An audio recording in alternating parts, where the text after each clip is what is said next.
It's been such a long time since Boston led the way. It's more than a feeling. It's Mike and Tom to start the day. The heart of Massachusetts should be freedom, justice, and liberty. Freedom led pilgrims to Plymouth Bay. Salem trials had justice too late. The sons of liberty spilled the tea, and then the redcoats spilled their blood. The shot heard around the world rang out from the Bay State. Boston strong and ready to defend. It's where revolution started and end. It's been such a long time since Boston led the way. It's more than a feeling. It's Mike and Tom to start the day. Quincy Market, Freedom Trail, Charles River, Boston Harbor, Bunker Hill, Griffin Wharf, Fenway Park, Omar Charge. It's been such a long time since Boston led the way. It's more than a feeling. It's Mike and Tom to start the day. Whoa, whoa, whoa. Where's my second? Boom. Welcome back from our little holiday vacation, people, huh? Oh, there he is. Sorry about that. Wow. No, my phone's got like 3%. Plug it in. That's I had to go get that. So I go to grab the cable, and of course it's connected to something. I'll just take that, and that leads into something else.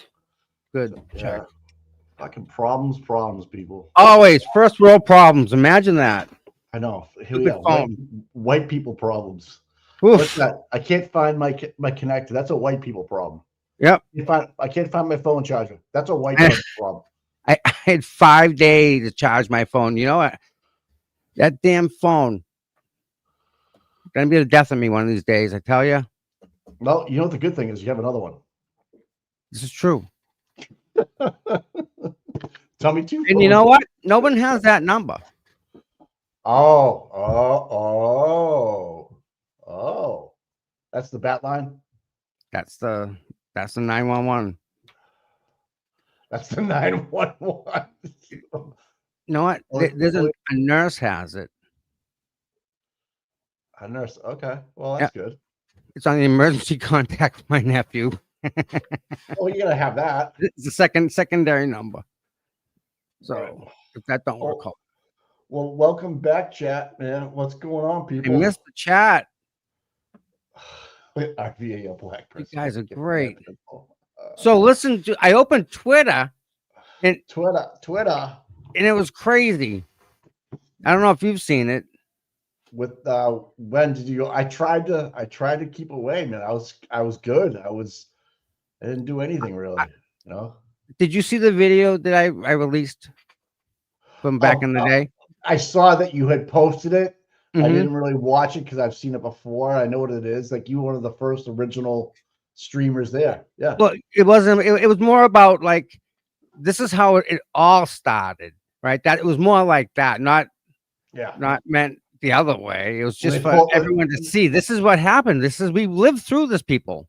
This is when they pulled up the black SUVs. They pulled up front, and they get pulled up front because there wasn't anybody there. I want to see if I can find it. Blah blah blah blah. Okay. Yeah, it's only like a minute and a half long. Here it is. Why are we blessed with Shelby today? That's on a Tuesday. I know. She may not realize that she's here. Oh, she might think it's a day off. How long was your weekend, Shelby? Oh man! I mean, no, aren't we like Mike? We have the best mods. Oh, here we go. We are so blessed. I know we are. We're blessed. We're so blessed. we get Shelby jumping in on us and yelling at us all the time. Yeah, we're so blessed. So blessed. All right, let me share this real quick. This is only a minute long. These are good old days. See? Holy Jesus. Yeah. right? This is when everybody got along. You know, everybody's working on the same team. And Back in the day. And there's Gail, right? Holding a sign right up front. Oh yeah. She was freaking right there. She's an OG. I was recording it. No doubt about that. I can hear you. This. She's so excited for Karen Reed. This is before the barricades were up. This is when you can get on the steps. Yep. Is that Twisted Tragedies over there on the right? Yeah. Yeah. I forget who started the Free Karen Reed. It was over here though. Someone over here started chanting Free Karen Reed. Yeah, that's right. You don't even see a Free Karen Reed side yet. It's funny. Explain the dog bites. This is at the very beginning, Mike. In some of these signs, a very, very stand-up, amazing gentleman had these signs made. When you see them, you'll know they're white with black letters. They were perfect. But look at this. Even this old lady right here, hanging out, chilling. Young lady. Yeah. Yeah. Free Karen Reed! Free Karen Reed! Free Karen Reed! Free Karen Reed! Free Karen Reed! Free Karen Reed! Free Karen Reed! Free Karen Reed! Free Karen Reed! Free Karen Reed! Free Karen Reed! Free Karen Reed! Free Karen Reed! Free Karen Reed! Free Karen Reed! Free Karen Reed!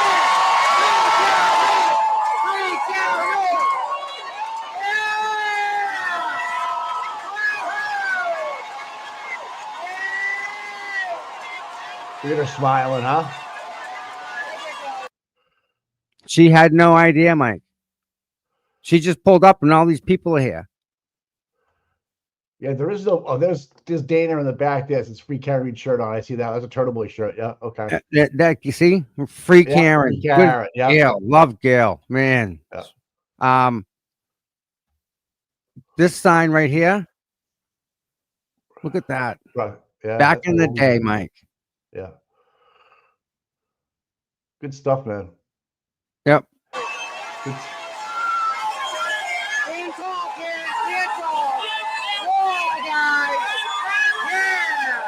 Wow. Jesus Christ. Huh?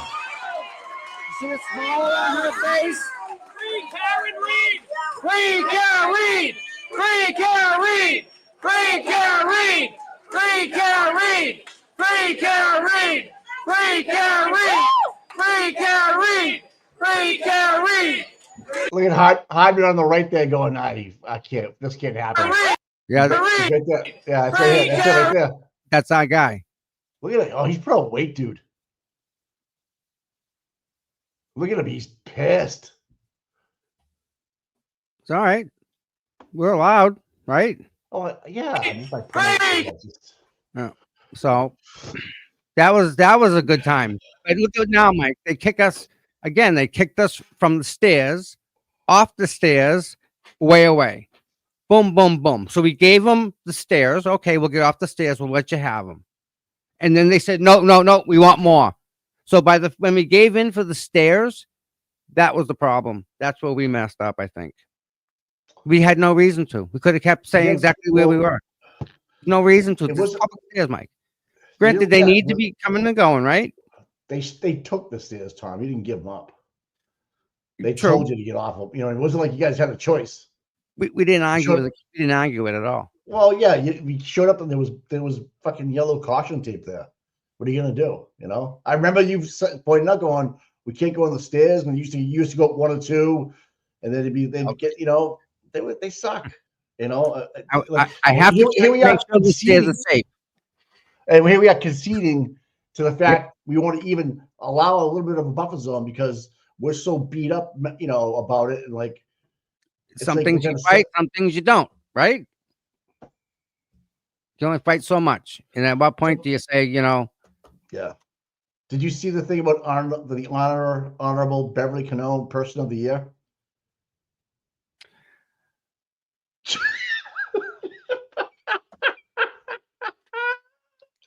But here's the other caveat to this: the runner-up was the clerk magistrate assistant out of Stoughton. Of course, she was, of course, right. The two courts, right. So that's just tells Stoughton you, of all places. Isn't that funny, isn't it? yeah. At the bottom of that invitation that's posted on Twitter, if you get them all, the whole one, you'll see it's the Stoughton Clerk Magistrate, Assistant Clerk Magistrate. I forget her name. Yeah, Oh. Beverly Canone. Oh God. Um, Yeah. I was blown away by that. I was blown away by that. Like you said the whole time. Oh yeah, they just promote you. yes. And when you do something, yeah. Like Hardman will probably be a lieutenant by the time everything's said and done here, and then he'll retire as a lieutenant, which moves his pay up. Right? Yeah, I mean, his retirement, everything is all based on that, Mike. Last 3 years of work is what they base it on, I think. Oh Jesus. Oh man. So how's the shoulder feeling? You know, sore. I can't really talk about it. Gotcha. It's different. Yeah. All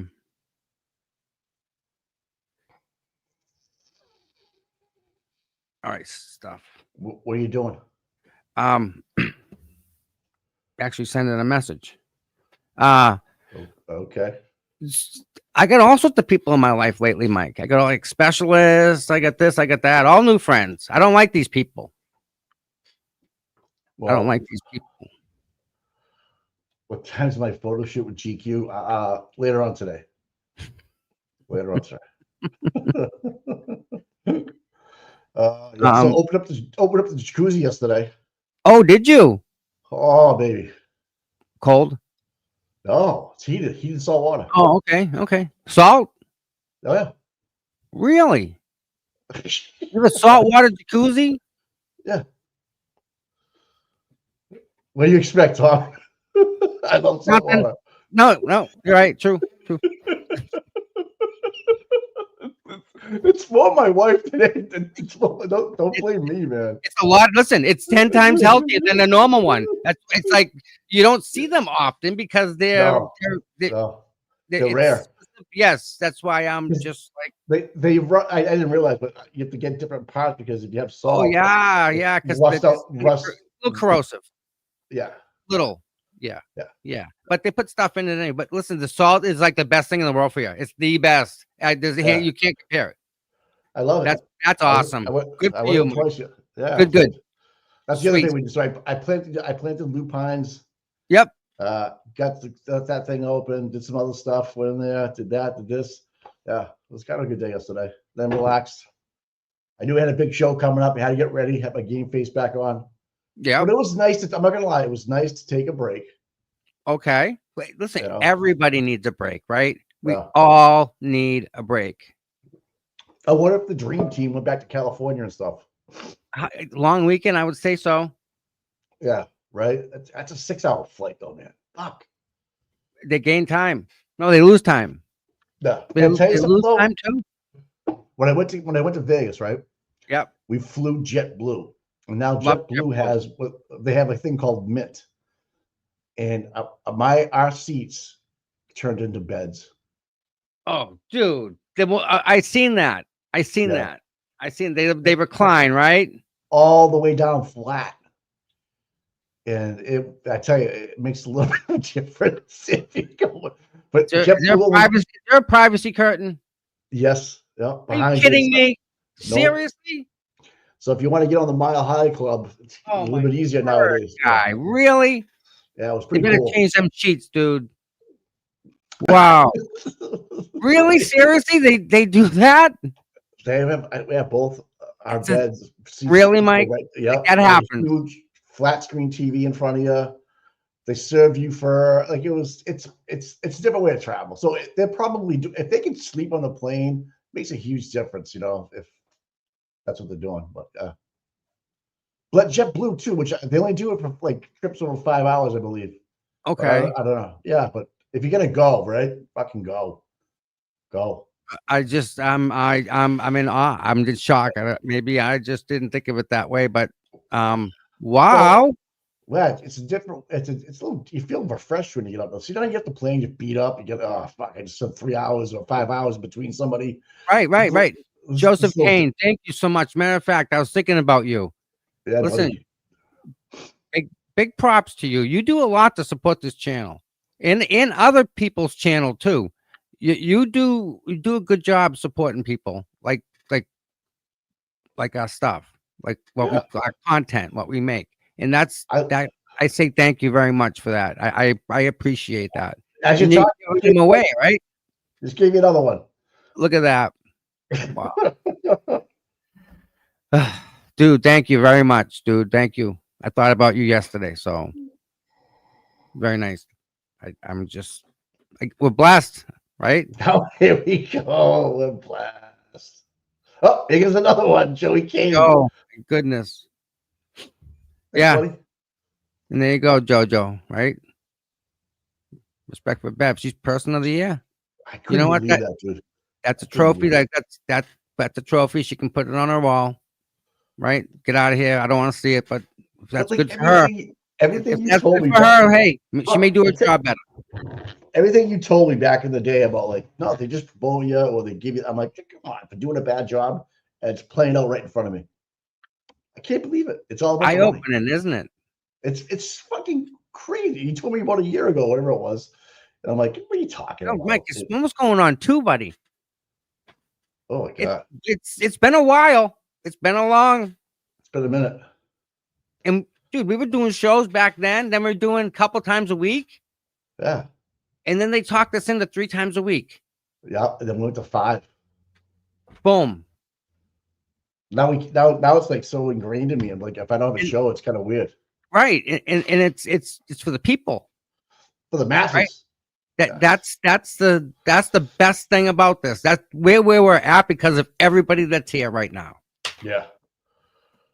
How do you tell people that you appreciate them and you thank them all just for being here, for all being?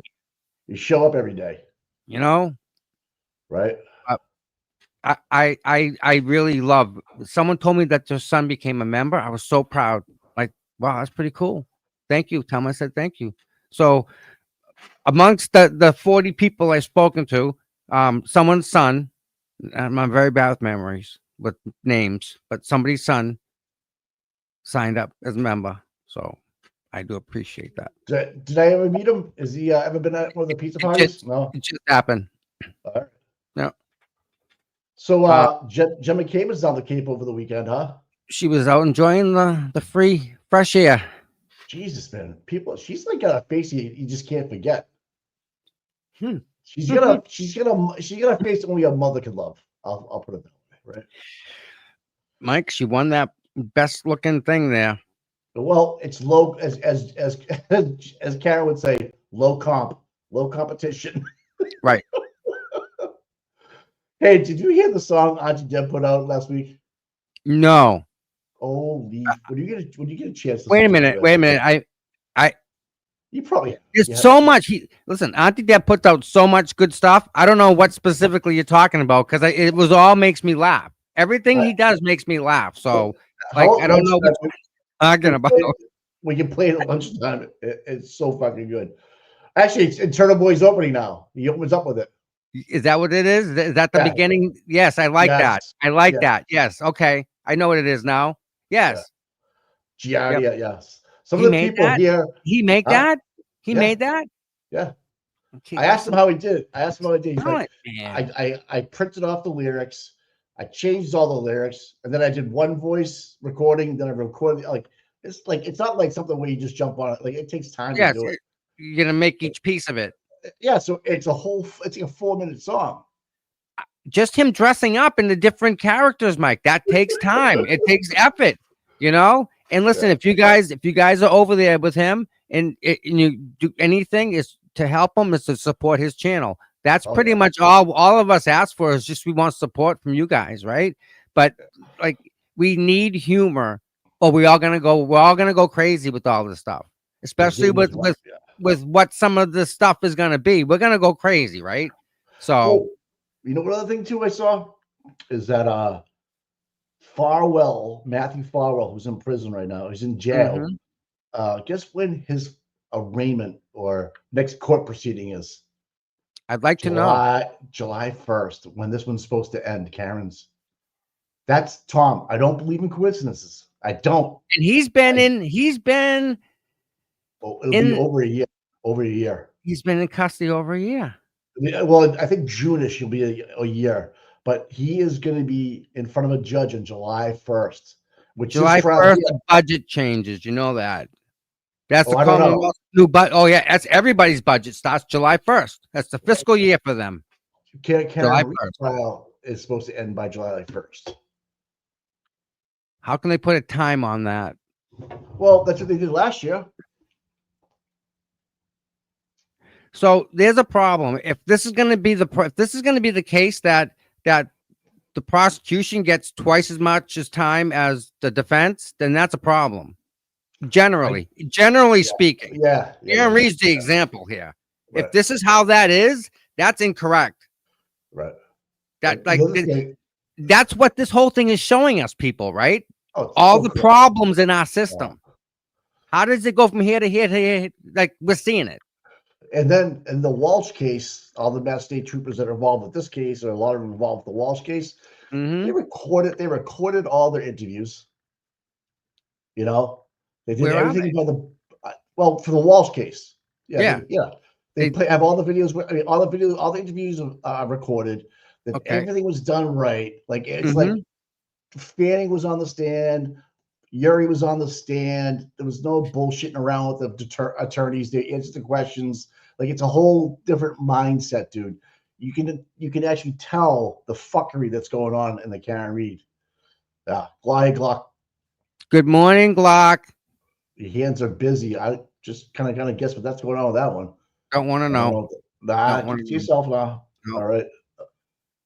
Well, wake up. You listen to us, my dear. We're all right. We're over here. Yeah, the Walsh case is going on. So they did everything pretty proper then, right? Huh? They did things proper. Yes. But guess what? They're trying to exclude Michael Proctor's involvement. The defense. So it's still going sideways because Proctor was the lead investigator. Okay. They don't have a body. Okay. And they're trying to still prosecute, but they got Michael Proctor involved, you know. But didn't they all you need is reasonable doubt, dude. But I think they had pieces and parts. Well, I know nothing about that. I know they have phones at his mother's house and back and forth, right? You got no body, but as you see, like Fanning testified. Yuri, and they all sound like articulate, and they're answering the questions right. Like even with the defense, it's different. It's like okay, you can see Yuri fucking around with Alan Jackson, right? You just see it happen, and now you see him testifying again with another regular defense attorney, but he's just being matter of fact because everything's recorded. Do you see other problems with how they similarities with the problems in Karen's case in his case? Is there anything improper in the wall that you've seen? No. Okay. So I think they did it by the book. Yep. Like if you go to Mike McDonald's and you watch the video of the Tale of Two Investigations, all that. They have a shoot in Braintree versus this one. Yep. It's kind of like the same. Like they've got the Walsh case. They got Garino did the downloads of the kids' iPads. Nothing's missing. You know what I mean? Oh yeah. They're not helping anybody. They're not helping anybody out. They used Barry Lewis the same they used Celebrate to convict this guy. Isn't that a slap in the face? How does that even work, right? Well, this defense attorney, I'm telling you, when they get to redirect is when they get them cross, they're gonna. So again, why are we at trial, right? Why are we at trial? So far, I don't think they've proven beyond a reasonable doubt anything. They got nothing, dude. This is even snow, and I'm kind of iffy. Did it snow that night? I'm iffy about that. Wait till the defense gets up, Mike, and starts talking about the 227 search. There you go, right? Wait till that comes up. Hey, they're all gonna be like, oh. I got a great question for the chat, Tom. Yep. Do you think the defense should call Mr. Reed? I think he'd be a rock star. Oh God, yes. Right? He would do very well up there. With the jurors. with the jurors, he would just be so likable. Yes. They've seen the jurors have watched him in the stands from day one, supporting, loving Karen, right? And then he gets up there and just, I think he'd kill it. Here's the only problem I have with that, okay? What? Mr. Reed, in his love for his daughter, Yeah, and his son for that matter, how he acts is different than how everyone else acts. And because Right. of that difference, they're going to say that he tried to help her get away with this. And I don't think putting that on that man is fair in any way, shape, manner, form. He does not deserve that type of microscopic looking at. He didn't do anything except help his daughter. End of story. Yeah, I guess my point is that I know he'd do well. I'm not saying he's got anything, but just another bullet in your belt to use to really cement this home. Wouldn't use it. Wouldn't use it. No. All right. No, I would only call people that are on the technical / physical, like this happened, like those people. He's opinionated. He wasn't involved. So, and I would hate for them to even try and put that in a circle for that guy because he don't deserve that. Rather just, I don't know. I would just. I don't think he would. I don't think he would hurt, but I don't think he would help enough for that chance to be there. When you put it like that, I guess. Yeah. I'd rather have more Richard Green on the stand than the time that they're going to allocate for him. They say 10 minutes for Mr. Reed. I'd take that 10 minutes and say 5 with Mr. Green and 5 for this other one, the medical examiner from Rhode Island. That's who I want to hear from. Wait, you know how? That's what I want to hear from. I know, dude. That body, like they said, that body was moved. It had to. That body was moved. Where's the puke? You can't undo that. That's the best part about that. So again, do you want for 5 minutes for that lady or 5 minutes? Right. You know, it's just it's not that he doesn't help because he would, but to what point? That person, the PhD, saying he was moved 5 more minutes or that. Yeah. But that's my thinking on that. They're saying the prosecution might be done this week. It's a short week, right? And she's gonna start at 9:15. Just we have 50 sidebars. Oh, she's gonna open up with a sidebar. That just gets given. Let's count sidebars today. You want to count sidebars? The over under is 8. There you go. What channel are we watching this morning? Pick one. What do you want to do? I don't know. Who's got the best one, guys, in the chat? What do you guys watch? Chat. Oh, by the way, I got a response, Mike. I don't know what you're talking about. I got a response to my Freedom of Information request. Oh, for which? For me. All right. From the district attorney. Do you know he was in a parade yesterday? Yeah, he is a parade. He was walking down Quincy Center and someone yelled out, "Free Karen Reed." And you know what he said back? She's free. She is free. Yeah. Fuck you, dude. You fat fucking goddamn tomato.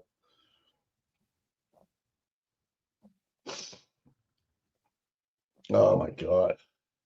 I'm mentioned in all these documents, Mike. Criminal complaint. Yes. I have a criminal complaint against me. Is that what that is? Or is that me against someone else? You don't have how could you? Oh no, they tie me into Rich Schiffer's count, the Rich Schiffer's investigation. They put me into that. Who did? Canton, I guess. They wanted to look at me. So they said let's involve him.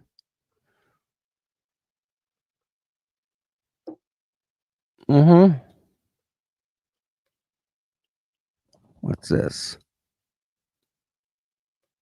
Metafoya.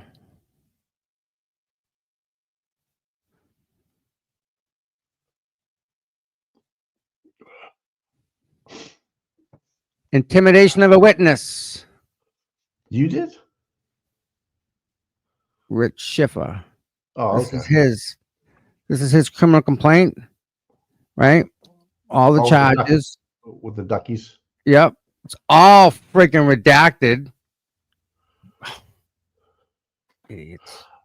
Up the fans on. What channel, guys? Tell me the channel. I'll get it right now. Where do you want to go? 25. Okay.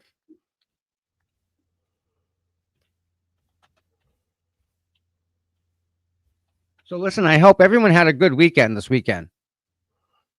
Yeah, dude. I slept a shitload. Good. We all needed a recharge. But people out there, I'm glad that like they had a good weekend. This site is getting slammed. Wow. Come on. What site is that? Fox 25. Boom. All right, let me share this.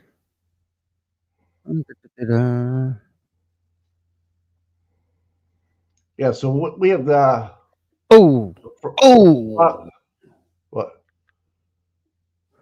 I heard there are 13 cases that she looked into. Wow. Yeah. Not good. Not good. Like I said, I think anybody that's got anybody involved with anybody in there, you have an opportunity to get something heard. Yeah. Yeah. I don't know. I don't know, man. Present, share. There we go. And then I go back. Yeah. There's that look good, guys. You happy? It does. It does. Sweet. Yeah. Where are we at? All right. X 270. YouTube 424 and CPU is 182. So hello to all the CPU people, all the people that are Tom CPU. Love you guys. You guys are in good hands over there. You're welcome over here. You're welcome to come over to Seeking Justice. We don't bite. Chat's awesome. Chat's great, really. Oh my God. Yeah. So like, see above me, Mike. See my picture of me on the screen. Oh yeah. See above me that logo. Yeah. Like that's from our channel. That was created here for us. Oh like, yeah. Like that's ours. So at least give credit where credit's due. That's it, right? Mm-hmm. It's fair. So you got to go get an MRI today? Yes, sir. Oh, are we talking about that? Sorry, I don't know. Fuck. Yeah. Whatever. It's doctor's appointment. I got doctors. So at I need to take medication. Yeah. To do this. Oh, so before to go in the tube. Yeah. Oh God. So I'm gonna be a mess. I'll be like bad, drooling and stuff. Hey, you know? Oh my God! You know what, Mike? You get headphones. Yeah. Man. What? I'm looking. Hold on. I sent it to myself.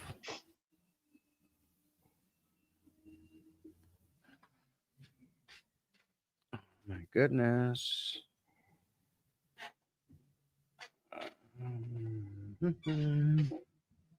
Court's on, right? Yeah, court's going. I sent it. Where did I send it? To me, or did I? There it is. I'm gonna play this right now. Yeah, if it works. I don't want that. Oh. Guys, this is like 4 minutes long. It's swearing. Okay, very, very bad language in this, but I gotta play it. Go ahead. Okay. Yep. It's freaking not right. Well, you know they're going to a sidebar anyways. This guy is from Instagram. Yeah. It's from Boston. Boston guy. Well, oh, what the fuck is wrong with him? It's a skit, but watch. All right. You know how people are. I fucking love this place. I haven't been here in forever. They got a new program. You can use your EBT card and get in for free. So here we are. You got the famous seals.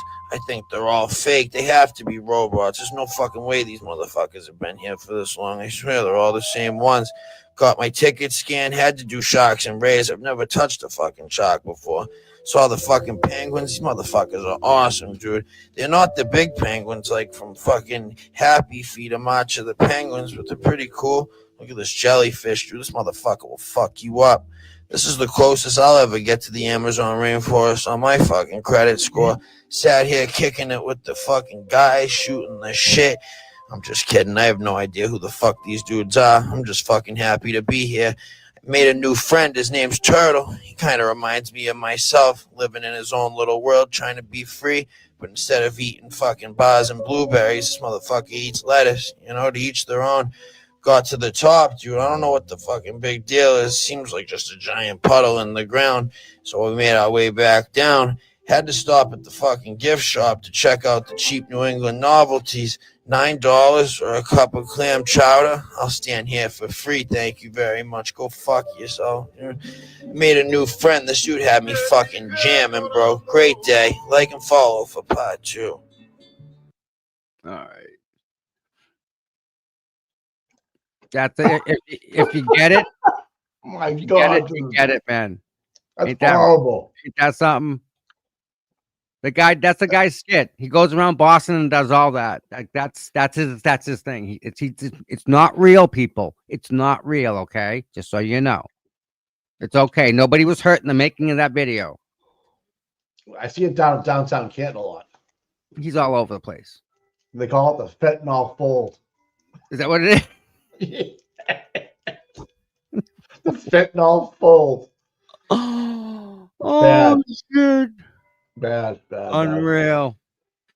All right. How many sidebars today? Who's calling it? I 7. I get 8. 7. Tom.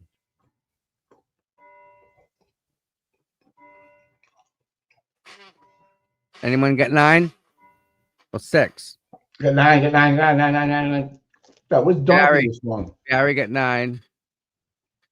Yeah, where All is right. Donkey? Donkey's missing. We got a 13 up there. 10. Who said 10? Beach bum. And Beach Bum? Yep. We got 12, 13. Yep. 11 is who? 12 12 is Cinnamon Buns. else we got 11. Yeah, we cut. Yeah, Remy's got the 11. 11, Remy. We count first thing this morning. Every sidebar counts. We don't discriminate. No, it all adds up. It's all there. Oh, we got All right. Mary Jo. Miller. Mary Jo at Miller. 6. Wow. But who's Hank gonna call? Is anybody still on the stand? Who said 6? Mary Jo. Yeah. Gail's at 6. You know, Mary Jo is that's a I think so, Mike. That's There's Donkey. I discriminate. he hates everybody equally. Yeah. That's right. That's okay. Where's the question? No, I'm sorry. Kirks, I saw the question before and I forgot to answer you. I'm sorry. No, the judge has not made a ruling on it yet, but I can tell you that there probably isn't a better attorney in the country to argue that for us, right? For you, for me, for Mike. I feel confident. He did an amazing job. You were there. You saw it live. What did you tell us about it? Mike, What was it like?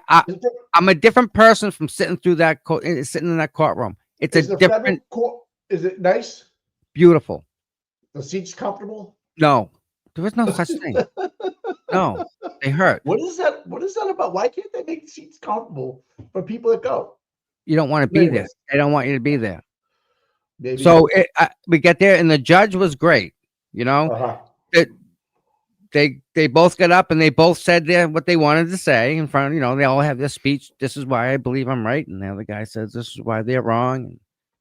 Now they both did that argument, but Mark Randazza had more fire, more. I don't say beyond passion, Mike. It's something different that guy has. It's such a wonderful thing to see because it comes out.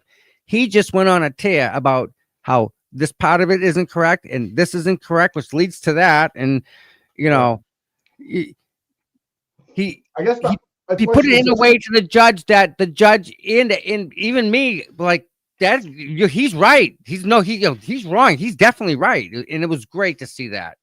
Well, if the buffer zone gets changed, yeah, Erica's problems go away, or does she still have an issue? I think her problems go away. I think they probably refuse to prosecute her. Yeah, because now we've changed it to what it is now. Right. It's retroactive. Because then there's no one's gonna fight backwards.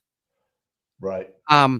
So the judge specifically asked, like, what would you change to Mark Mendoza? If what's the solution here? Right. Because does this judge have power over the state police? And he says, state police don't do your job between here and here. He can't really tell them to do that, right? So he said, do I just abolish the buffer zone? And that makes the police being there invalid. And Mark said, the only thing, and he said, I hate even saying this, but if you were to limit access to, say, the left side of the street where she gets out, and the only reason is you don't want to impede her or family or anyone that she brings, you don't want to interfere with her getting into that courthouse. The poor girl's got enough to deal with, shouldn't have to go through people. Let them walk in safely and on their own leisure. And we all agree with that 100%. So if you go from the middle of the courthouse to the right, that would be free zone as well as everything else. Just let them walk in. And that's all we are asking for too, because part of that is we want, we wanted them to walk in unimpeded. We just needed access to that area for the people. So, like, I think we're going 9:12. You are unmuted. Yeah, there she is, the person of the year, folks. We're on a medal on our neck. Can I have counsel at sidebar, please? All right, so I was told, counsel, Mr. Alessi, you wanted to see me? Yes. One. Do you want to come to sidebar? Boom. Sure. Okay. Oh, I love it. But what? Why is Lally sitting down? All right, there he is. This is Liza. Karen looking good. Where's Lou? Wow. Yeah. Oh, the O'Keefe's got a good family in there today. I've never seen so many bald heads in my life. Jesus Christ! Look at them all. Who's in the front row? Hey, Nikki Haircuts, buddy. Is Nick? Oh, yeah. Like who's in the back? That's not Meredith. No, is it? No. Mr. Reed, Mrs. Reed, Nathan. Yep. Court offices. Now look at Mike. How many people are in the press pool? 1, 2, 3, 4. And why the freak is Aiden not there? Why does he kick him out? There's something shady going on with that. You know that. Where's Jess Machado there? I know. She lost for this week again. Thank you, Renee. Good morning. It's a beautiful day to free Karen Reed. Let's effing go. Let's go. Yep. No doubt. See, that's what there's only 4. They can have 10, right? There's 6 spots that they should. Aiden, you want to get in? Because I know you've been waiting. You're on the waiting list. You've waited for 6 weeks. Let's go. Well, have as a guest. Wow. That is so wrong. You see what they're doing here? They control it. The narrative. They control the seats, hence control the narrative. Who's the girl in the back? She's a smoke. No idea. Oh, this is Essie. Probably a lawyer. Oh. Brian from Boston home invaded and jumped repeatedly. Steely for speaking against corruption in Mass and South Boston. BPD did nothing. Yeah. Poor Brian. The dude someone broke into his house. Whoa. Wow. What Boxing tickets? match. 10 tickets. Yeah. The lady in the stripes. We're looking at you. Yeah, we are. Looking right at you. What's with everybody with the shaved heads? Did anybody get any sun yesterday? What's going on? Jesus Christ. He looks bad. He looks banged up. The guy at the Peg's right looks banged up. He's hung over. The guy to the right? Yeah. Her right. Hung over. Yeah. Yeah. Well, her left. If she said that. The other guy. They all. I mean, what's with the shave? You guys, they look. It looks weird. They have a bunch of them together. Maybe they, Mike. Maybe they just have like good sunscreen. Maybe it's like cultish. Like it's like the guys aren't tan. You gotta get outside with no hat on for a while. Oh God, these guys. You know, I don't know. Ooh, nice tattoo on that. Who on that? That's Aaron. Aaron. Oh, that's Aaron. Tats. She tatted up. Tatted up. Hmm. Oh, this guy's wearing a pin. I wonder what he's got going on. All right, so Nikki haircuts. This tiny table. So they start at 9:12. First sidebar 9:13. I don't remember. Does anybody remember if they left with a witness on the stand on Wednesday? I don't remember. Fight Club. Hey, the first rule of Fight Club is you don't talk about Fight Club. There is no Fight Club. Right. Bingo. Yeah, he got the number there. He knows. What's going on? Wow.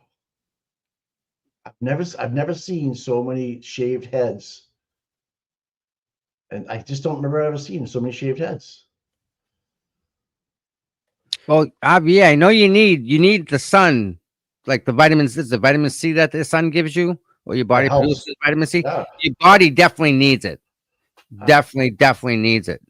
Yep. Yeah. What? I mean, you talk about us being a cult. We're the hairiest cult you ever seen. True. What? No new witnesses today, Kyla. Okay. No new witnesses. Where's Lou? Lou O'Donnell. O'Connell. Lou O'Connell missing. Could be prosecution's last day. Yeah, I don't know. Oh my, really? You think they're closed today? I don't know. I think I heard this week. Maybe Nikki Haircut knows. I don't know. He had a good interview with us. He gave us the insight that Thursday was going to be no court too. He was hearing that, and he was correct. Also, I'll give him that. I don't know. It's PR stunt by having some of John's friends there. I don't know any of those kids. To be honest with you, they must be Boston PD.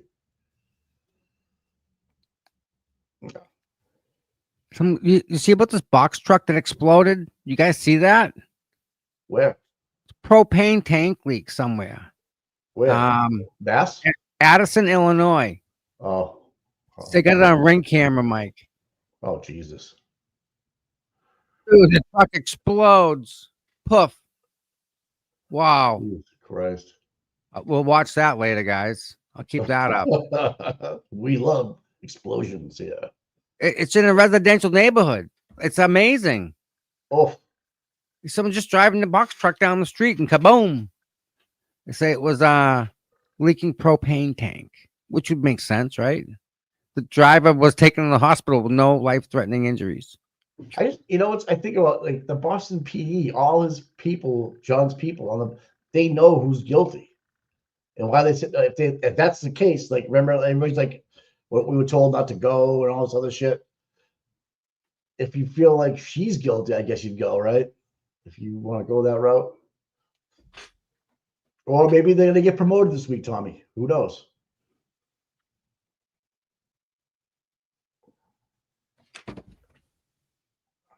Jesus Christ. Is that's Listen Turtle at the end over there on the right. With the that's that guy. Yep. John the fucking whatever his name is. The beach bum. I don't know what the Yeah. fuck his name is. He was. Remember, we thought we saw him taking pictures. Oh, is that Lou O'Connell? I can't tell. Is that Lou? No, at the Yeah. end, Lou that hangs out the end. Yeah, that might be She's Lou. like dressed end up, though. dweller. She's an end dweller on that one. That's he finally made he just strolled in at 10 o'clock. Hey, what's up, peeps? I made it.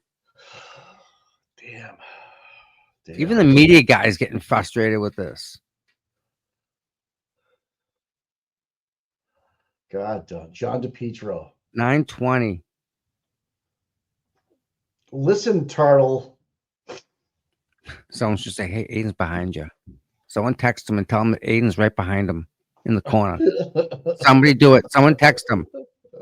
Someone tell him he's probably live right now, knowing him. Dude, like I follow him on Twitter, and what he tweets versus what's actually happening on the court is You can't make him up, right? it's completely things. different. Yeah. It's I so tried to make biased. sense. Right. Yeah. It doesn't make any sense to me. Some of the stuff. Right. Well, I hope Jen McCabe had a good weekend. You know, She hope she would have a good was time down seen the Cape. enjoying the sun, as a matter of fact. Well, it seems like the rain follows her wherever she goes, Tommy. I don't know. No, I don't know.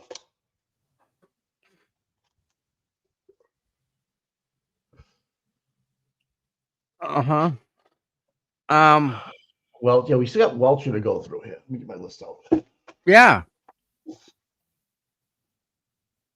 So you think the prosecution's done with all the police, right? Because they're not going to help Yeah. them.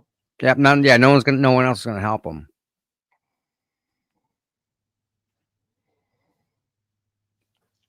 Yeah. The Sullivan girl's not going on. Michael Trott is not going to go on. Gretchen Boss is not going to go on. Judson Welcher. Nope. I don't know, man. They only had 57 on their direct, and then they have a shared of 31 with the others with the defense. So, oh, he took the pin off. Oh no, damn. No.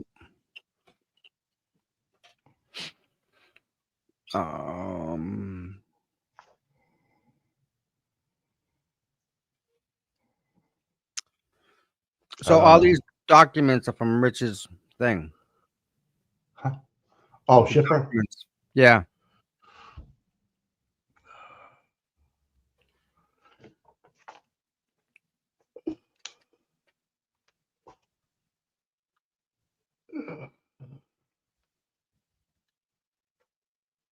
All right, got my game hat on.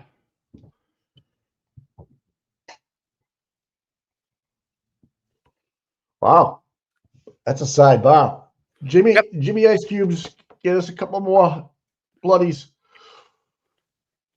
You think they're talking about lunch? We'll have lunch at this time. It actually could be, Tom. I wouldn't be surprised if you're right on the money with that. Yeah, I wouldn't be surprised if you were right on the money about that. Mm-hmm. Oh, that's something. There you go, Kirks. Hey, wow, the Jag Nabbit just posted this. Okay. A new filing this morning has raised the possibility that the defense team has added one or more new witnesses to their case. At the moment, Robert Alessi is addressing the judge at the sidebar as today's trial was underway. Ooh. So what could that mean? Tom, you're on the docket. You're on the docket. What? I'm going to send it to you right now, dude. I am? You. Yes. Shut up. No way. You, Jason Grant, Erica Walsh is under request per review today. Shit me. What's today's date? 27th. All right, yeah. So that was a while ago, but you're on the same docket as this. Defense supplemental today's the 27th. Defendant supplemental list of prospective witnesses trying to be added right now. Whoa! So I was reading the 21st, but you're actually on the order here, Tom. You're kind of famous from the 21st. No, they just want the decision. See? Wait a minute. Whatever. But Let's you see. go Wait, to let the me 20, see. go to the 27th, right? You see defendants supplemental list, docket number 697 of prospective witnesses. Ooh. Daddy likey. Holy shit. Oh, Oh, Brandy Churchwell stepped on a sea urchin. Ouch. that's gonna leave a mark. Oh yeah, I've done that Well, before. Brandy, is she okay? She's in the hospital, dude. Yeah, I think She's some of out them are now, yeah. poisonous. Some are poisonous, I think. I hope she's all right. Oh, Thank demon God she's in the sucks. hospital. Listen, let me. Yeah, what's I'm going gonna on? share this real quick, people. You guys want me to What? share this real quick? What, did he? The thing you sent me. Yeah, go ahead. You guys, let me stop court real quick. Yeah, I'll keep an eye on court. Check this out. A new filing this morning raises the possibility that the defense team has added one or more new witnesses to their case. At this moment, Robert Alessi is addressing the judge at sidebar as trial day today gets underway. Hopefully, Diddy's suspicious sauce will get the actual filing so we can find out. 521. That was You're going to jury trial, 9 o'clock. Has been not held but blank for the wrong, not reached by court. Honorable Judge Bev Canone presiding.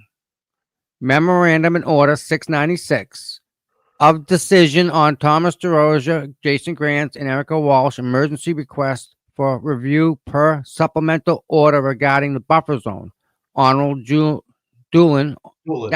This is the guy that Mark Randazza went and fought in front of. Yeah. So there's a decision on that, right? Is that what this says? Is there a decision? Or we're waiting on a decision. Go down even farther. Go down even farther. See this right here, 527.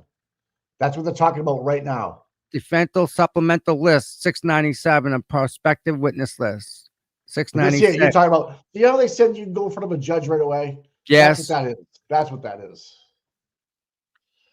So, but I'm more interested on the 27th too. We kind of already know this makes it kind of official. Like, yeah, Tom, you're on the Tom DeRosa is on the docket, folks. Tom DeRosa and Tommy Two Phones has entered the courtroom.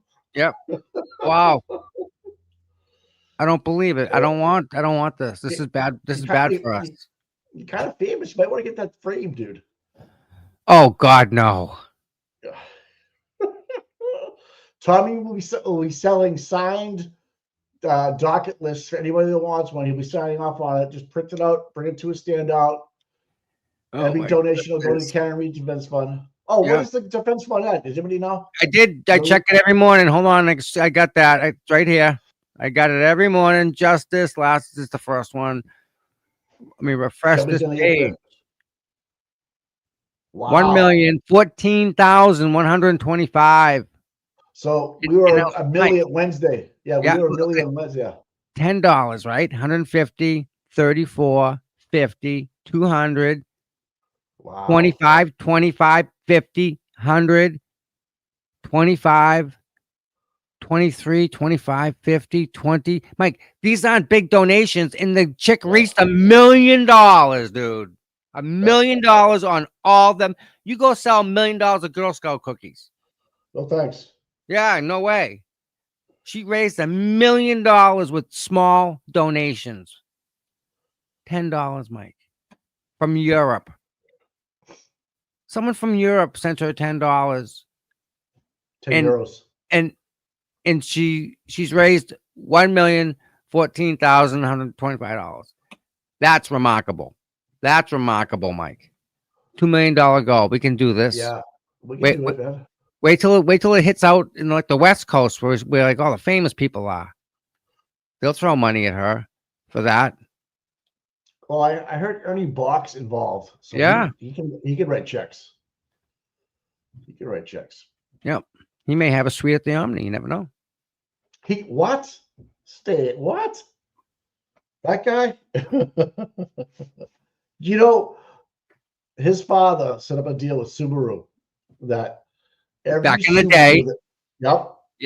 In the 70s, before Subaru was anything, that every Subaru that came into Boston, Massachusetts, or up down the East Coast, he got a piece of. He should. still has go. He still has Yep. going on. So imagine how many Subarus are sold up and down the East Coast, right? Hey, Christina Rex. Good morning. I'm glad you made it on time. Nope, don't sit next to that guy. He farts. Yeah, there you go. Okay. And yeah, so yeah, they're making money hand over fist.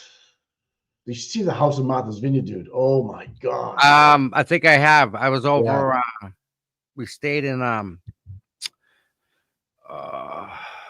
the one that was dry. Yeah. Oh yeah. Your own beer. You had to bring your own beer with you. You couldn't go to the Vineyard Haven. Vineyard Haven. Yep. Yeah. That was strange over there. That's where I stay. No alcohol in that town. I love it. That's where I stay. Yep. What was I gonna say? I went to Connecticut on Saturday. Saw one of my friend's son play baseball. I saw so many dead deer on the highway in Connecticut. Yep. Like they're like squirrels. They're everywhere. Yeah, they're everywhere, dude. I know. You count them, especially the more west you go. It's kind of ridiculous. I was down I was on the coast up near Old Saybrook, and I was like, what the fuck? Yep. I wanted to ask you about a stream I found yesterday in Middleborough. I was at a gravesite, and I think it's got a heron run in it. I wouldn't doubt it. Absolutely, sure. He was telling me my father-in-law was telling me that they come up that from the salt water to Middleborough. Yes. Like New Bedford almost. Yes. They swim it all the way up. Yep. Wow. Waves, Mike. Waves of them that come up. Oh, I know this up here in Plymouth and Duxbury and stuff, and I'm like, what the fuck? So they live in the ocean. Then they come up. They come up into the. They have their eggs and they spawn. Brackish water. Yeah. Yep. So kind of fresh, kind of salt where it mixes. Has to be a certain spot. But that's where they grow up. And then they all swim out to the ocean, and the ones that live long enough, they come back and they do the same thing. They go up and they spawn, and they just come in waves. Tom, they stay together. How do they know where to go? Magnetic compass in their head. All right, I gotta get one of those. To the degree. I know, yep. And the time, like they know what month, what hour, what moon. Moon affects their compass. So when everything clicks, time to go. It's amazing. Mother Nature. All the ones that are born at the same time all go together and all come back together and do it again, right? Correct. When they're dead. They're the waves of that you see coming in. Yeah. You just see you can see the bottom, and all of a sudden it gets darker, and you don't realize it, and then it's all black. And so you see what we call them pogies too, right? They call them pogies. Yep. So you see them coming into the rivers, right? And the stripers are chasing them. But the farther you go into the river, the ones that make it go all the way up to these little streams and these little ponds and give birth. And they get good size too sometimes. Oh, fuck yeah, dude. Yeah. So we used to catch them at the herring run and put them into a laundry basket with a piece of wood on the top with a zip tie so you can open and close it. And we used to get the herring, put them in that, then run over to the canal and put them in the water, and they would float. And we tie it to our waist. There's a fucking herring run right behind that hotel. Yep. Yeah, I think I know where it is. Yeah. Yeah, that beat up little one shack hotel. Yeah, falling down. Yeah. There's a herring run that goes right into that back pond back there. Mike, you think they're talking about that? Like, how would they get us? How would they connect? And how would they know me and Jason? Say, hey, you got to come in. And then this whole thing, IBOP, they're talking about us. Why is my name brought up? This is the first. That's not you. I thought you were on the docket for today, but you're not. No, that's but last week. That was last week, so it's not affected here. No. Thank God. Because I don't want to be here. I guess there might be a decision, but maybe I don't know. Maybe Mark Rendoza will give you a call today. Well, maybe Judge Doolin made a ruling today too. Listen, I'm not sure. How Mark Randazza, with how he argued the fact that it's Randazza or Rendoza? Randazza or Randazza? Okay, Randazza. Okay. How he argued the case was phenomenal. Like, okay. I'm a better person from listening to what he said, and he's not wrong in anything he said. So there's a car accident. That's why all the reporters are late. Christina Rex reporting. You know what? So 21-year-old charged with OUI crash in Frank, Oh, but oh my, horrible, horrible. horrible. Jesus, 21-year-old dude, you killed a young girl. That's gonna, oh man. I lost a friend to a drunk driver out in front of the China, in front of the Ming Dynasty. Sucked. He wasn't drunk. He got hit by a drunk. His car got hit by a drunk driver. It's horrible.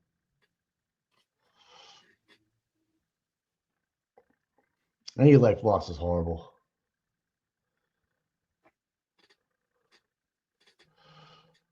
Oh, God, man. I think Brad Marchand might win a fucking another ring, dude. Really? With Florida Panthers, yeah. Why not, man? Let's go. Anytime. I'm in. Wow, fucking stock market's going crazy. Is it? Army veteran killed in Cape Cod hit and run. Jesus Christ. A vet? Another? Oh, Mike. Yeah, Army veteran. I keep getting these texts. What's going on? Been hacked? No. They want me to fill out all this stuff before I walk in. I can't have any metal in me. Well, what about your head? No. Yeah, you can. Yeah, it's like a pre. Yeah, I have to fill all that stupid stuff out. Yeah, we'll just do it while when you're on mute or something. Yeah. I just hate doing that stuff. Unnecessary. And doing it with one hand sucks. So.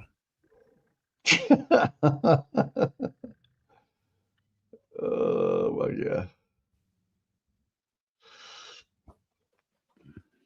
Need a puppy. You know what, guys? When this is all done, I'm gonna get a puppy. All right. Where you going? Where you going? Where you going? So 1, 2, 3, 4, 5, 6 people in the audience now. So Aiden couldn't have been in there, Mike, and sit right there. Right. I know Aiden probably would even stand in the back. Not that he should, but Imagine just having Aiden and fucking John, the piece of shit, next to each other. Wouldn't that be funny? Turtle. I got the turtle.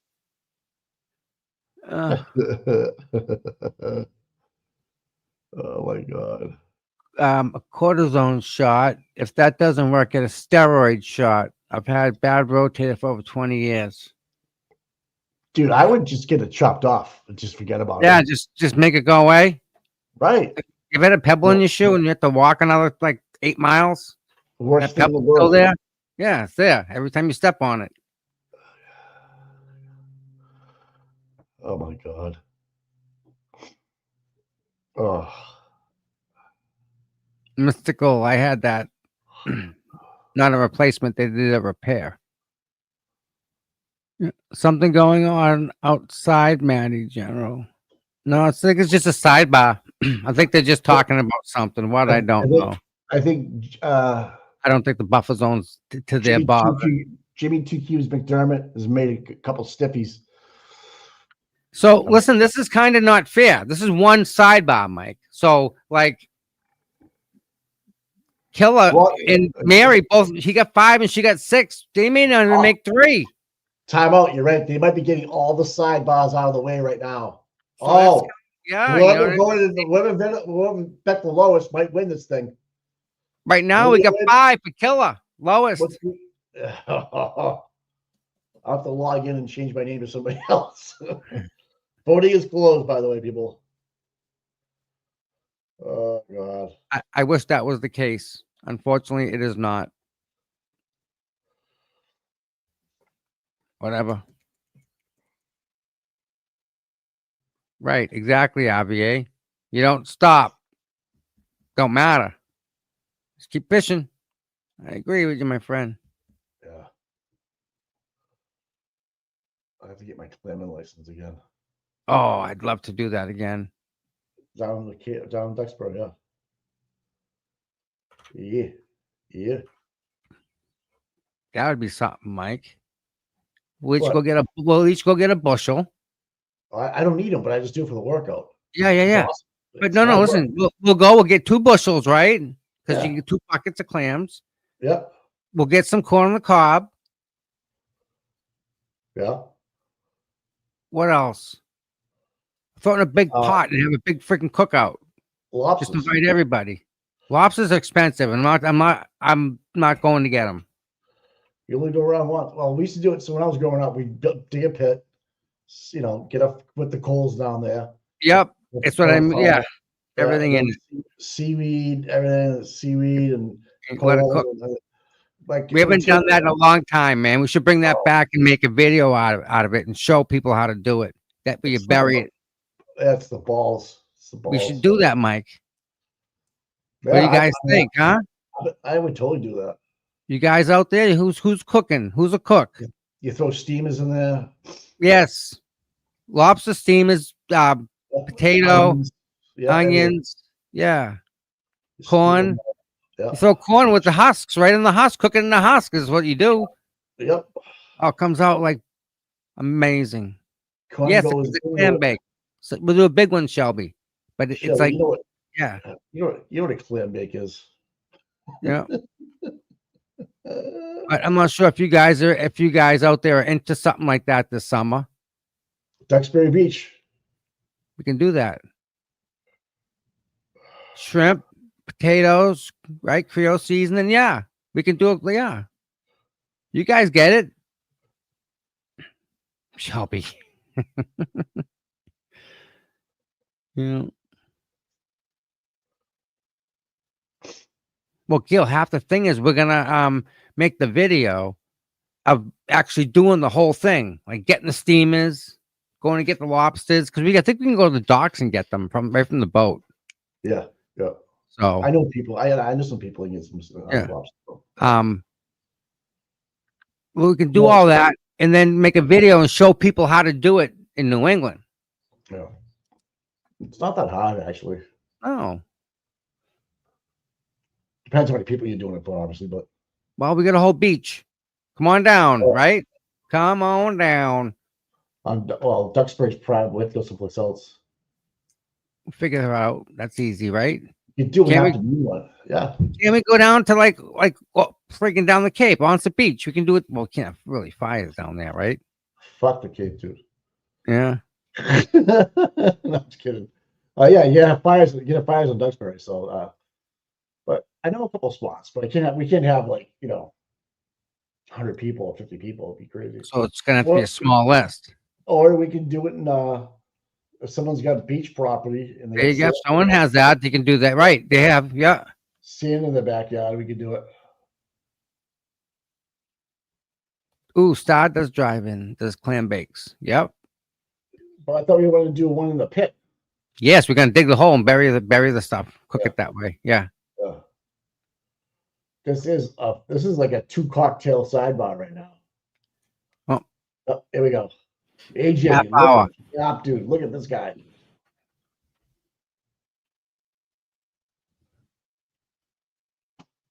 All right, let's bring the jury in. Okay, I have to ask you these 3 questions. Did you drink any Red Claws this weekend? Okay, what kind did you have? Okay, and were you down the Cape? And did you not see Jen McCabe down there? Okay, great. And did you stay off social media? Great, thank you. All right, Counselor. Beach bum, exactly what we're talking about. Exactly. That would be a big draw. That's what I'm talking about. That's why we do this. Dig the pit. Let's go. We'll get the fire going. I'll do that part. I tell you what, for a fundraiser, it's a lot. That's a lot of work. I mean, you have to. Yeah, I know. There's some digging involved.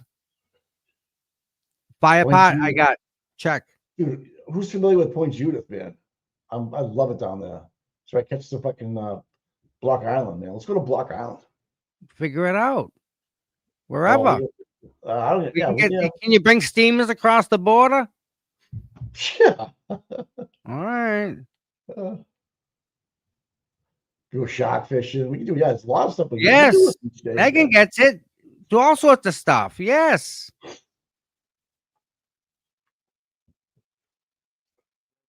Yep. You guys get it. Nice chill out, relaxing time. Everyone can chill out.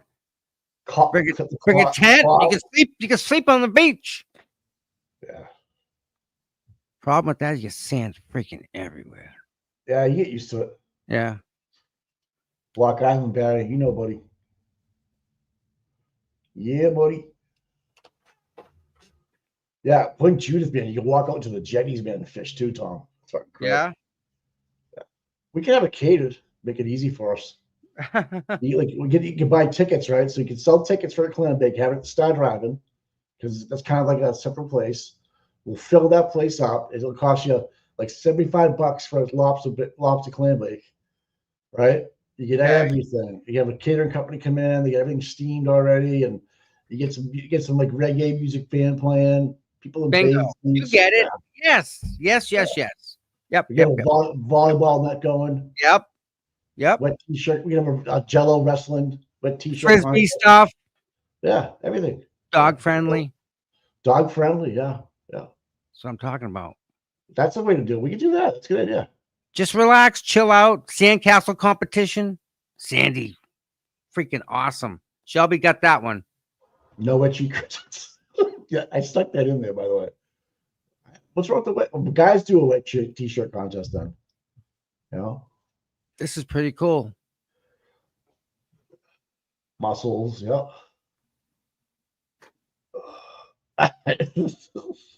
Best dress code, best bathing suit. I mean, I think we as a group of people, I think we could come up with some really good stuff. Jello wrestling. You pay $10 and you get to wrestle two girls in Jello. What's wrong? That's a big money maker. Pay $20, you get in a little. I gave that up for Lent. We'll get two of us strong girls get in there, beat the shit out of you, throw Jello down your face. Just what I want, Mike. Yeah, on my list. So we can check that off. Check. We could do a dunk tank. You put a creator up in the chair.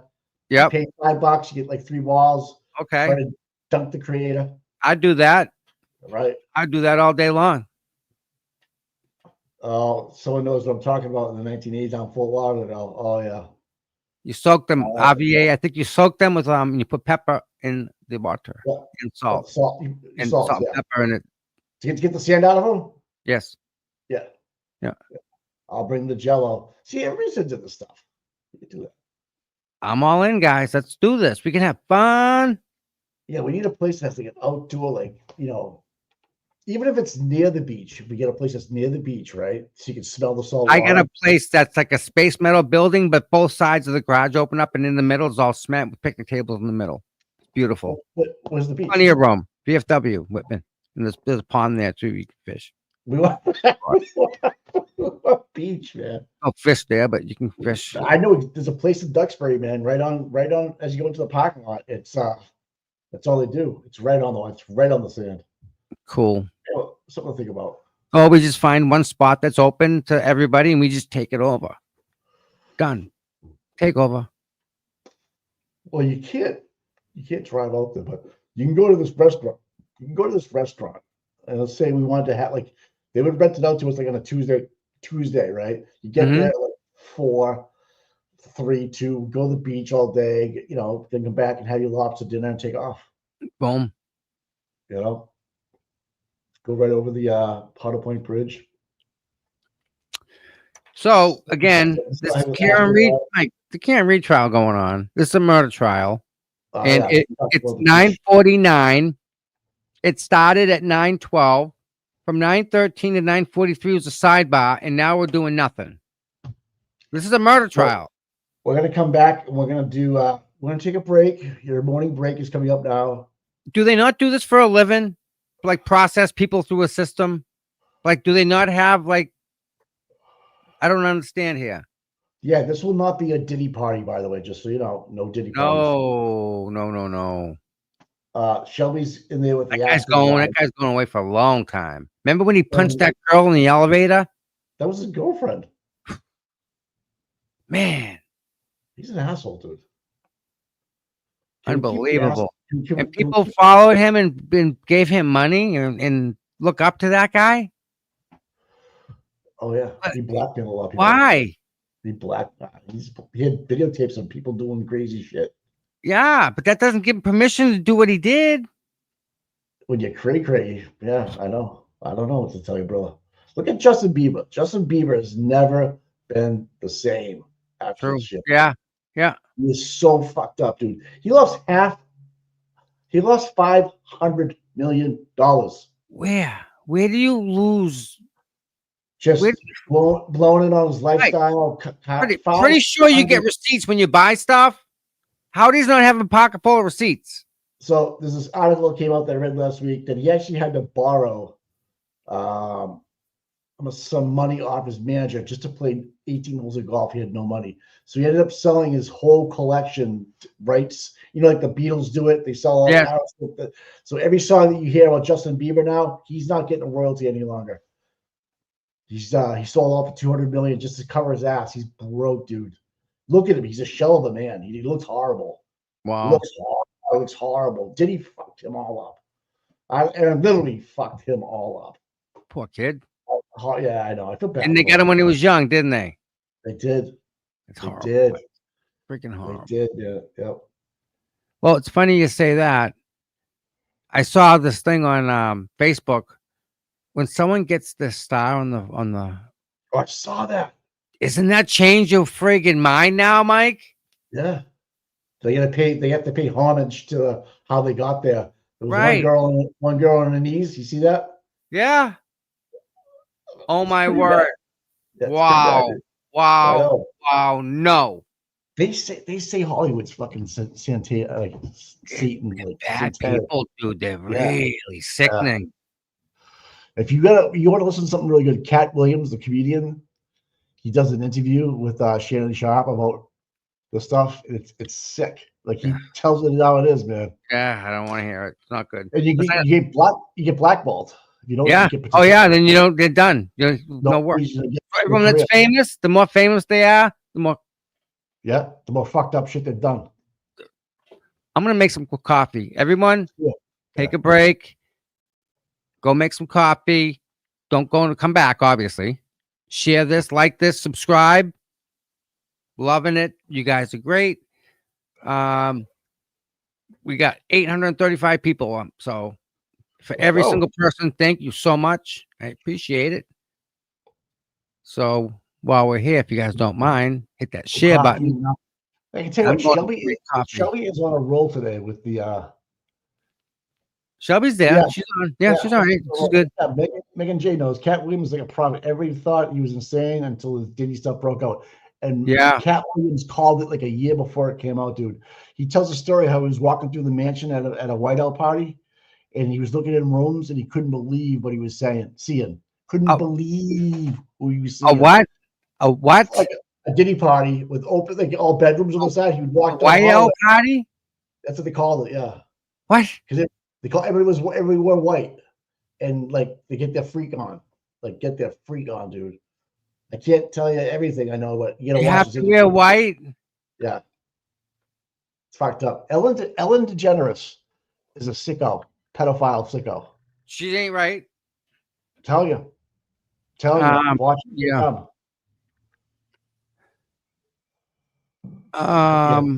Everything. Yeah.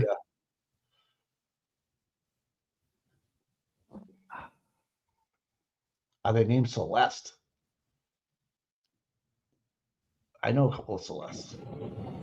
Here we go.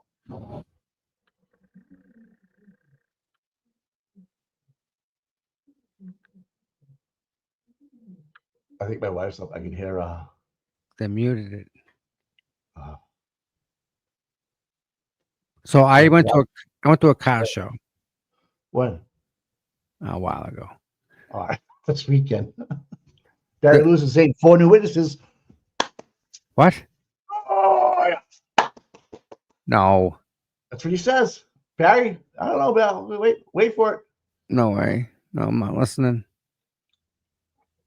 I'm not listening. Shelby's telling you to eat your fucking coffee. Please go. What was it? Was it Rocket Crotch? What do you call yourself? I don't know if you Crotch Rocket. Crotch Rocket. That's right. All right, I'll be right back. Oh yeah, Glock. Remember? Yeah, Anne Hesh, her girlfriend. She's dead. She's dead. That's right.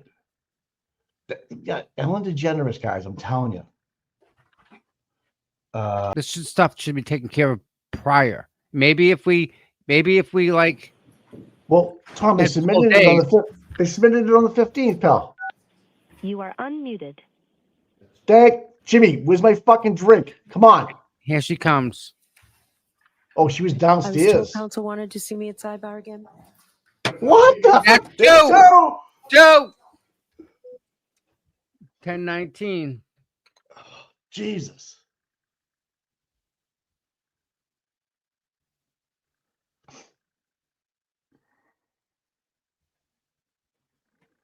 How is this okay? How? This should be taken care of prior, man. Jesus Christ. Oh, we get the whole, everybody's there. I count 9. There was I guess there was a car accident, someone said. I'm not sure. So, not sure what happened. 1, 2, 3, 4, 5. Is that Lou O'Connell behind the girl in the blue shirt there in the back corner? With the dunce hat on in the corner? Yeah, probably. No, I can't tell.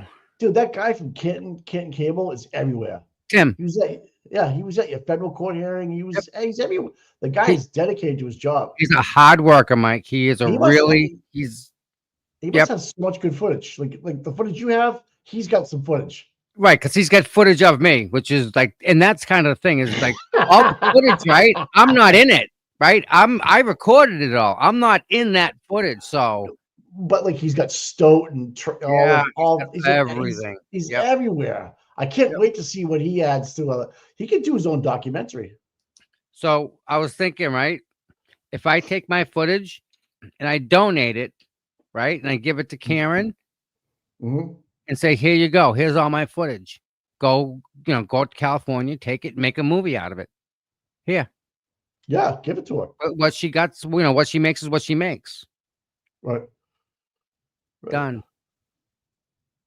But see, and who else has that content? To give All right, her? so here we go. So Gladys Kravitz Googled Matt Coleman. Yep. And his number ends in 5051, which was mentioned when Proctor reads the text messages. So yes, he's a friend of Proctor's. That's bad. Yep. So these 4 guys. Yeah. Oh. Tom, everybody says every time there's a sidebar, you have to take 2 gulps of your coffee. Oh my. Okay. It's a coffee drinking game. Look at my kidneys. It's tough coffee today. Wow. Can you go to sleep after you drink coffee? Yes. Me too. Okay. All right. I put 7 scoops in instead of 5. I shouldn't have. I don't do sugar. Do you use sugar? No, I use this one creamer. What is it? That's what I use, dude. But I use the Italian. Yeah, I love it. Don't use. I was using sugar. I use that instead. No sugar. Yeah, that's got sugar in it already. So yeah, right. Yeah, not the same as much, but yep, No. love it. All right, can we please get somebody up on the witness stand, please? Oh my god, this is something, isn't Jesus. it? Can someone just put Lou O'Donnell up there? What's going on? There's Nick in the front row. So Jen, you can fall asleep with the coffee. Yeah, I could. Literally had a cup of coffee this morning, and I laid down with the dogs on the couch before it was like 5. I don't know. I texted Tom time. It takes me 5:30, whatever it was. And I fell back to sleep. Yeah, I fell back to sleep at 7:30. Well, with my dogs, it's a whole different level there.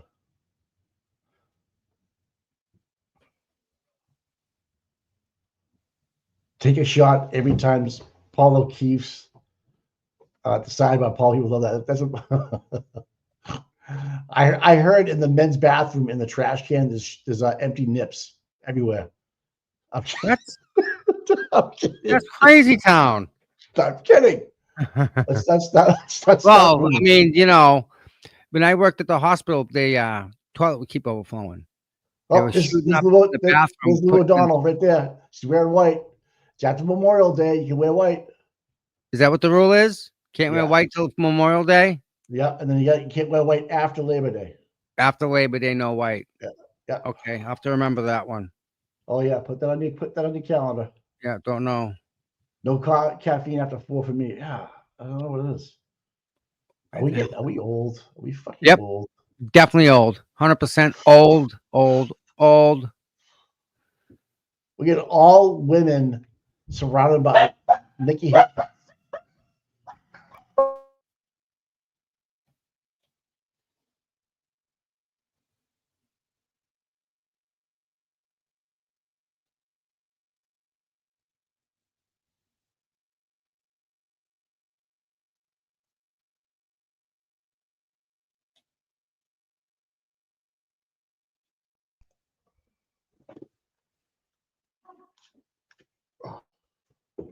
Mama's home. I don't know where she went. All right, come on. Can we get a trial going? Mr. Reed got the inside scoop. David's laughing. That could be good. All right, we're gonna take our morning break. Yep. I'm telling you. 10:30. Well, great.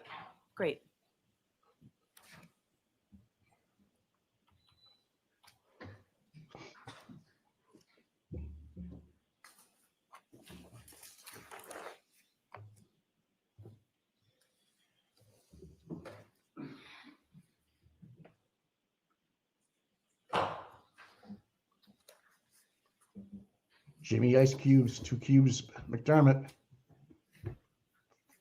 If anybody's hungover, it's him. Looks like Hank Brennan dyed his hair over the weekend. I got the verified complaint. Well. Oh, there's the sigh. Oh, I can't believe I have to go to court today and take care of somebody's lives on the line. The truth, the whole truth, and nothing but the truth, so help you God. Yes, sir. You're welcome. Good morning, Your Good Honor. morning. Who's this ass clown?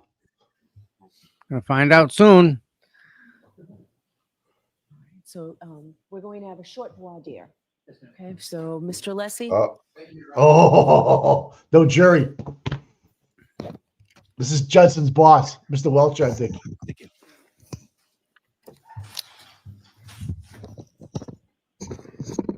Unless he's good, dude. Morning, Dr. Welcher. Good morning. If you look at any documents in answering my question, I appreciate you letting me know that, okay? Okay, Do you have any documents open in front of you at this moment? I do. I have a binder.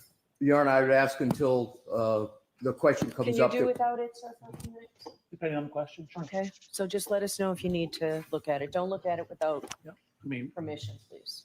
All Here we right, go. go ahead, Mr. Thank you, Your Lessie. Honor. Dr. Welcher, you have changed your PowerPoint presentation in the last few days in this case, correct? I deleted a slide and removed a couple words. Right, but you changed your PowerPoint presentation, correct? Correct. I deleted a slide and deleted a couple words. Who have you spoken to at the Commonwealth in the last 2 weeks? Anybody associated with the Commonwealth? Who have you spoken to? In the last 2 weeks, Mr. Brannon, Mr. Lally, Lieutenant Tully. Anyone else? I think Mary Ellen Gray, Anyone else? the tech person Cindy this morning. And with regard to those conversations, what prompted those conversations? Who initiated them? I was originally told I was going to have to be out here last Monday. So there was a whole flurry of conversations around that. I was initially told I may have to give all my rebuttal testimony on a whole huge data set I'd received. I'm sorry to interrupt you, sir. My question was simply because we have a limited amount of time. Who initiated the conversations? Oh, there were multiple conversations. How many? I have no idea. More than 10? I'm sorry? More than 10? Probably not. All right. What did you discuss with, do you understand it's no longer Detective Lieutenant Tully? It's, as I understand, it's Lieutenant Tully. Did you have you said you had conversations with him, correct? Correct. When was the first conversation? How many? And what are the nature of those conversations? Are you limiting it to the last 10 days or in total in my life? Within the last 2 weeks. Last 2 weeks. I believe it was when I got here on Saturday night, I informed them I had landed.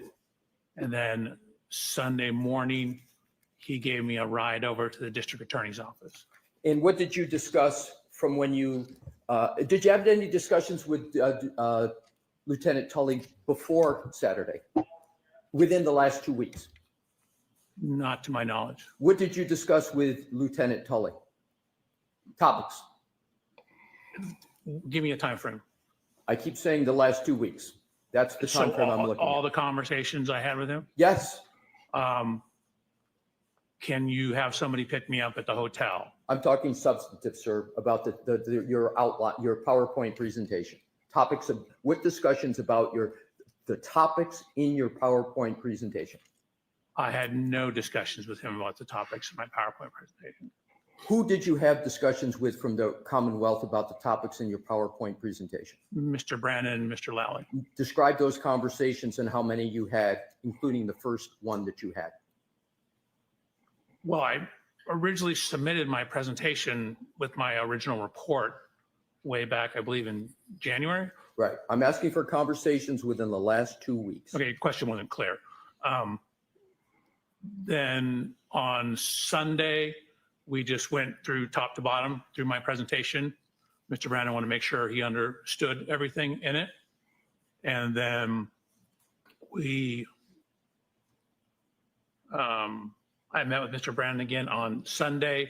We ran through it briefly again. And then that was largely it. Who suggested the changes to your presentation? Mr. Brandon. Mr. Brennan suggested the changes that you make. He indicated some of the things, for example, the slide I deleted referenced testimony that I was not allowed to include on a slide. Were there any discussions with anybody from the prosecution team about the changes with regard to the what I will call the Dighton route, the Dighton distance, and the total mileage? Do you know what slide I'm referring to, sir? I do, yes. Who initiated the discussion on the changes to that slide? So that slide was changed, I don't know, probably 8 or 10 days ago. Oh, it was changed 8 or 10 days ago. Correct. Were there any changes made from 8 or 10 days ago to what's now in your presentation? Not beyond what we talked Oh, about. okay. So 10 days ago, those changes were made. 8 to 10 8 to 10. days ago. I could actually probably figure out exactly when, if you like. Now my next questions go to Mr. Burgess. Mr. Burgess is a colleague of yours at Aperture, correct? Correct. Are you aware of issues relating to the accuracy or inaccuracy of his CV? Unfortunately, I've been bombarded with emails that have referenced that. I've seen it. I have not read them. You've been bombarded with them, but you have, and you say unfortunately, but you have not read any of them? None? Maybe 1 or 2 lines. For example, they come in, they're looking like legitimate business emails. And then I pull it up as a business email. I'm like, okay, I'm not supposed to do this. Court said I can't look at this. Now, I want to go back to your slide presentation. I understand that you intend, subject to our objections at the court's ruling, you intend to present testimony with regard to your PowerPoint where you are going to elaborate on your 1231-38 to 1231-43 trigger 1162-2, and you're going to add to what has been in your presentation a verbal discussion with regard to Mr. Burgess's change that he made in his May 8th report with regard to the variance time window. Do I have that correct? No, you don't. It's not based upon a verbal discussion. It's based upon his report. Okay, so you're going to make, you propose, what you're intending to do is you want to add the change from Mr. Burgess's May 8th report to what you're going to testify to on your PowerPoint. Do I have that correct? That is correct. And the only reason you're going to testify with regard to altering the 1231-38 to 1231-43 window is because of what Mr. Burgess has done on May 8th. Is that correct? It's better data. So I'm altering it and correcting it with better data that I've received from Mr. Burgess. Right. But my point is, if it weren't for Mr. Burgess's change, you wouldn't be making any changes in your testimony, correct? It's only because of what Mr. Burgess did on May 8th. Is that correct? Only from his report, correct. Correct.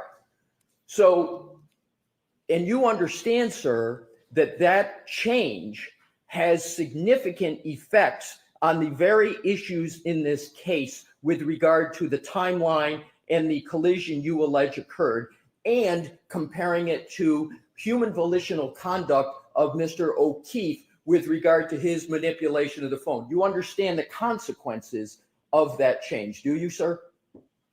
I do. I would disagree with your assertion that this is consequential. Again, my original data, which is in my PowerPoint and has not changed, that data is still there. The timing was extremely close within the error of the measurements, which Mr. Burgess ultimately showed in his subsequent report that was within the variance associated with those timing devices. I understand, but my point, sir, and I want to understand if I have it correct, is that is going to move the time that you assert the 1162.2 trigger occurred, correct? Correct. And you would agree that's a substantial change given the issues in this case when seconds matter? Or do you think it's an insignificant change? I wouldn't say it's insignificant. Again, I haven't modified my PowerPoint at all. I was happy with the data I had and satisfied with the data I had. Again, once presented as engineer would with better data, we use better data. It brings it, I'm sorry. It Please, brings it, Voir dire, let him finish. Yeah. it brings it closer in time to Ian Whiffin's last contact point data. But even if we don't have that, given what I knew about the variance in the cell phones, my time was still within that window anyway. Sir, you've just answered my question, which is you agree that it affects the timeline in the activity of Mr. Whiffin's report. You said brings it closer. Did I have your words correctly? Correct. What I was concerned about was your word about significant change. It brings it closer. It doesn't necessarily bring it significantly closer. My original timeline was very close, within the range of the accuracy of those types of cell phones, infotainment system data. So even if I didn't have Mr. Burgess's subsequent report, the data is still within that time window. Sir, isn't it a fact that with the variance of Mr. Burgess that you're now you want to testify to, that there is a change because your 1162.2 trigger 1231.38 to 1231.43, you know that there's a device lock event on the phone of Mr. O'Keefe after that time period. You understand that, correct? So again, there's a window of plus minus on that. Technically, those timestamps on that are, as you indicated, again, it's literally, I wrote that on my slide. It includes my slide where I have that exact comment. But my question, sir, is the change means now that with the Mr. Burgess variance moving, you now have part of the moving range that occurs after the device lock, whereas before your change, the device lock occurred after every bit of your range of 1162.2. I have that correct, don't I, sir? You do. Okay. Okay, so Your Honor, that's it. that's all I needed. Thank you. All right, so we're going to bring the jury in. Boom. Oh, Hands man. up. Bob You Alessi may as is well stay the right man, now. dude. Okay. Always. The man. I'll see you at sidebar. Oh, there's three. No, they can come in. Bobby, three sidebars. That's three. And we've got nothing done. What have we got They're done? gonna probably go into break. Barry Lewis, it's over.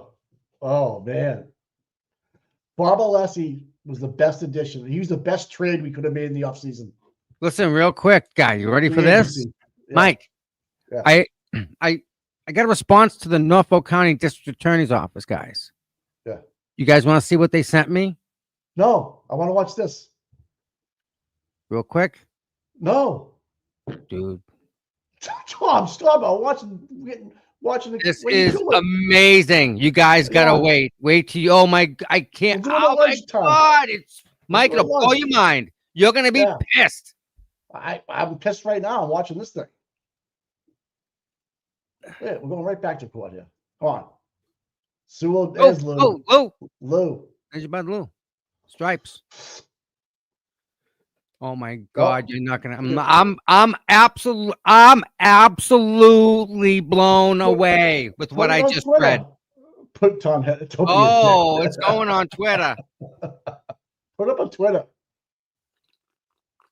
Everybody's yelling at me because I told you no. Oh, come on, guys. Jesus. Can I say it? You're a lot more fit. Yeah, go ahead and say it. You guys ready? Yeah. Norfolk County District Attorney. They have all of us. You know, I say we're on a list, Mike. Yeah. I have the list. Do you want to call? I'm not on there. You want to bet? Fuck you. No way. Everyone's on it. I agree. Thanks, Joe. Thank you. This morning, I think the coffee and donuts and muffins was probably a hint that we were taking longer than what we ordinarily would do. I do appreciate your patience. So I have to ask you those questions. Were you all able to? Person of the year right there. Discussing this case with anyone since we met last week? Everyone said yes or nodded affirmatively. Were you also able to follow the instructions and refrain from doing any independent research or investigation into this case? Everyone said yes or nodded affirmatively. Did anyone happen to see, hear? You tweeted it, Tom, or no?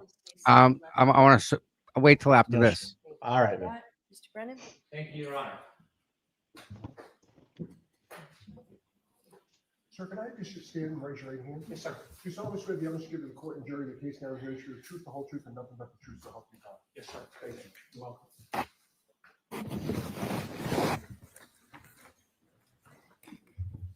May I refer to my resume? May I refer to my resume? All right, Mr. Brennan, Thank you. whenever you're ready. Good morning, sir.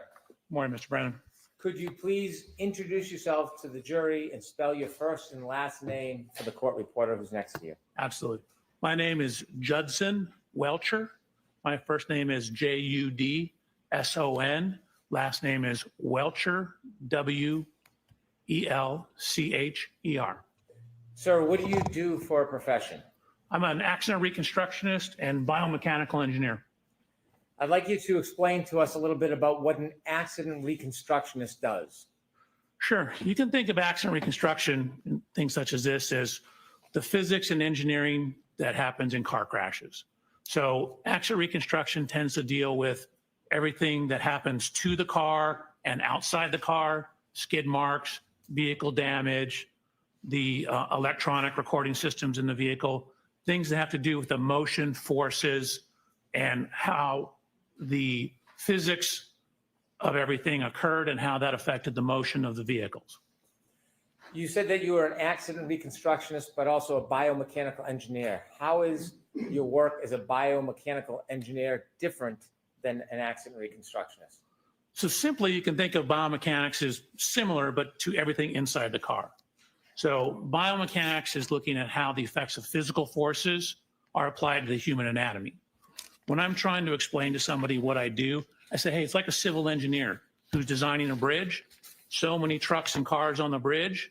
Are that going to cause the beams in the bridge to fail? Is that going to cause the cables to fail? So a human body is governed by the same laws of physics, just like the bridge.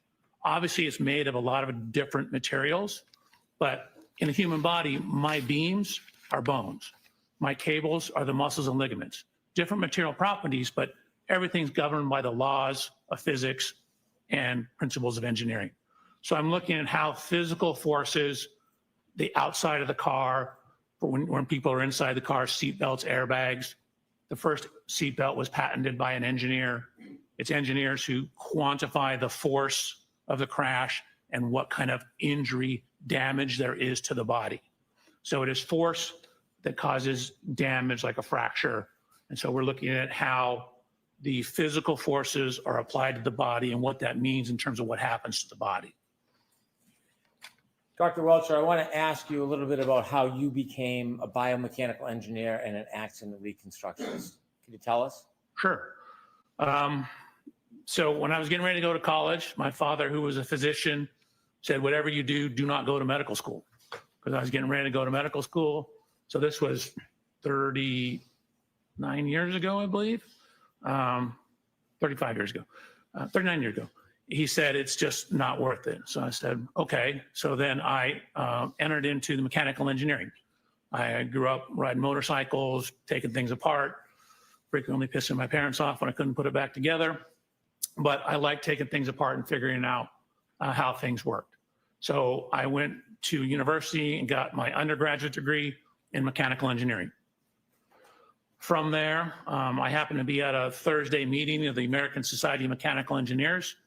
A group came in from a company that did this type of work, and they showed some examples of how you apply engineering concepts that you learn in mechanical engineering to the human body. And so I was like, man, that's a great job. That's the perfect mix of engineering that I have and my desire, to learn the medical side of things as well without becoming a doctor. So I talked to them. I actually applied to the company and was ultimately hired as a biomechanical engineer. How long did you continue as a biomechanical engineer until you went back to school? So I actually, very quickly after I started the job, I took a human anatomy class at a community college. I quickly realized that wasn't enough. And so in around 1993, I went to the USC Medical School and enrolled through what's called concurrent enrollment, which means you can take the class, but you're not actually in medical school. It's a medical school class. But I took gross human anatomy. So it was me and 160 or so other doctors. I took the same human anatomy that first year medical students at USC took. So it began in 1993. Did you continue to work as you pursued your higher education? I ultimately started my own company, continued to work, continued to do research, had a wonderful opportunity to have 2 beautiful children, and continue to this day. Tell us a little bit about the company you started and when. Sure. So in about October of 1994, I started my own company. Me and the guy who was my immediate supervisor said, hey, we can do this better. We can do more research, more testing. And so we started our own company. What kind of company was it? It was an action reconstruction and biomechanical engineering company. We also early on did a bunch of testing and design work for amusement park rides.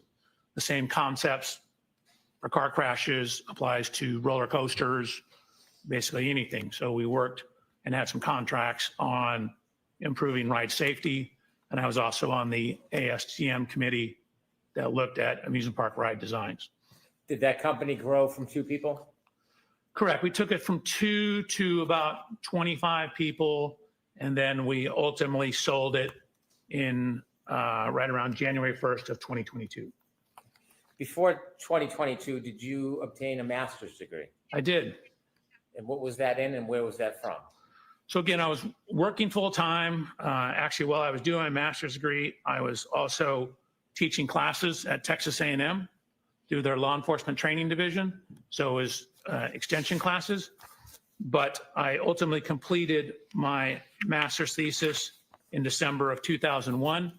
That was from USC, University of Southern California. And I received my master's degree in biomedical engineering. I wrote my thesis. It was basically on automotive seat design, but it was titled Whiplash-Associated Disorders, Related Anatomy, Biomechanics of Injury, and the Relationship Between Injury Potential and Automotive Seat Design. Pardon the interruption.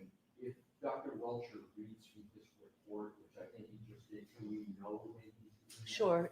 Dr. Welcher asked me if he could refer to his resume, and I said yes. So if you read, just let us know. And it's my resume, not my report. Your resume, did I say? No, you did. He said report. Yeah, no, it's his resume. You share with us that your company continued to grow until you ultimately sold it in 2022. During that time, did you continue to pursue higher education after you obtained your master's degree? I did. So again, ever since 1993, I've been slowly pursuing higher education, both obtaining my master's degree as well as my PhD. During that time frame, I also published 20 peer-reviewed scientific publications. I taught for 5 years at Texas A&M. and served as a peer reviewer for both the Society of Automotive Engineers and for a short period on the Archives of Physical Medicine. So I was working and running a company with my co-creator, as well as teaching, conducting research, publishing, also while going to school part-time. Take us to 2011. Were you still pursuing education at the University of Southern California? I was. And what occurred? What did you achieve in 2011? So in August of 2011, I finally obtained my PhD in biomedical engineering. I wrote my dissertation, reading from my resume, titled Development, Validation, and Testing of a New Sensor Array for Intra-Articular Pressure Measurement, In Vitro Human Lumbar Spine, Intra-Articular Facet Testing, which is a lot of big words to say. I was testing cadaver spines, looking at the loads inside the spines associated with various motions of the spine. Did you achieve your PhD in biomechanical engineering? It's actually in biomedical engineering. Biomechanics is within the field of biomedical engineering. So you have a PhD in biomedical engineering. Correct. That's fixing medical equipment. That's You not mentioned that anything. You have published many articles. I'm a biomedical engineer. It's Have there fixing been medical. articles that you have published that are relevant to some of the subjects that you're going to talk about during your testimony? Idiot. I mean, I have a number of, again, peer-reviewed scientific publications. Peer review just means you submit it to a journal and they have other people review it, give you comments, your peers in the field. I do believe there are a number of them that could certainly be relevant to both the physics and, for example, pedestrian injuries. If I could mention a few. You wrote an article on sideswipe collision dynamics. What's sideswipe collision dynamics? So I was actually an invited speaker at the World Congress, or sorry, not the World Congress, the World Reconstruction Expedition.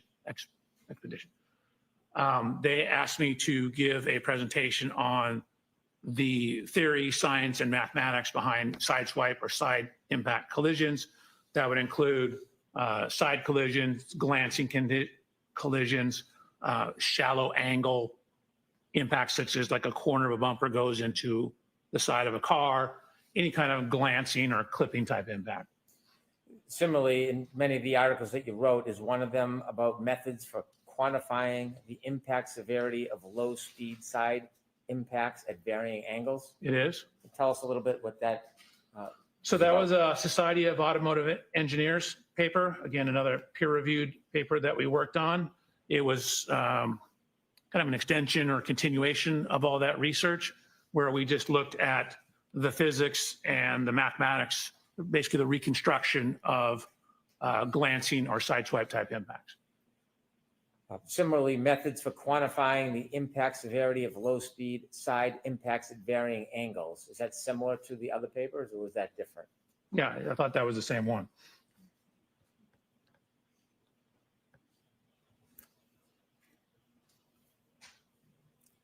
If I can continue, another article or publication that you wrote, Occupant Kinematics and Loading in Low Speed Lateral Impacts. What does that mean?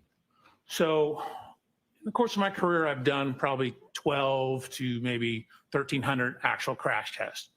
I've crashed everything from skateboards, mopeds, up to trains, motorhomes, and ambulances. I've conducted, relative to this case, probably or been involved with 50 to maybe 70 pedestrian impact tests. So the low speed side impact one is we actually put human volunteers in side impact collisions. And what we did is we had accelerometers, which are things that measure acceleration. If you had physics or memory, Newton told us force equals mass times acceleration. So knowing the acceleration of something, you can get an idea of how much force is applied to it.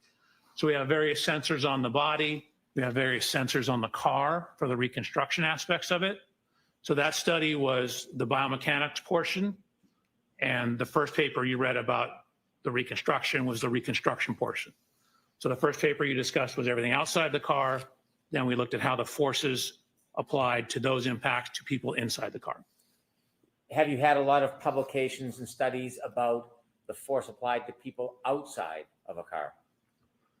I don't know if I'd say a lot, but I was an invited lecturer to the Action Reconstruction and Collision Safety Institute conference, where I specifically gave a paper and a series, or basically a lecture on what's called pedestrian impact biomechanics, which was exactly as the name implies, what happens to pedestrians when they're impacted predominantly by cars and vehicles. How much of your work involves pedestrian impacts? Probably maybe 10%, 5 to 10%. Most of it's car to cars. Biomechanics of low-speed impacts. Is that another paper that you wrote? That is a paper I wrote. I don't want to read all of your papers and all of your publications, but on a different topic, did you write a paper on the study of the measurement of Generation 2 Toyota event data recorders and low-speed side impacts? Yes. Could you tell us a little bit about what measurement of event data means in this? So, Toyotas, newer Toyotas particularly, have two types of electronic equipment on board that can record crashes. There is what's referred to as an event data recorder, or EDR. It's somewhat commonly referred to as a black box. It's not exactly right, but it's close. And then there's a secondary system, which is really more closely tied to maintenance. That's called TechStream, but it will pick up data that you can frequently relate back to various events. So that particular paper was looking at the event data recorder data in Toyotas.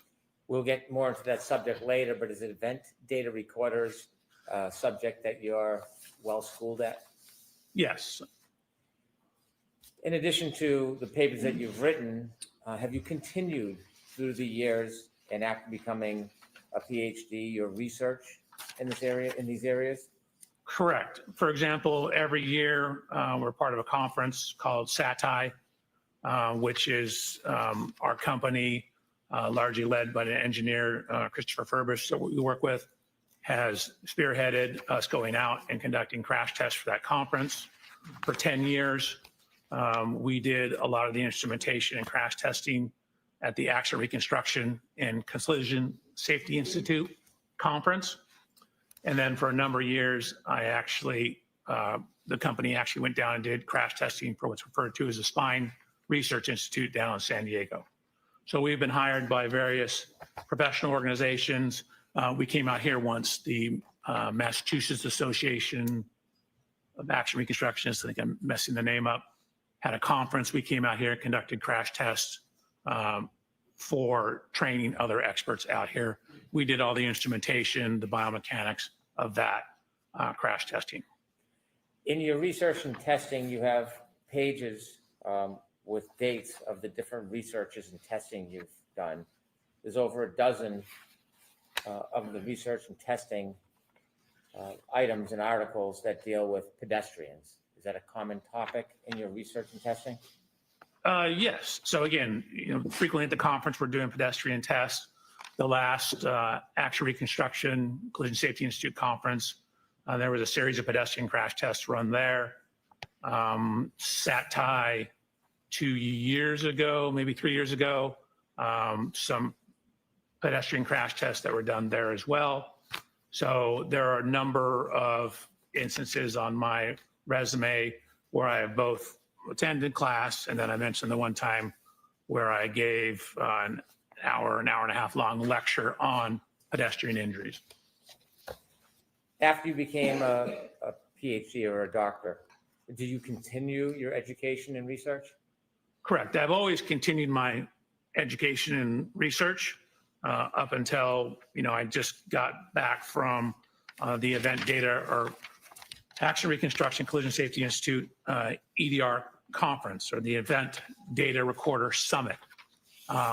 My company, through my relationship with the founder of that summit, was a sponsor.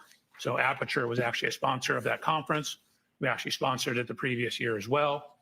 And also as part of that, I assisted one of the researchers in conducting, it's called front camera module.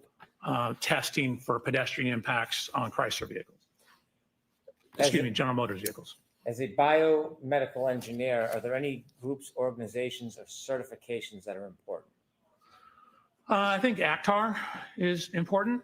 So ACTAR is an acronym. It's ACTAR, and that's short for the Accreditation Commission for Traffic Accident Reconstructionists. And so it's a bunch of professional groups, originally from some concerns, I believe, from the Department of Transportation, got together and set standards for reconstructionists.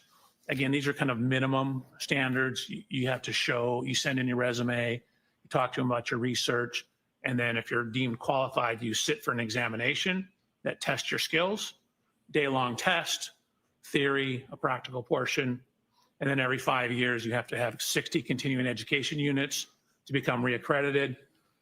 I've been an accredited accident reconstructionist since February of 1995, and my accreditation is current and active up through today. So you've been accredited for 30 years? Yeah, correct. I don't want to trick you on the math. No, I never thought about it, but yeah, I guess it has been 30 years. Have you testified in court before? I have. Have you testified in state courts? I have. Have you testified in federal court? I have. Matter of fact, in Boston. Have you ever testified in civil cases? Yes, I have. Have you testified being called by the plaintiff? I have. Have you ever testified being called by a defendant in a civil case? Yes, Have you testified in criminal cases? I have. Have you ever been called by the state or the government? Yes, Have you ever been called by a defendant? correct. Public Defender's Office. In any of the cases, whether it's civil, criminal, plaintiff, defendant, government defendant, does that in any way change your analysis about data regardless of who or where you testify? No, I take my job is to be a critical analysis of the data. So I wanted to look at the data as objectively as possible and form conclusions based upon the data, trying to remove wherever possible speculation, try to remove wherever possible reference to testimony. Now, sometimes testimony is the only thing we have. And so we need to rely on it for bits and pieces. But generally, my job is to try and look at data and see what the data shows. I have no dog in this fight. I don't, quite frankly, care. What I'm doing is trying to do a good engineering job, which is looking at the data and drawing sound principles and sound conclusions from the data. Presently, you said you had a company and you sold it. Where do you work? It's a company called Aperture. I guess we were acquired or merged into it technically. How many offices do you know if Aperture has? Oh God, I should know that. I mean, we have them in Massachusetts. We have them in, I think there's 3 or 4 in Texas. There's, I think, 4 or 5 in California. So I want to say there's at least, I don't know, 13 to 15. Do you work at a particular location? I do. Where do you work? Long Beach, California. Do you work with other people? Do you have a team? I do. How many people are on your team? 5. And what's the team comprised of? It, Is everybody a PhD, an engineer? one individual is a PhD in engineering, Dr. Umali. And then I have 3 other engineers and 1 case reader. I guess it's 6 people. I have a case manager as well. Is there any, do you work interchangeably at the different branches around the country, or do you have your own team in California that you work with? 99% of the time, it's my own team. Occasionally, we'll get a case from another office. I've worked on a couple cases out of the Texas office, and maybe a couple out of the Nevada office.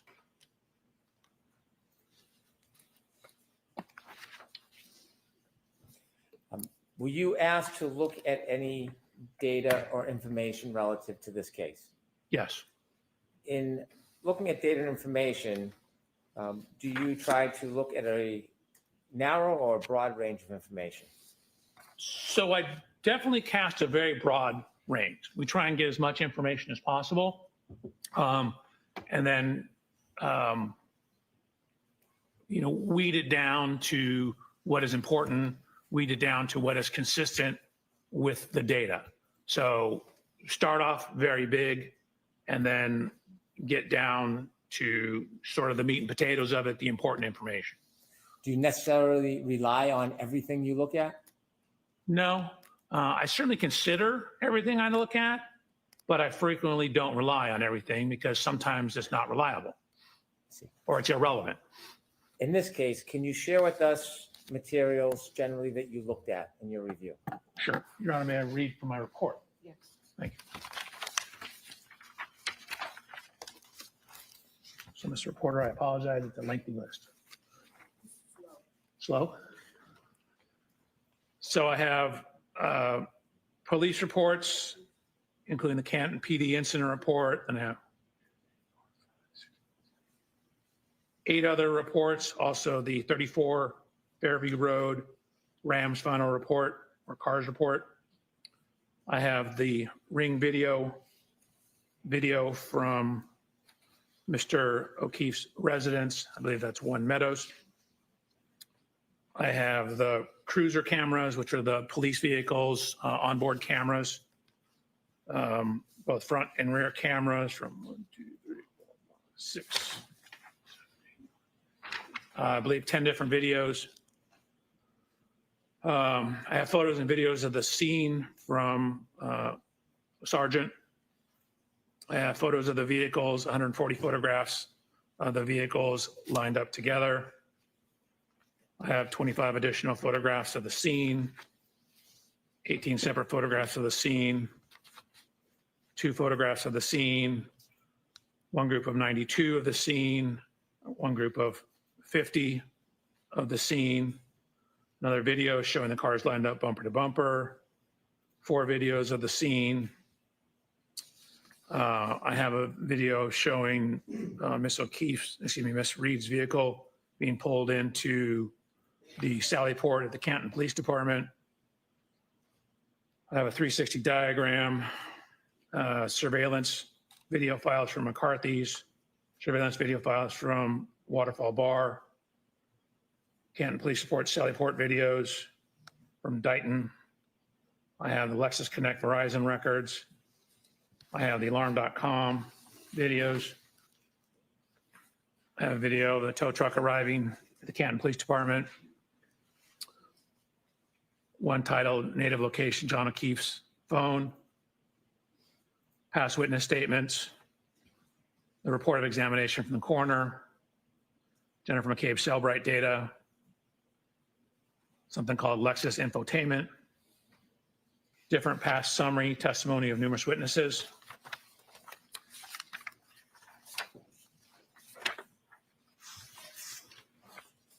I have earlier summary testimony of numerous witnesses. The Boston Magazine interview with Miss Reed, a Dateline interview with Miss Reed, a 2020 interview with Miss Reed, lab reports from BODE, the Crime Scene Response Unit Boston, Crime Scene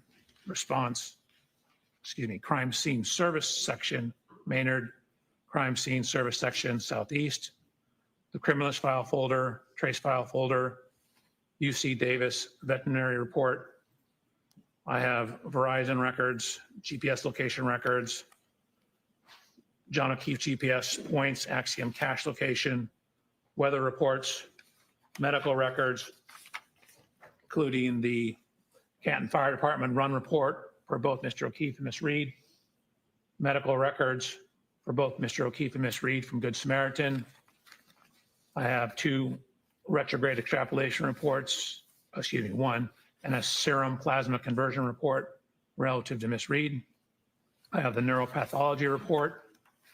I have the Orange County Medical Examiner's report, the diagrams, the postmortem toxicology report, and a second same autopsy report, more pages.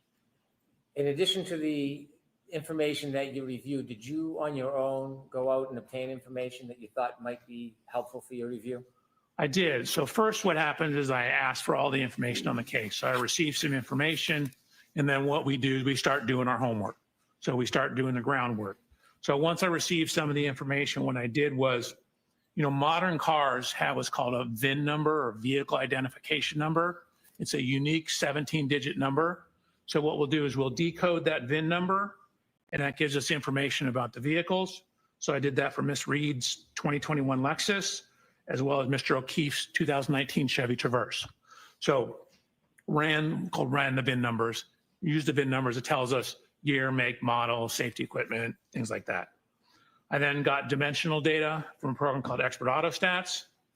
And then I have complete parts diagrams for the vehicles. So I have literally bumper to bumper parts diagrams from something called the Mitchell Collision Estimating Guide. And what that is shows parts, involved in the vehicle. So for example, in Miss Reed's vehicle, I have bumper to bumper. I certainly have all the parts around the rear bumper and tail light of her vehicle. And then of course I started additional work on top of that. After you began your study, sir, did you have an opportunity to personally look at items that were involved in this case? Yes, I did. And what did that include? That included looking at Miss Reed's vehicle, looking at Mr. O'Keefe's vehicle, going to the scene of the incident.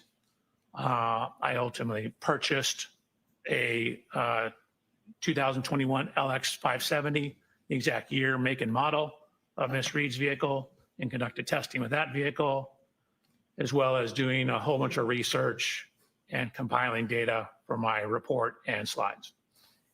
You mentioned slides. When you went through your investigation analysis and ultimately led to whatever conclusions you have. The guy uses Mitchell, Mike. Prevent, guide, and create a PowerPoint presentation that could assist you? I did. I provided a PowerPoint presentation on January 30th. May I approach, Your Honor? Yes. Now that I've changed it. They went out and bought a 21 Lexus, dude.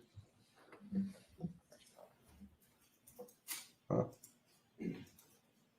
We paid for that.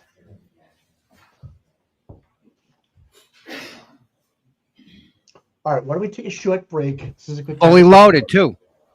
Same Oh, as yeah. Karen's. They Yeah. bought it. She leased it. They bought it Yes. Yep. just to get the measurements on it, right? Kindly take a look Well, at it. yeah, Did they buy a Traverse too? I don't think so. You just said they bought a 21 Lexus.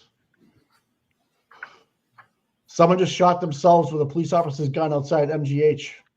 No. Took it out of the holster of a cop and then killed himself. Sir, does that appear to be a copy of your Yeah. PowerPoint Kidding me? presentation? No. And Root must be out of her It appeared mind. right. 141 pages. Didn't look at every page, but it looks right. She said something like this was going to I happen. asked to mark. Wow, Mike. Okay. Was you serious? It just happened?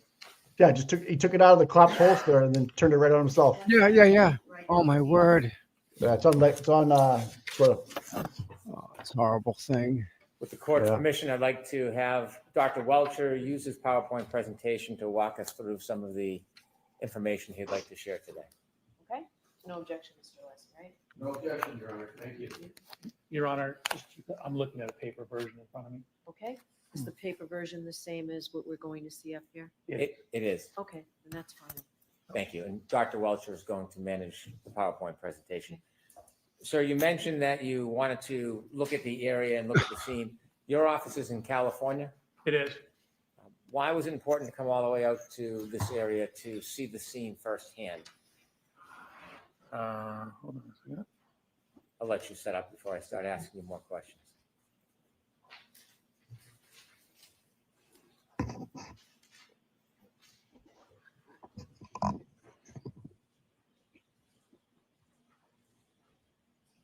Right back. We went through this, had it working perfectly. There we go. Okay.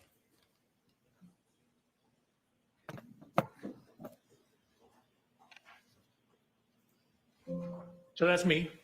No, that's my first slide.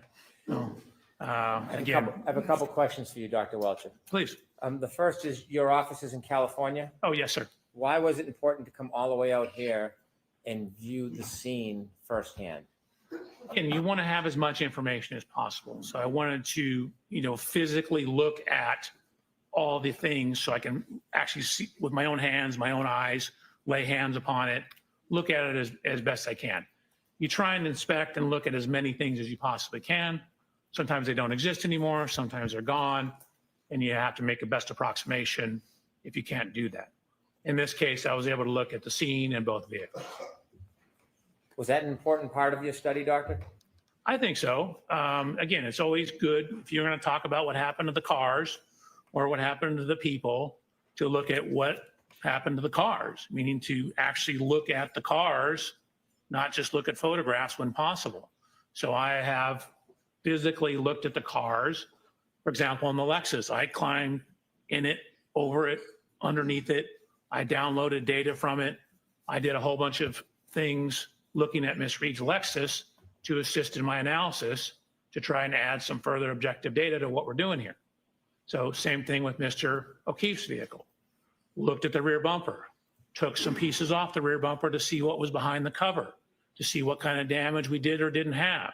So went to the scene, looked at the measurements of the curb, looked at where some of the lines are on the road because you can see them in some of the photographs. Again, it's always good when possible to inspect everything you can inspect. If you could now begin and tell us how you started your investigation. Sure. So on September 23rd, I had an opportunity to come out. Mr. Brandon, was the first time I ever met you on that day, I believe. And I had received material before that. And what you see here is, this is my inspection of Miss Reed's vehicle. In the upper left photograph, you'll see, oh, this doesn't work very well. Upper left photograph,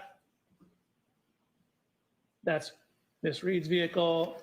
That's Mr. O'Keefe's vehicle, the Chevy Traverse. And then what you see here is a laser scanner. You can see it on the ground here. Laser scanner is creating a 3D model of the vehicles. So I use that to create a 3D model of the vehicles. You can see me in the upper right photograph. That watch is this watch right here, my Garmin watch. And what I'm doing is looking at the construction composition of that right rear corner of the bumper. I'm looking at things such as the dimensions, where various lights and components are, and how does the geometry of that bumper relate to things that would be hit when backed into. All right. Welcher notes this is 9/23/94. Is that an accurate date of when you came and first started looking at the vehicles in the area? You said 24, correct? I did. You said 9/23/24, correct. And then on the slide, what I tried to do is underline what I'm doing. So this is inspection of the Reed Lexus. And as noted, I'm only showing you a couple. I actually took 445 photographs. Do you remember when you began this case, the month or the date? No, it was obviously before this. I had material before I came out to look at the vehicles. You think it was months before this? I don't think it was months. No, it was maybe a month, if not less. So you began your work in the fall of 2024? Correct. And I just want to ask you about the picture in the middle. You see the right taillight housing is missing. Did you Correct. understand that had been removed prior to you looking at the car? It was, yes. Thank you. You're welcome. However, some of the evidence stickers, these white stickers here, were still on the vehicle. You did not place those. Did you place those stickers on yourself? I did not. Were they there when you first saw the car? Correct. They match what I'd seen in other photos. Thank you. So just continuing on. So what you see is, again, I mentioned looking underneath the bumper. So we wanted to see what, if anything, was damaged on the corner. So I'm putting my hand to show where the frame rail ends. This is me looking up underneath to the back side of this taillight.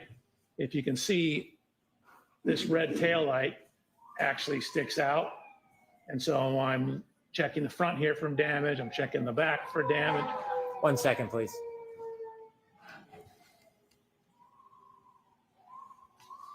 Okay, Doctor, when you were looking for damage on the previous slide, did you find any damage to that lower right red taillight? No, there was no damage to the taillight. the middle picture is from the inside, looking at the inside of that taillight. Was there any damage to the inside of that taillight? There was not. Thank you. You're welcome.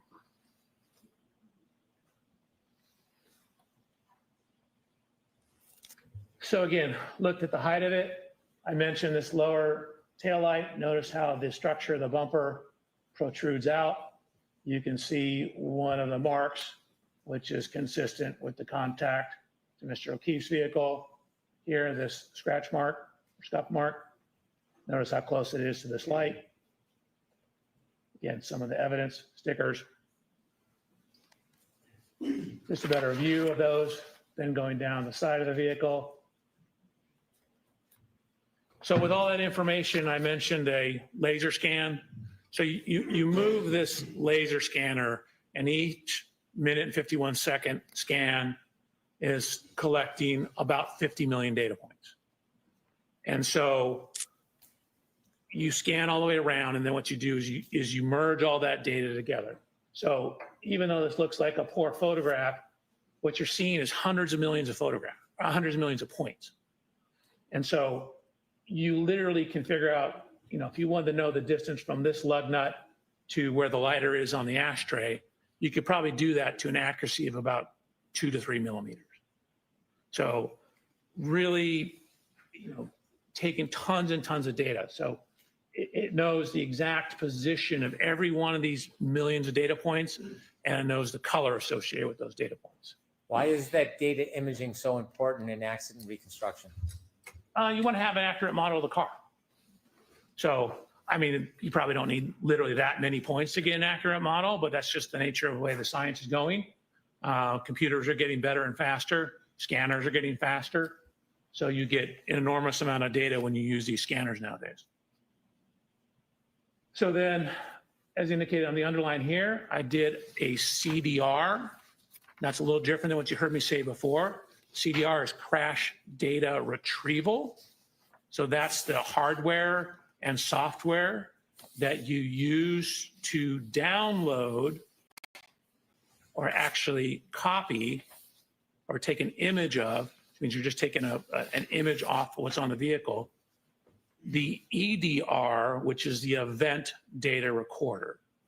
So you use the crash data retrieval hardware to download the event data recorder, otherwise commonly known as the black box. So I downloaded the black box from this vehicle, and although you can hardly read it here, again, I mentioned there are two systems on this vehicle. This is the CDR system or EDR system. There's also the TechStream. The EDR system, this system is primarily to manage the safety components, protect the occupants of the Lexus. So things like fire the airbag, fire what's called a pretensioner, keep track of the severity of the crash to decide whether we need to fire the airbag. So it's not really designed for pedestrian impacts. So when we downloaded this vehicle, we got what's called a none file. A none file simply means that there's no data there. The system's working properly. We had no fault codes, but for a car hitting a pedestrian to cause a file here, this is really more designed for car-to-car impacts, something that's going to have a significant impact on the occupant of the Lexus. And again, the Lexus is 6,000-pound vehicle. Mr. O'Keefe's only 216 pounds. So it's not going to register from hitting a pedestrian. Were you surprised that there was no information about a collision in the EDR? No, exactly what I expected. Okay, I mentioned the second system. So as underlined up here, this is the TechStream. So this is from Toyota TechStream data. You can see the screens here. There's generally two types of files, what's called a vehicle control history and a PCS file. The PCS file is the, God, I forgot the name of it, the protection system. So I also looked at Mr. O'Keefe's vehicle. PCS is pre-collision system. Looked at Mr. O'Keefe's vehicle, same thing, took a series of photographs, laser scanned it, looked in it, underneath it, behind it. I mentioned taking some of the bumper parts off. So I took this rear cover off here to look at the damage behind the bumper cover. Most cars have what's referred to as a face bar. That's that piece of metal that you see here. And there's a piece of energy absorber here. That's your face bar. Crash bar, buddy. So I'm looking to see if there's any damage to that. There was no damage to that. Before you go forward, Yeah. I want you to take a couple steps back because I want It's to been ask you some repaired. questions to explain Please. TechStream data. Could you go back a couple slides, please? Sure. You mentioned that in the EDR, which is similar to a black box, there was no information found. And then you mentioned a different system, the TechStream. Can you make it clear for us how these systems are different and where they're stored on a motor vehicle? Sure. I mean, a lot of data is stored in a similar location. The TechStream system was originally designed, according to Toyota, for maintenance issues. It seemed to come about around the same time Toyota was having problems with sudden accelerations or allegations of sudden accelerations. So the TechStream data or vehicle control history will give you information when there's, for example, excessive acceleration or rapid shifting of the vehicles or rapid steering of the steering wheel. So the statements are that that's designed to help the maintenance people, if you come in with a problem with your vehicle, to diagnose what that problem is. It has a lot of utility in accident reconstruction because if you jam on the brakes before a crash, frequently the TechStream data will record the crash. You mentioned Toyota a number of times. Could you share with us the relationship between Toyota and Yeah. Lexus? Sorry, in my mind, they're the same thing. Toyota and Lexus, obviously a little different, but Lexus is basically made by Toyota. So Toyota and Lexus has the Lexus safety system. Toyota has the Toyota safety systems, which you both read with the TechStream data. The TechStream data, in this case, does it play an important role in your analysis? I think so, yes. The TechStream data, did you independently download that data yourself? So I independently downloaded it, and then I also ran a test with Miss Reed's vehicle, and I created a new TechStream file so that I had a stamp in the ignition cycles of what the current ignition cycle was. So I did a sudden acceleration test of the vehicle. On the Lexus or on the exemplar vehicle? On her Lexus. When you did the downloading, why did you do it yourself? Again, you, whenever possible, want to be the one that does it, make sure it's done correctly, and be able to say, hey, how do I know that's from that vehicle? Well, I know because I was the one who did it. And so if I get it from someone else, then they frequently have to bring that person into court to say the other ones that did it, so then I can use it. So if I do it myself, it eliminates that problem, and then I have no concerns over where it's coming from. So then I know hey, I did it. This is the right car. This is the right program. You left us at slide 10 when you were inspecting Mr. O'Keefe's car? Correct. So again, simply a blue arrow indicating that I looked down behind all this stuff, took measurements of it, and then similarly, I have a 3D point cloud of Mr. O'Keefe's vehicle. So part of the reason we're making these 3D point clouds, and we'll touch on this further, in addition to the scene, you can then basically put all these things back together in the computer. So instead of having to drive the cars to the scene, for example, or to Mr. O'Keefe's residence, you can take these computer models and additional data and put it back in the computer and reconstruct everything on the computer. So before we had the exact angle of impact, again, this is for looking at when Miss Reed contacted Mr. O'Keefe's vehicle, backing out of Mr. O'Keefe's garage at One Meadows. I lined them up just to generally show the approximate location. A couple things, you notice how, again, this lower portion of the Lexus bumper sticks out. Notice how the side of the Chevrolet slopes in as you get higher up. So this portion sticks out more than this portion. And this is where you would expect any contact damage to occur, assuming there was an impact.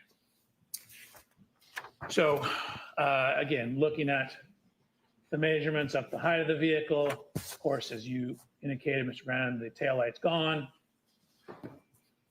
And then went to the scene. So same thing, went to the scene, took, again, 297 photographs of the scene, had our people scan it to create a computer model of the scene. So, literally, if you wanted to know the distance from this window to, say, some manhole cover on the road, we have the data to figure that out, down to a couple millimeters. In addition to going to the scene and doing the digital mapping, you mentioned other review of materials. Did you have an opportunity to review dash cam footage from Canton Police Department police vehicles to see the general location of where Mr. O'Keefe was when first responders were assisting him? Objection, Your Honor. So that's just a yes or no? Yes. Thank you. So the TechStream download. So this is a screenshot from the TechStream download. Keep in mind, this is kind of maintenance software. So we're looking at a number of things in the maintenance software.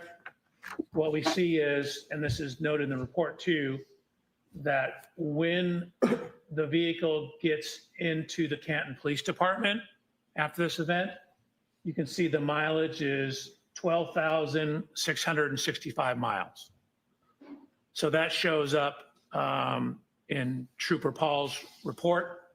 It shows up in the photographs, and it shows up as matching the mileage in the TechStream data, both at triggers 1164 and triggers 1167. I'd ask you if you can enlarge the data on the right and break down what it actually means, the different columns and the. Is it possible for you to enlarge that?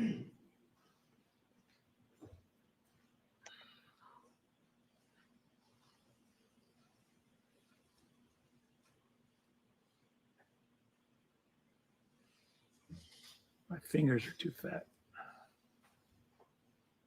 Thank you. Okay. So what you're looking at is what I called event 1162. If you see anything in blue on these charts, that's information that I added. I typically put my initial, JBW, Judson Blair Welcher, that's me.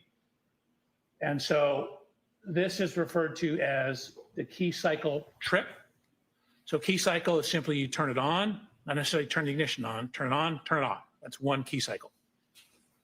So I labeled this one 1162-2 because there's also one that's on the same key cycle that I'm calling 1162-1. The system also records the mileage. So again, this is a maintenance system generally. So what you see is the T here is the trigger, and there's a point. So this time in the TechStream data, you could think of it as like a stopwatch. It's when it starts when the car turns on and stops when the car turns off. And then if it sees a triggering event, a T, it records that information. So this is when the trigger happened. So that's 1,142.2 seconds. And so I've converted that to minutes and seconds because most people don't think in seconds. And so what it also does is once it sees a trigger, it's constantly circulating data through the computer. So when it says, okay, we have a trigger, it saves 5 seconds before the trigger and then 5 seconds after the trigger. So the trigger's in the middle and you have 5 seconds of data before and 5 seconds of data after.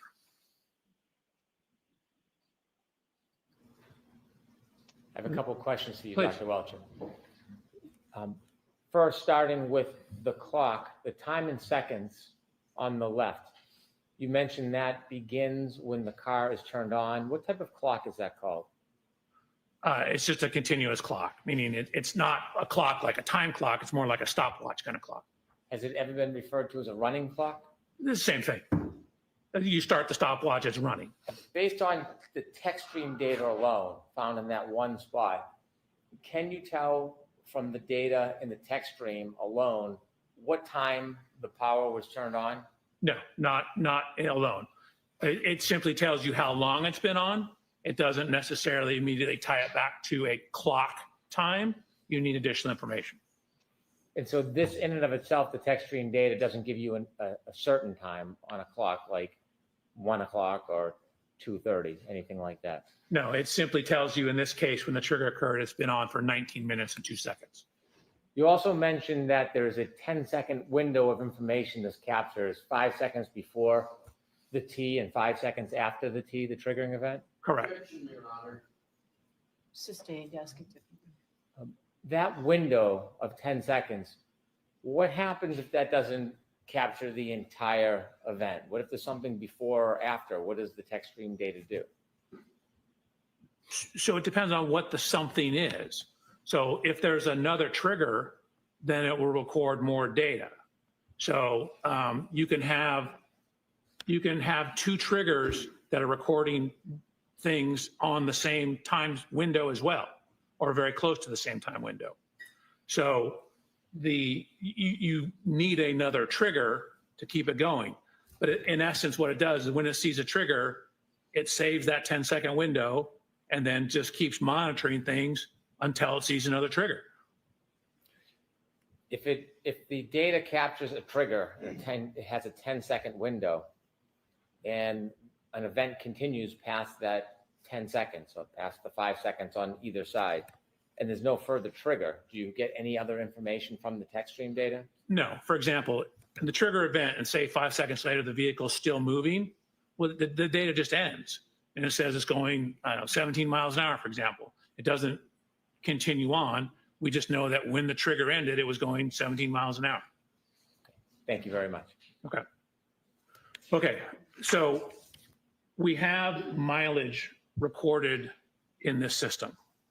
So what we're trying to do is use the available data to see if we can determine, you know, like what event this is, or is this the event, or is this something that could have occurred outside 34 Fairview on the evening of this event? And so one of the things we're utilizing is the mileage. Okay, so 12629 is at the end of event number 2 on the 1162 ignition cycle. When the vehicle ultimately comes into the impound yard, and this is actually before that, comes into the impound yard, it has 12,665 miles. That's a difference, did the math for you here, of 36 miles. Okay, let's consider where that could have come from. So we looked at the various paths and descriptions of where Miss Reed's Lexus was driven after leaving 34 Fairview on the night of this event, up until the point in time the vehicle ended up at the Canton Police Department. So we used Google Maps. We adjusted for the correct date and time of the year. And then what you'll also see is we adjusted for the correct time of day. So, although you can't really see that, let me see if I can blow it up.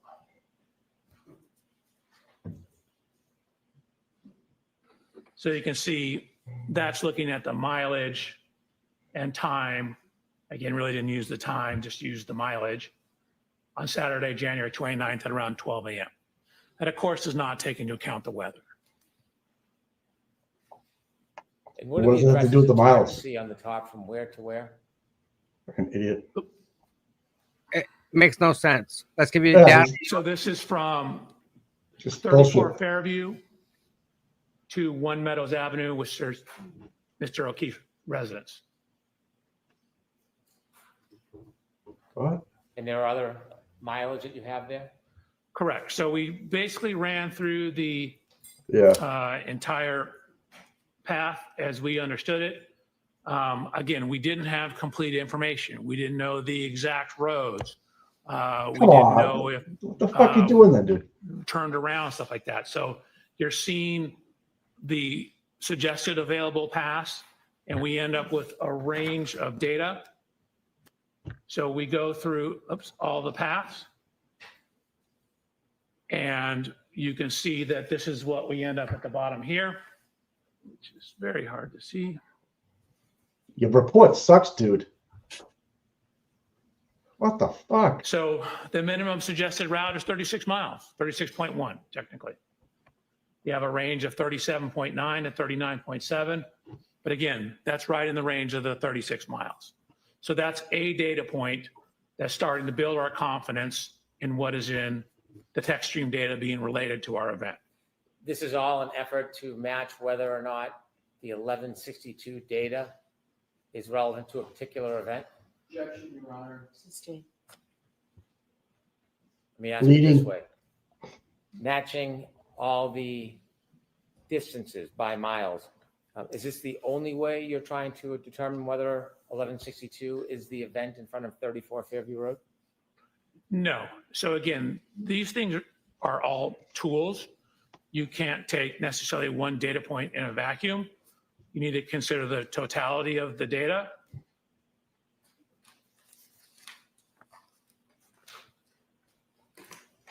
Dude, Which you're is a what I tool. did.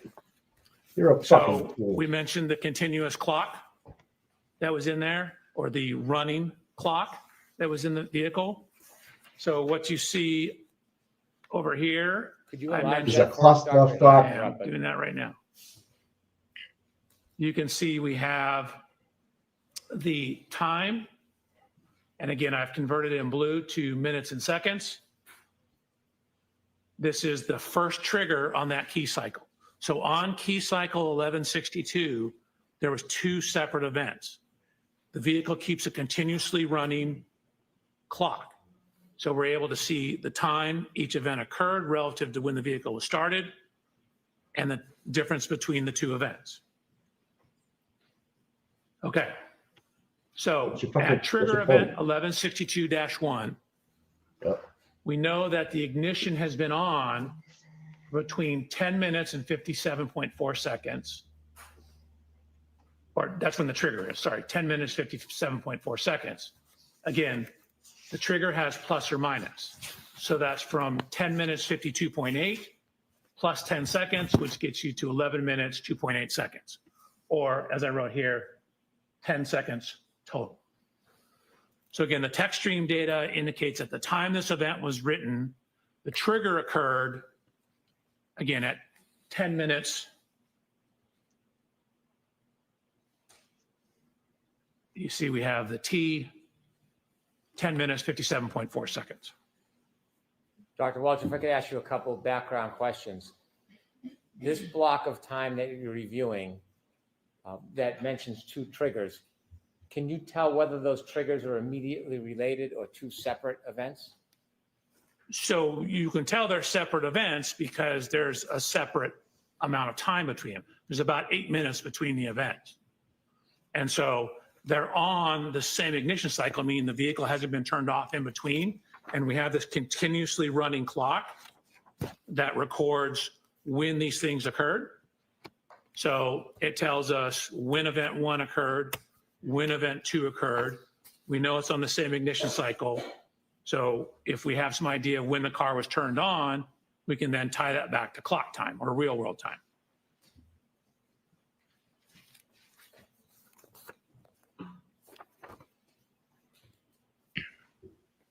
Okay. So lots going on here, right? A lot to digest. This is trigger event 1162.1. I was provided with data and a report from Mr. Burgess that indicated the infotainment system was turned on at 12:36. Zoom in. Fucking what? She was home. That corresponded to a GPS Yep. location that looked like it was outside the Waterfall Grill on Washington Street.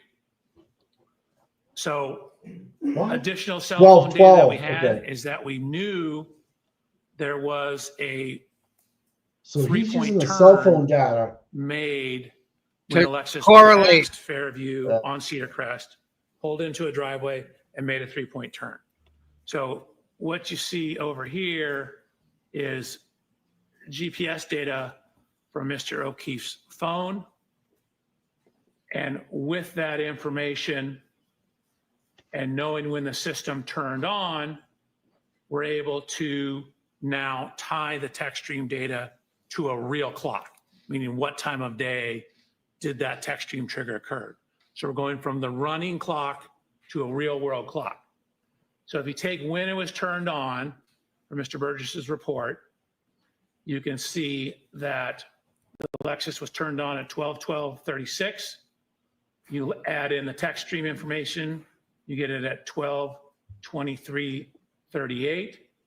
And now we have a cell phone data point at 1:54. So at the time my report was written in these slides back in January, that was all the information we had in terms of data point 154. That was the one that was closest in time to it. So we had since received additional information. Dr. Welch, let me ask you a couple questions, and if you can zoom in a little, we might be able to see it a little better from here. Where would you like it? If we can start at the top when you explain in text.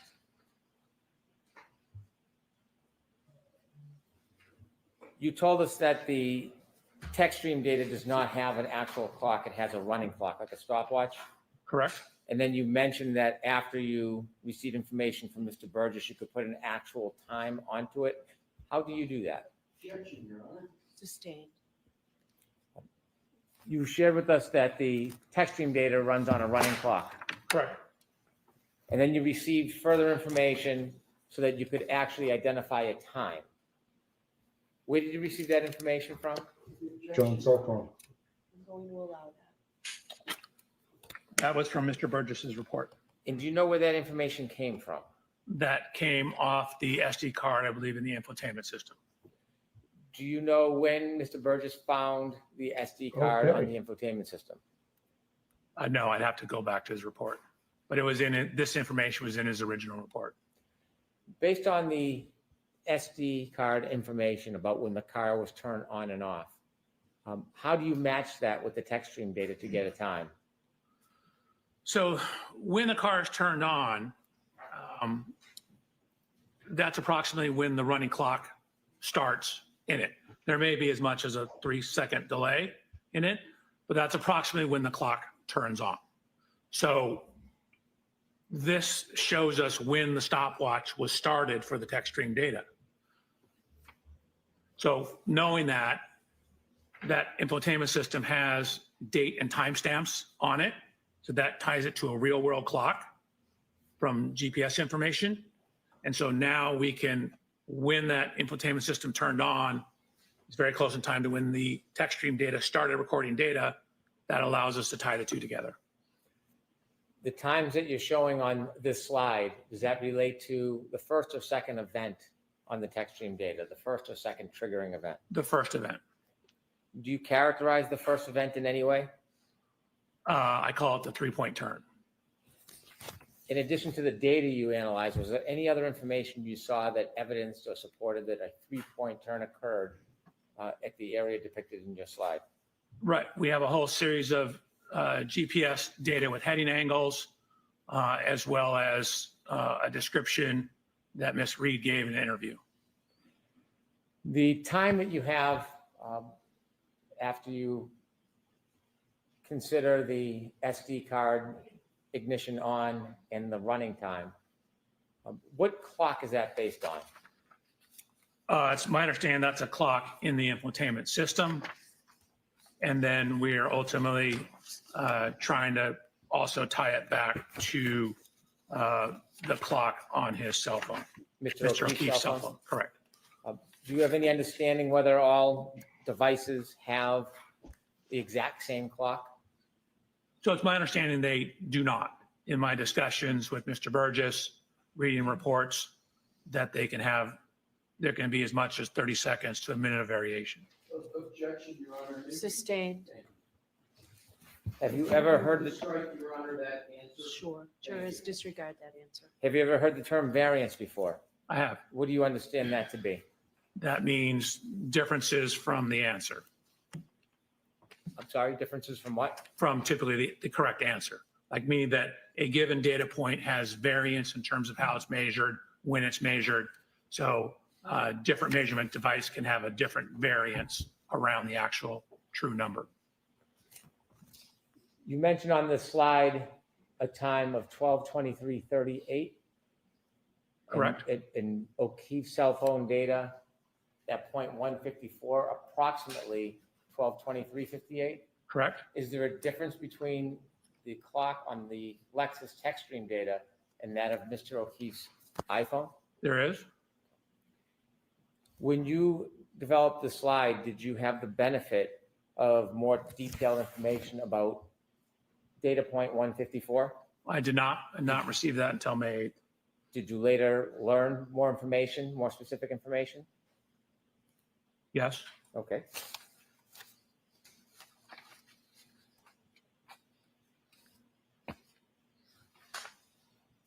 Your Honor, I'd like to show an exhibit to Mr. Welcher that's already been admitted. Okay. It's 192A.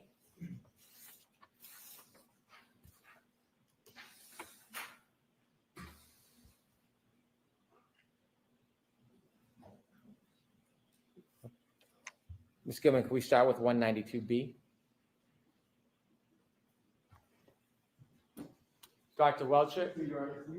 Yes, we'll call. Is this a sidebar? Yep. This is a sidebar? Okay, Yep. that's 4.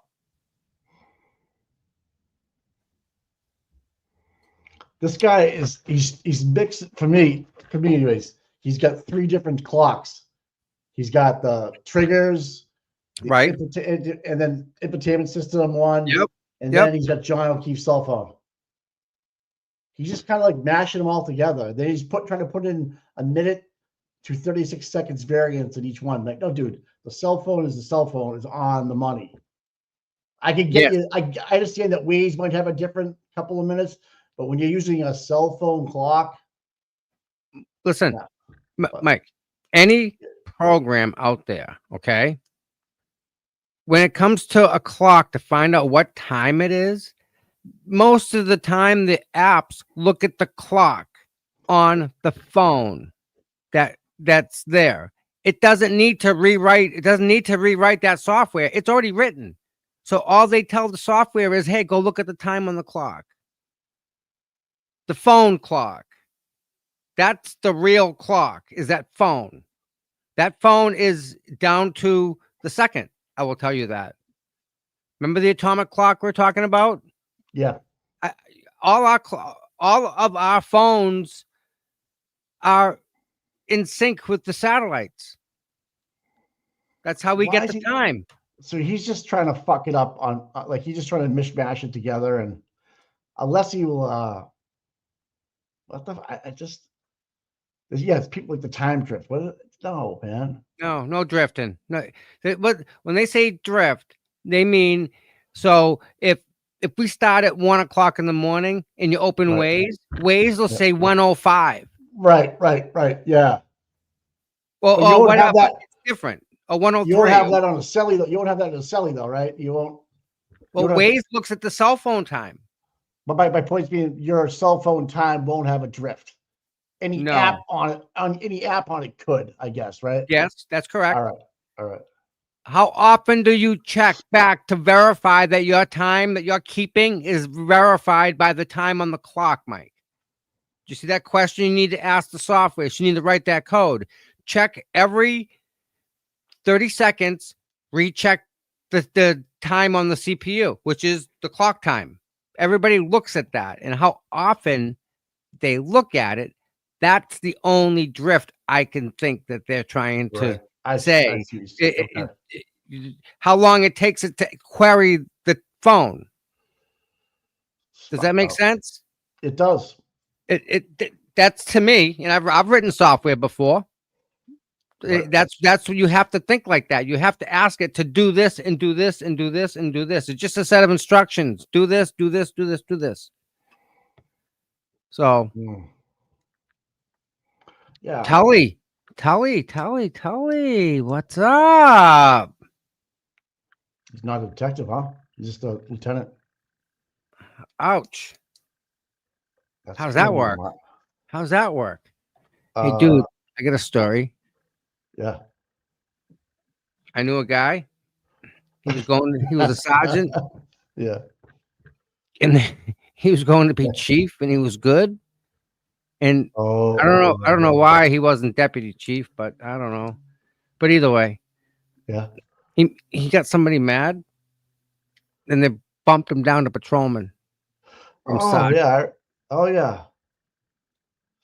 That's just ouch. That's just wrong. Yeah. Ouch. That's, like you said, Tommy, it's all about the money, brother. It is, man. How much power and money? I never thought of it that way too. Again, I keep on saying that, but yeah, it's fucked up. Makes sense though. Keep everybody in line. Someone gets out, you have permission to shoot them, I guess. So The what I'm cops getting- are not here to protect us, people. They do not have to protect and serve. That protect and serve, Mike, tell them where that came from. Oh, it was a contest that was asked by the public to come up with that. Yep. Yeah, San protect and Francisco, serve. because it was so bad. They were beating everybody. The San Francisco cops were. So they come up with a slogan, Yeah. protect and serve. So they took So it and ran with it. Sounds good. If you It's not guess if true. you order an Uber or a Lyft in the Norfolk County area, Tully might be picking you up, just so you know. Hey, good post. The Commonwealth is admitting through Welch's testimony that the Lexus did hit the Traverse. Really? Yep, Diddy just posted it. Okay. Nice. Yep. Nice. Yep. So all that bullshit. Nope. So there's your crack-tailing. Told you. I have it on Yeah, video. you're right, Tommy. Yeah, you're right. Remember the video? Wow. Yeah. Dude, it's everything. Everything's wrong in this case. Everything is Honestly, wrong in this case. It dude. is. I'm gonna send it over to you so you have it. If we want to talk about it at lunch or something, we can. It's up to you, but you have it. It's in your X email. So check out DIDI. Yeah. Oh Joey my Bag of Donuts is he makes $200,000 a year to pick people up at the airport. So this guy fucking Welcher couldn't go fucking use an Uber to go to his airport, go to his hotel room. Tully had to go with him. This is the shit I can't stand. I can't stand the bias with these guys. Like, when was the last time you think Tully picked up a fucking Commonwealth witness at the airport? Legit. When do you think they don't do this stuff? Anybody from the Walsh case right now that's being called? Did they get picked up? Did they get picked up? Right. Because there's probably no expert witnesses coming in. But my point is that they shouldn't be allowed to do that. So Barry says to the second. You know, he's right. To the second. You need to pick a clock and stick with it. If you're going to use Waze, use Waze. If you're going to use, John, you can't use all three and say there's a drift and this. This is right. No, use one. Use the clock on the phone because they all refer to that. So if they are using John's phone, which has him unlocking his phone and reading a text, they have to Welcher has to build his timeline with the drifts and the telematics to line up even more now, because only way that phone drifts is if it's off and it's not talking to the satellites. Right. That's it. Right. And if it was on, which it was, it would record all its health steps, right? Yeah. Yes. It would also show a state of zero charge by the time they got it in their hands. Because if it was 20% when they put it outside, if it went outside, it would go to zero really, really quick. The lower the battery, the quicker that it drops outside in the cold. I know that it's fact, but forgetting about that, the phone would be dead. Phone would not be working. There'd be no power to that phone. So if that's the case, who turns it and who powers it on?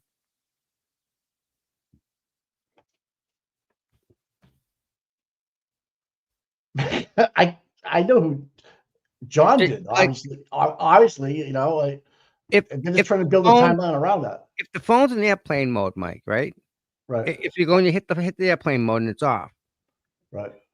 It can't query the satellites to find out what time it is. But hence you can't verify anything after you shut the phone off and put it on airplane mode and that to stop. Oh yeah, it's got to reboot up and stuff. Yeah. Right. And then once it turns back on, one of the things it does is query the time. Right. It goes and checks the time back to it, and it makes the adjustments. Simple. Attorney Gallagher's in the house. Good morning, Nan. Sorry, good afternoon. I hope you are doing well. I hope you had a good weekend. Yeah. I have to go I have to go do something later on, Nan. And I'll try and stay on. We'll see how that goes. This ought to be a trip. Thank you. I hope you have a wonderful day. It's really nice here in New England. It's like really nice here. I hope it's nice there too, Nan. Jurors, now's a good time to take a lunch break. I'll see you back here in half an hour. Nope. Halfway through. Yeah. Dr. Welch, if you could take us back to slide 30. Tommy, check your email from Nan. And so we understand you mentioned there are two triggering events. Is this the first one or the second one? It's the first one. Is that the one you've labeled the 3-point turn? Correct. And where did that happen? What street? Cedar Crest. At this 3-point turn triggering event, there is a time in red, 12:23:38. Correct. Where is that time taken from? That's coming from the cell phone of Mr. O'Keefe at 0.154. Okay. And is there another time on there? I do the math between those two. Okay. Could you make that a little larger? Could you zoom in so we can see it better? No, we want the fucking time, dude. I don't care about your math. So there's an infotainment time of 12:12:36. I guess another time to answer your question. Then we have the 12:12:36. What does that indicate? What's that relevant to? That's when the text stream data basically turned on, plus or minus a little bit. When you say the text stream, is that relative to when the car turned on? Correct. Okay.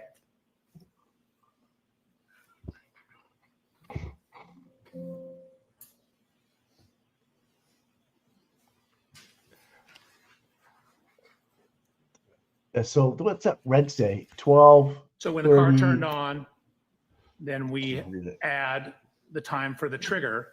So what we have is we have data in the text stream that shows the speed, the position, the steering of the vehicle on that trigger. And so we're trying to match the timing and the description of what the vehicle was doing with the text stream, the infotainment, and the cell phone data. Is the data that you analyze regarding the speed, the direction, and the timing to determine whether this was consistent with a 3-point turn? Yes. Okay. Continue, please.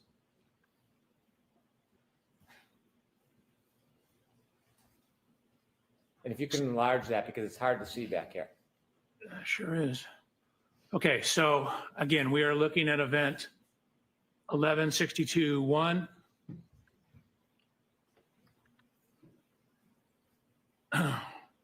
The information in blue is speed.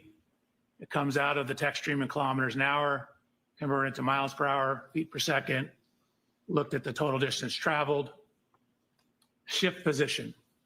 So in the text stream data, A shift position of 1 indicates you're in drive.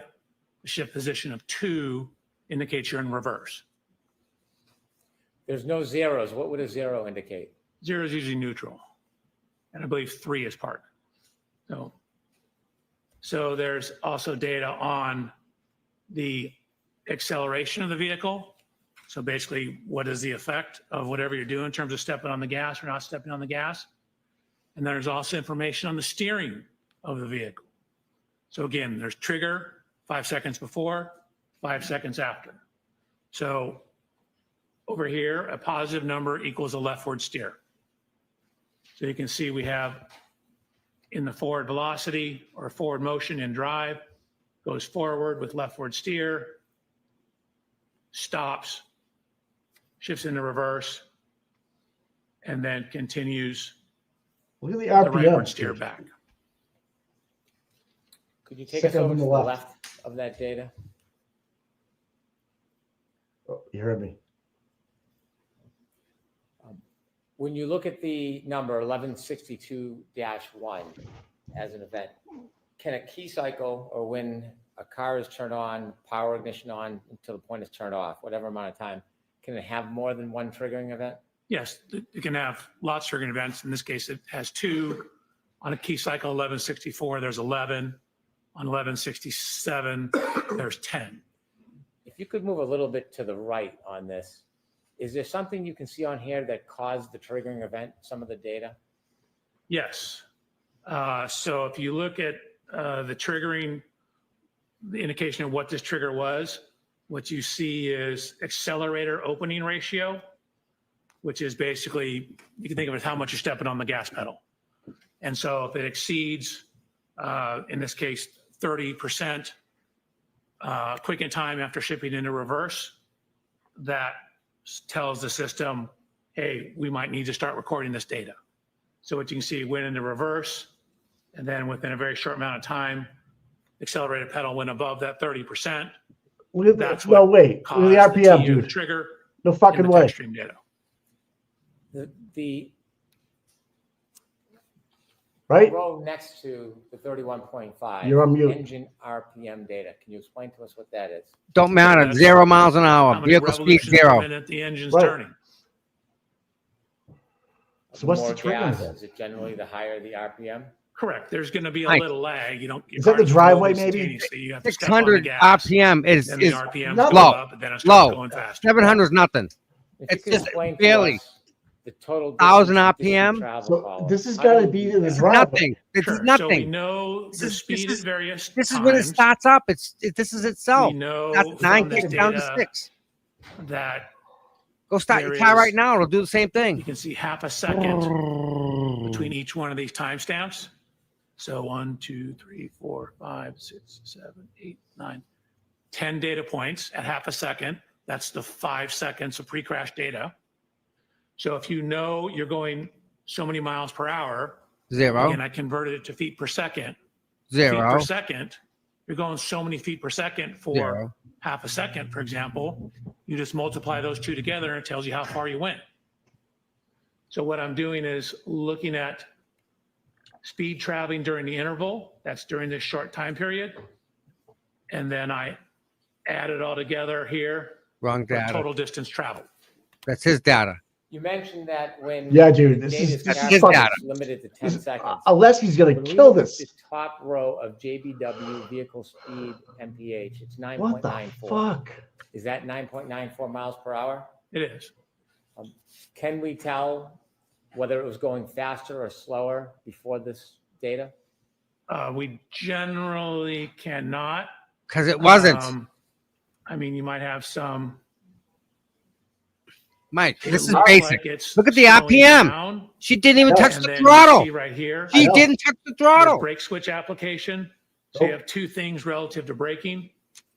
You have the brake switch, which is simply whether the Just brake is on start or the off. vehicle. Just enough pressure to make the brake light It's come the on. fucking the And then you neutral have safety brake oil switch, pressure, idiot.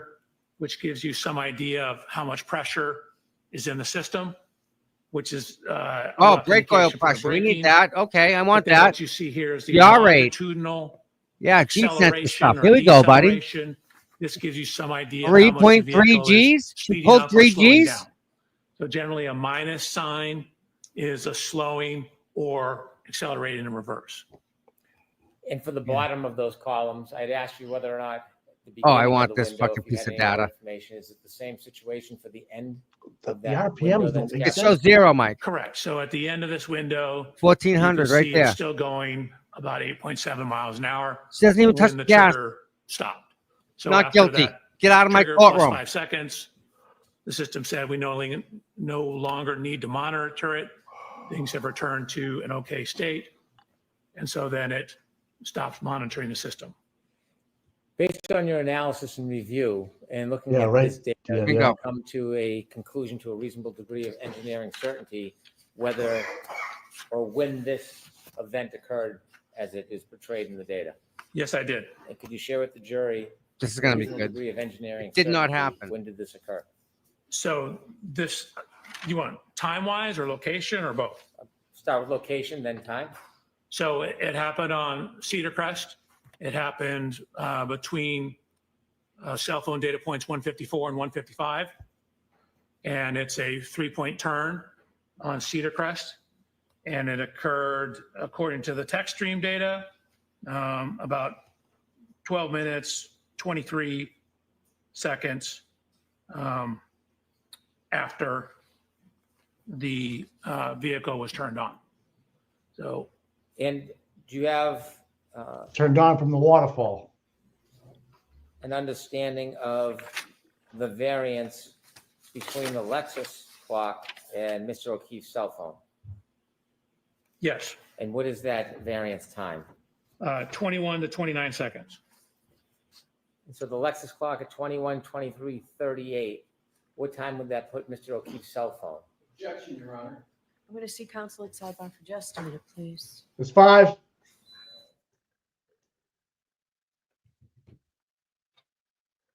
All right, Killer got it right here. 5 so far. 12:10. I don't think it'll stand, but No. we'll see. No. Don't think it'll stand halfway through, right? Right, got 5. We got someone at 10.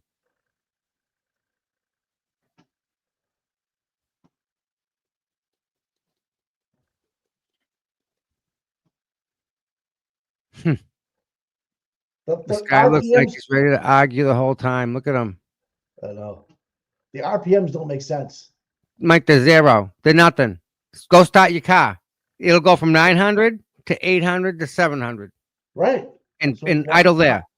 How do you accelerate? What the triggering happened at 1162 on the trigger, and there's no RPM like increase. 0. Speed 0. Speed what is is that? 0. What is that?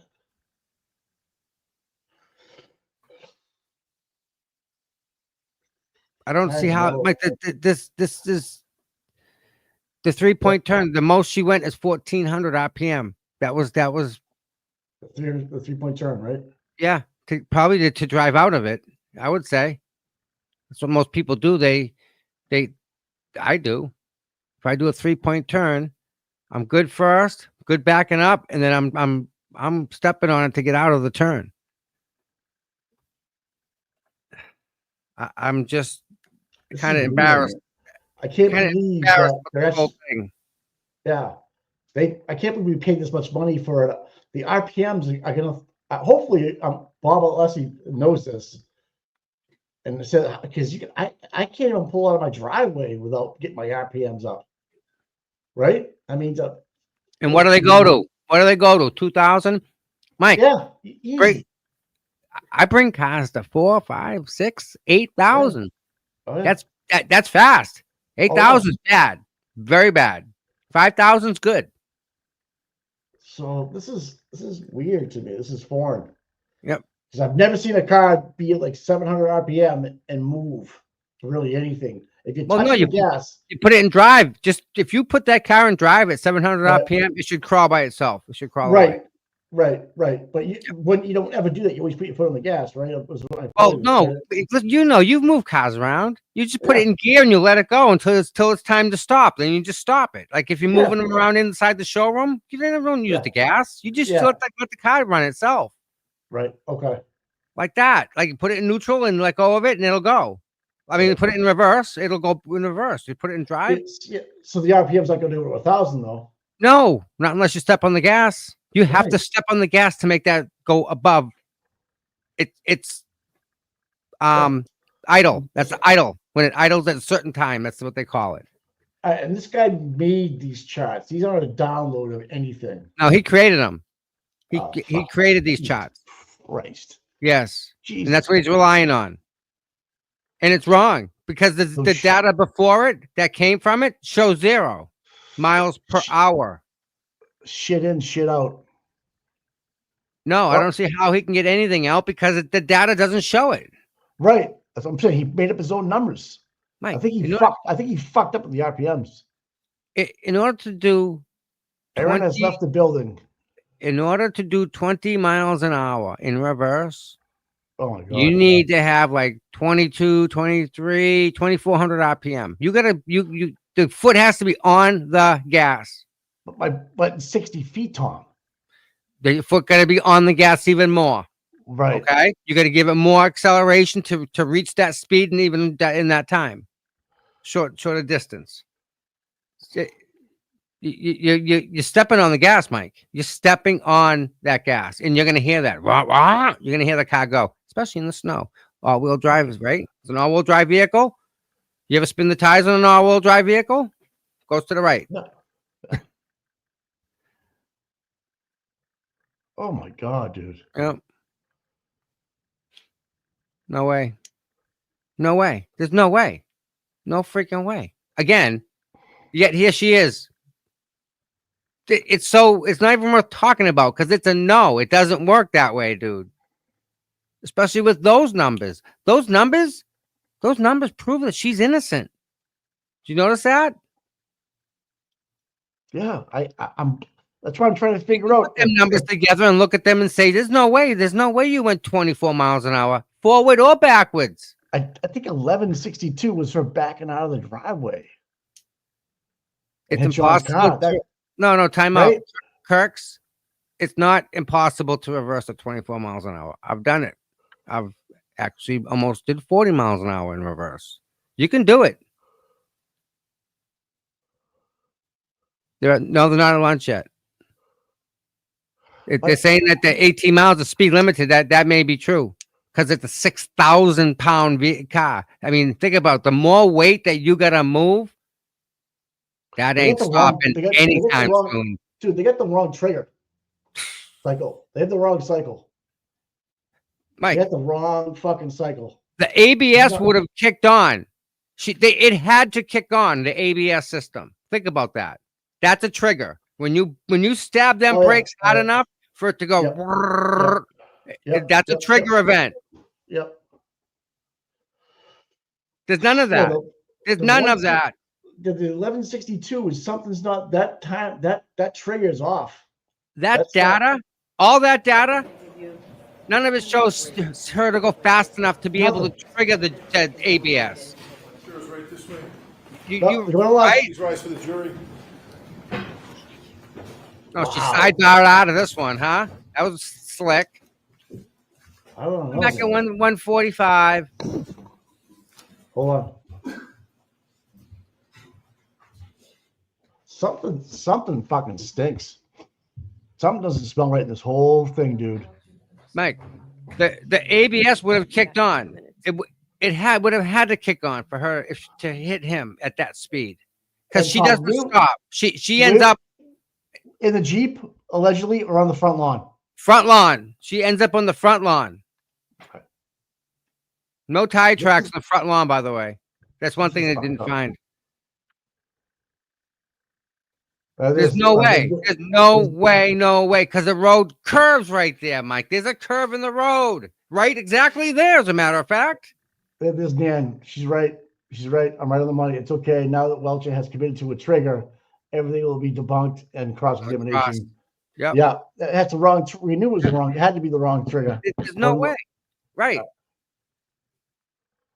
This is fucking. I mean, the RPMs alone, Tommy. I'm a I fucking. know there's nothing. There's zero. Like just put it. Start your vehicle and see what the RPMs are. That little thing on the dash. See what they are. Wherever you start it. Yeah. It'll go to 900, and then it'll kick down. It'll kick down to 9, 8, 7, 750, depending on the vehicle. Yeah, exactly. You know, right. they're all different. If you have a And hot then rod, slow- you want a little more chop, you turn it up a little bit. 850, no, pop, pop, pop, pop, pop, pop, pop. You're right. know? Right. Like my Change Bronco, that. I can turn. Yes. I can turn. Yeah. But now You with can these turn newer the idle cars- up. It's one screw, Yeah. Mike. You have an idle Yeah. adjustment on that carburetor. That's exactly what it's for. But not on a Lexus or not on another. You do. It's autumn does it all by itself, man. It's all Right. computer controlled. Start here, do here, do here. Kick it down. Do. This is absolutely fucking crazy. And if she's going forward 24 miles an hour and she stabs them brakes, the ABS is kicking on. End of story. That's it. Yeah. That's your trigger event right there. I don't see it. Yeah. The key cycles right here. They are right there. Joe Paul's and Shannon Burr. Yeah. This is getting unless he's gonna crush this guy. How are we smarter than these people? Or are we? Are we wrong? I'm just looking at the data and the RPM just jumped out at me. Like, there's no way. There's no way. Anyways, are we at lunch or does anybody know? Let's see what's going on. I have no idea. Oh, yeah. This guy Judson's he is a thanks, Barry, right? Yeah, right. The triggers don't line up with the key cycles. None of them do. And yet here we are, Mike. Here we are. You have this poor girl that putting this girl on just because she's at the wrong place at the wrong time. If she wasn't even at the wrong place at the wrong time. No. And they're putting it on the girl. Blame it on the girl. So, okay, 11:59 is Karen and John driving away from the waterfall bill. Yeah. So how the fuck do you get up to 11:62 then? Right. They can time drift my ass from right there, from odometer reading 12,692 right there. 12,629 from that odometer reading here. Yeah. And then again, I keep on forgetting, this is not a download to a PDF. This is an Excel this guy made. He created this out of the data that says exactly what it says. Right. I can't wait till someone takes that data and puts it together and looks at it. It's absolutely, there's no way. It doesn't show anything. Wow. In order to do that speed, you have to give it X amount of throttle. No question. It didn't, like, you're in the 30 plus, maybe 45% throttle. You're there. You just, you know that spot, Mike, where you get that power in your pedal, right? Yeah. Like when you're pulling out, you know how much you can give it to you. It's a spot. Anything past that is just a waste because you don't go anywhere, right? Right. Depending on your rear end. Yeah, depending on the rear end of your car. Yeah. Every car is different, but you know where that spot is in that vehicle. Everyone does. It's part of driving a vehicle where you press it down past that spot, and then here it comes. There's the power right there. You know? That's a trigger event. Don't see it anywhere, Mike. We don't see that triggering event anywhere. Where is it? She went from what, 1% pedal to what, 40? And that doesn't trigger anything? Really? Where is that? Or I could be wrong. Yeah, so they have the 3-point turn right before she gets the fib. Yeah, they have that, allegedly. She missed the road. So the 3-point turn didn't happen in front of the house like, what's his face? Fatty McCabe decided. Whatever, maybe Albert, whatever his name is. Crescent, right? Yeah, it's up on Crescent. Yep. Wow. I mean, Bob Alessi was pouncing before the case we even started today. Yep. That was fucking in fuego. He's ready to go, this guy, isn't he? Yeah. Unbelievable. So I open up the Freedom of Information request I get from the Norfolk County DA's office. I got a response. Part of that response uses us as an exhibit. Exhibit 1, Mike. Our channel? No, every single Karen Reed supporter. They have it. No, I said they have a list of us. Yeah. I have that list. Of They said- names? Yes, sir. And the reason why they're protesting. Okay. You gonna put that up? It's huge. Everybody, Mike, gotta have 200 people. Everyone that went to the standout, Mike. Which one? One of them. Is So I that can the find it. Fuck. Oh man, this is fucking testimonies. So yeah, Martinsville, the key cycle 160, like 164 it has 1,265 miles on it, 665 miles on it. Yeah. Right. So that's at Canton PD. Then you have 1163 would be at Karen's getting towed. On the tow truck. Right. And then no, at 62 would be because 63 would be inside the Sally port because you got to take it off the tow truck driver, off the back of the truck. Yeah, 1163. Yep. Off the tow truck driver to Sally port. Thank you, Matt. Yep, Martin's on it. Martin knows the numbers. The best people. Tommy, do not post that. Nan said. I'm not. All right. I'm just. I don't know. Tom's being trying to read it. There's so much. I see, Mike. I see so much stuff that's in. I just can't. Sometimes I just can't process it all. Yeah. That makes sense. I guess so. I get a lot of stuff, and sometimes it's just too much in my head. We can't tell people on our channel what you have and be like, I can't do it. I have no problem with that. But there's sometimes there's there's sometimes that they just have to trust that they're in the right spot and they're gonna they'll hear what they'll find out. We don't keep nothing from that people. Nan's like, I read it all, it's incomplete. So I don't know what that means. Figure that one out. All right. Our viewers know us enough that they trust us, and that's it. I can't tell you where I'm going or why I'm going or anything like that. I can't. You can assume stuff, and I can't tell you if you're right or wrong. But I mean, there's certain things that I'm asked not to repeat. There's certain things I'm asked not to say. There's certain things I'm not allowed to do both, repeat or say. And I'm trying to walk a fine line of giving you guys content, right? And this is all this. I think Tully drove me to the airport when I went to Vegas last couple weeks ago. That would happen? I think so.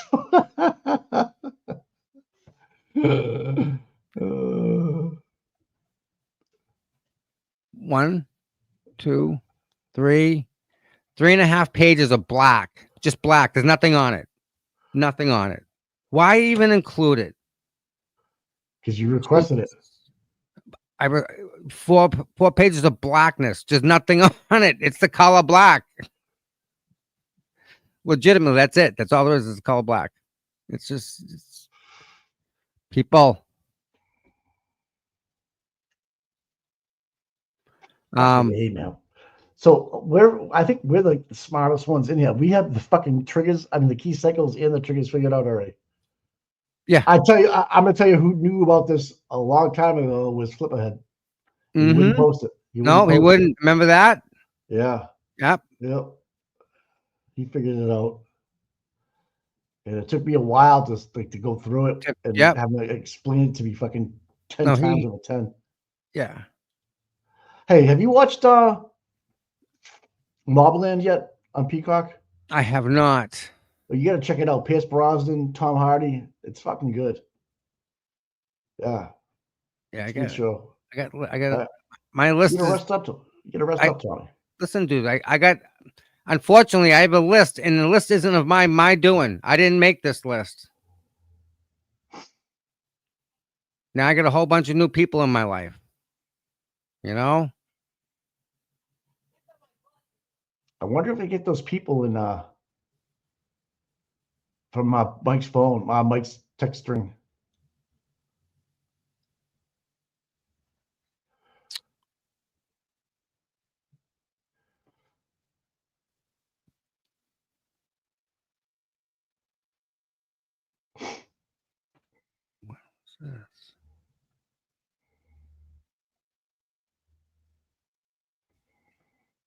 So someone's reporting that according to Kate Krusty Pansies, that she claims that Proctor was not contacted or served by the defense to testify, but his friends are.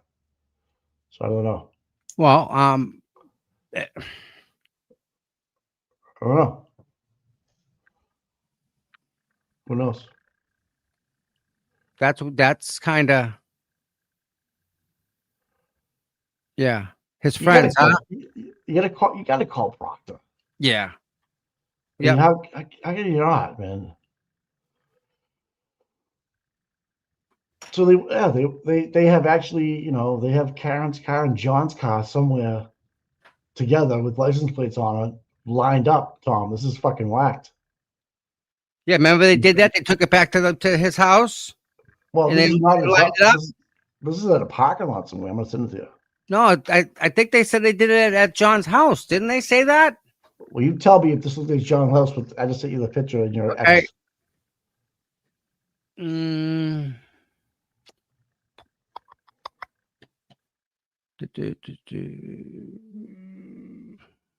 on. Definitely not his house. So, like,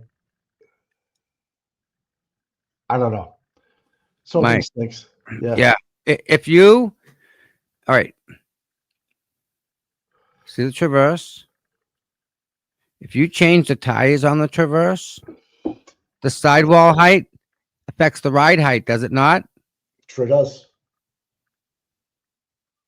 And if it's cold out and the tires are warm, lower, yeah, kind of does stuff like that too, especially in a warm garage. Cement floor heats tires up, keeps the heat in them. That taillight isn't far from that light. Either way, that taillight bangs out the right on top of there's a lip there. The taillight. This whole lip. He's trying to show. It's not being shown on TV, just so you know. Oh, I didn't share it. Yeah. Okay, let me do that. Stop, share. And I'm afraid they come back. So here we go. This is what we're looking at right here, right? The tail light will line up to this ridge above. There's a light in here and there's also a button that pops this glass hatch up, or I think it pops the whole tailgate up. It's like a two-sided switch and light. I remember you said In the light that's under here, there's a light that shines on the license plate, and there also is going to be a backup camera located somewhere within this housing, most likely on the other side of this one. So someone's Mike Cropper just posted Peg and Jen are no longer friends. Huh. Oh, that sucks. That sucks. How does he know that? I don't know. Peg and Jen aren't friends? Was it on Twitter? No, it's in our chat. Oh. Twitter.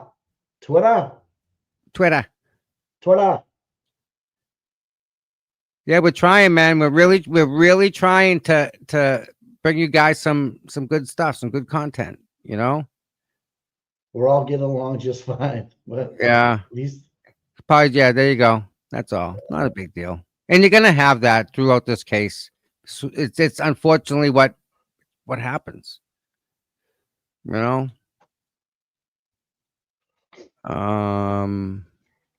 Which one are we gonna do? Ted Daniels did that one already. Ted Daniels, right? Let's do.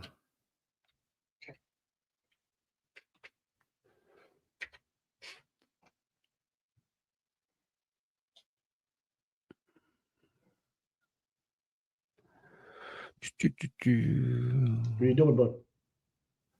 I'm gonna see if I can share this.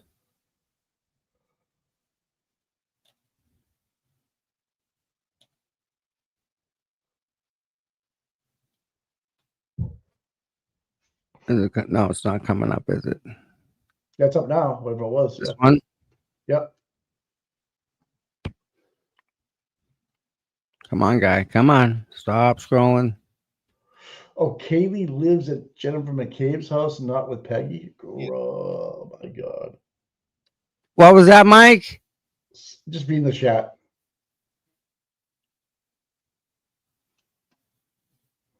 What are you doing, buddy? Yeah, right there.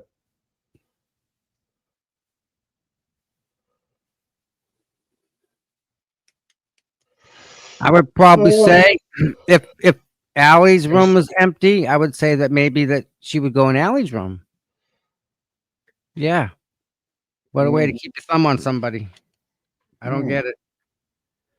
Poor girl's been through enough. You know what? Doesn't matter of fact. Let me go to that. Stop that. I saw something earlier.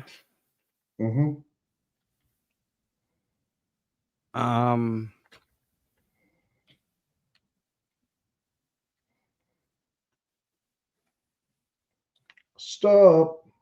Drop.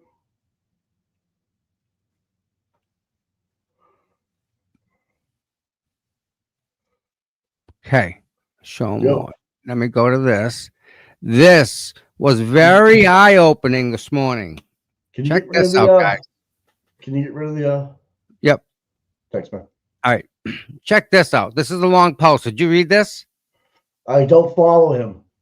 Dude, this puts things into a whole different perspective. He's got times and everything. Okay. You gonna read it? Yeah. Oh, stop. They're back. Yeah. Yeah. Let me swap back. Where is it? Can't find it now. Where is StreamYard? I still get the fan, dude. I hear it in my ears. Oh yeah, they're coming back. You're right. All right, so Mr. Brennan, you can continue. The objections overruled. I can't find it now. Oh.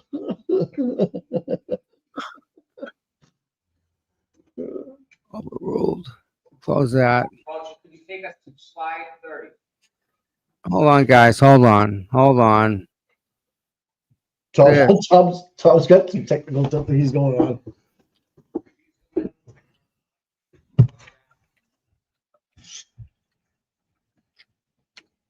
Nothing going on.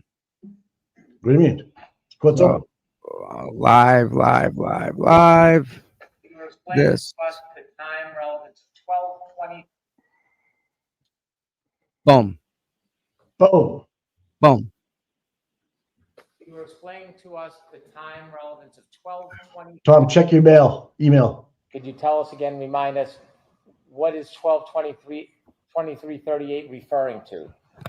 The 12:23:38 is syncing the text stream time to real world time. So we know how long the text stream is on. We know when the vehicle was turned on. So we're adding those two together.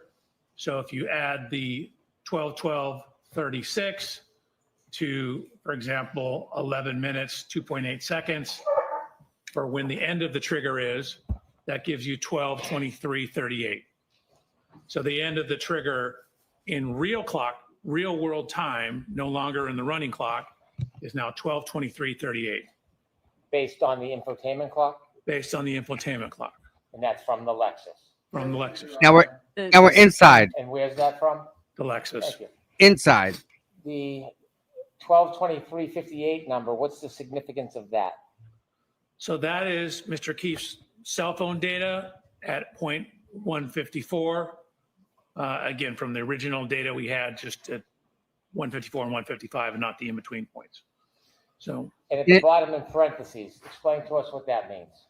sure, if you look at where the text stream math works out to be, No. 1223.38.8, and compare that to 1223.58, the difference between those two is 19.2 seconds.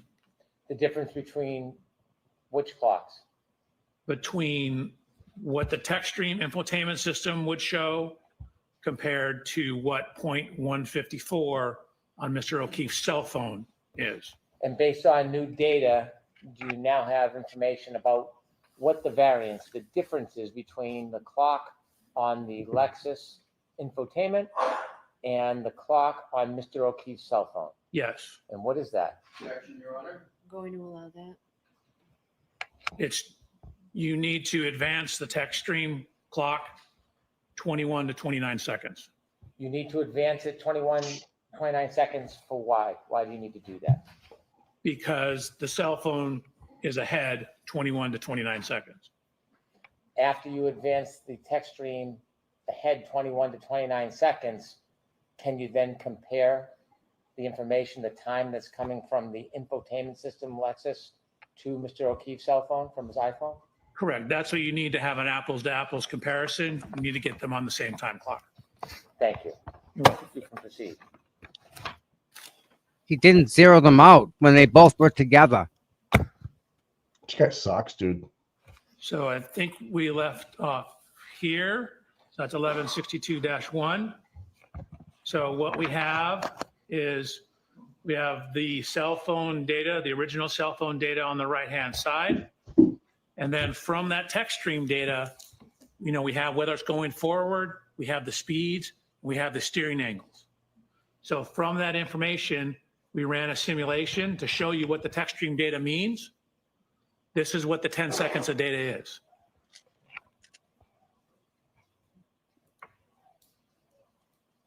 And again, just because the simulation stopped, that's just where the text stream data ends. Again, as we showed you earlier, that the car's still moving. That's just the last data point we have. So what that text stream data shows is matching a 3-point turn on that Cedar Crest Street. So we have the vehicle motion, the timing data consistent with the interview statements about making a turn, 3-point turn.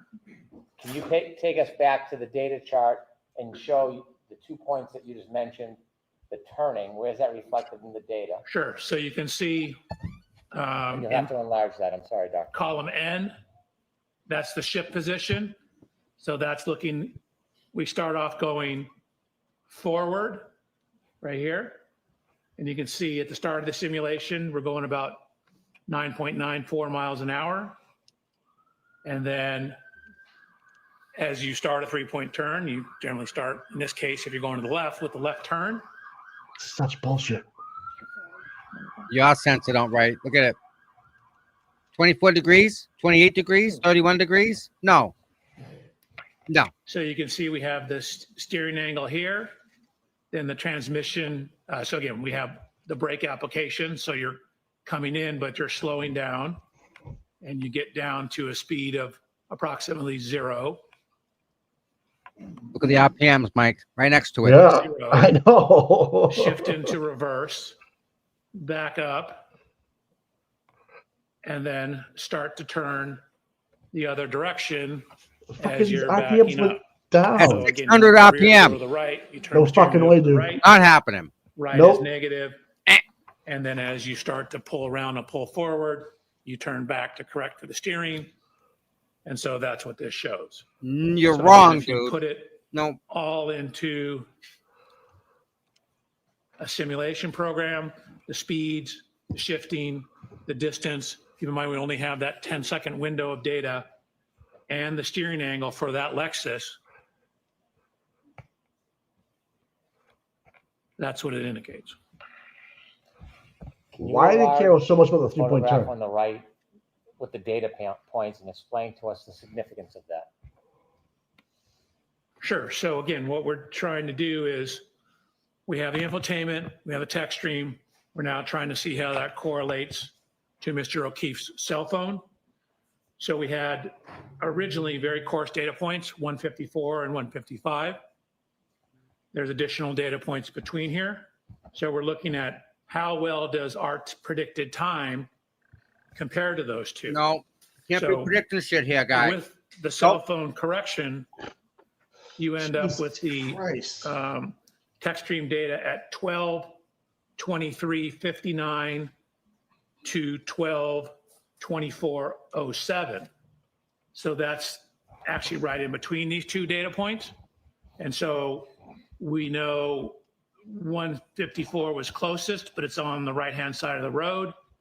155 is when it's turned around and heading back in the southerly direction. So the cell phone data corroborates the text stream timing data in conjunction with the infotainment system data. Okay. Thank you. Please continue.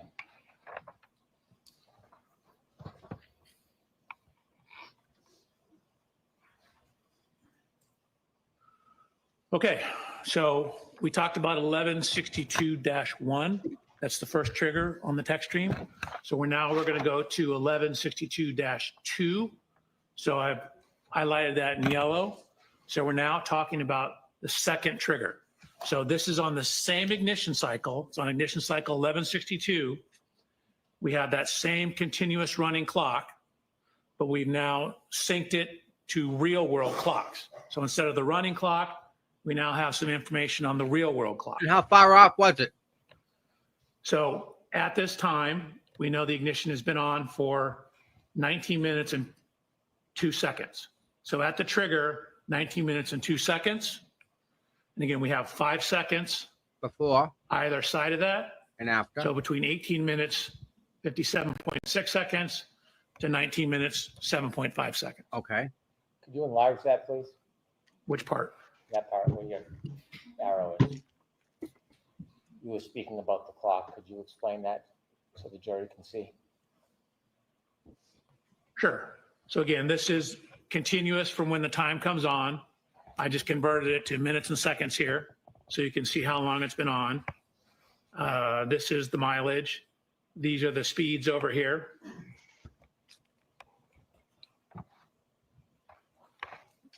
And this is some information on how far it traveled. Again, we have the plus minus on the steering. That gives us some information on the steering. Really, there's very little steering going on at this point. Slight leftward steer. Dr. Welcher, did you determine how long after the first trigger, that 3-point turn, that this second trigger occurred? Yes. 3-point turn occurred about 8 minutes after. You said the 3-point turn occurred I'm after. sorry, this event, I misspoke. 11.2 occurred about 8 minutes after. After the 3-point turn. Correct. Okay, thank you. Can you walk us through this data? Sure. He looks flustered. Just can't answer the questions. This isn't fair to the jury, man. Okay. So we have the accelerometer data here.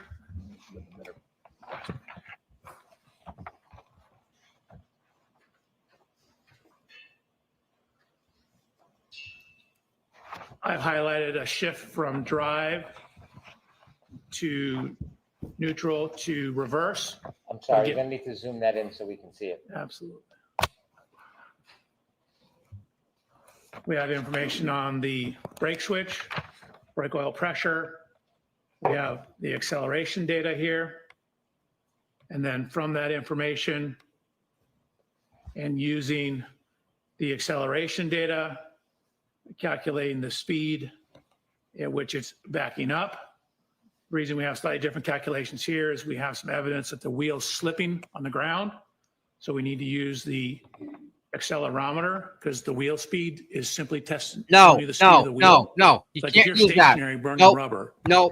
the speedometer reads a certain speed, but you're not going anywhere. Mm-mm. But the accelerometer tells you how much the vehicle's moving. Mm. So from all that Yeah, information, use that. we get information on how far the vehicle's traveled. No. We've done it in terms of total travel distance.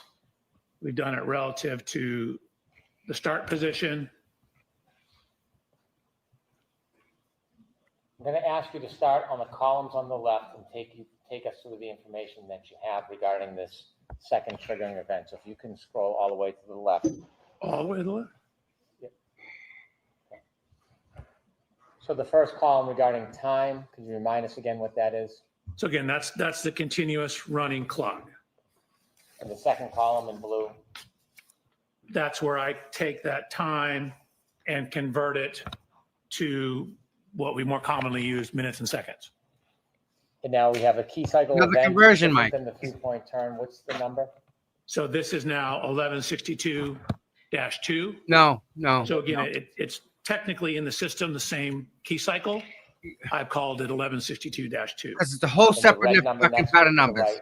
That's the mileage. So it's actually at the same mileage as 1162-1. So we know, obviously, they're within the same mile. If you could scroll over a couple of columns. From your data, can you tell during that event how far the Lexus traveled during Yes. that event? Yes. And how do you do that?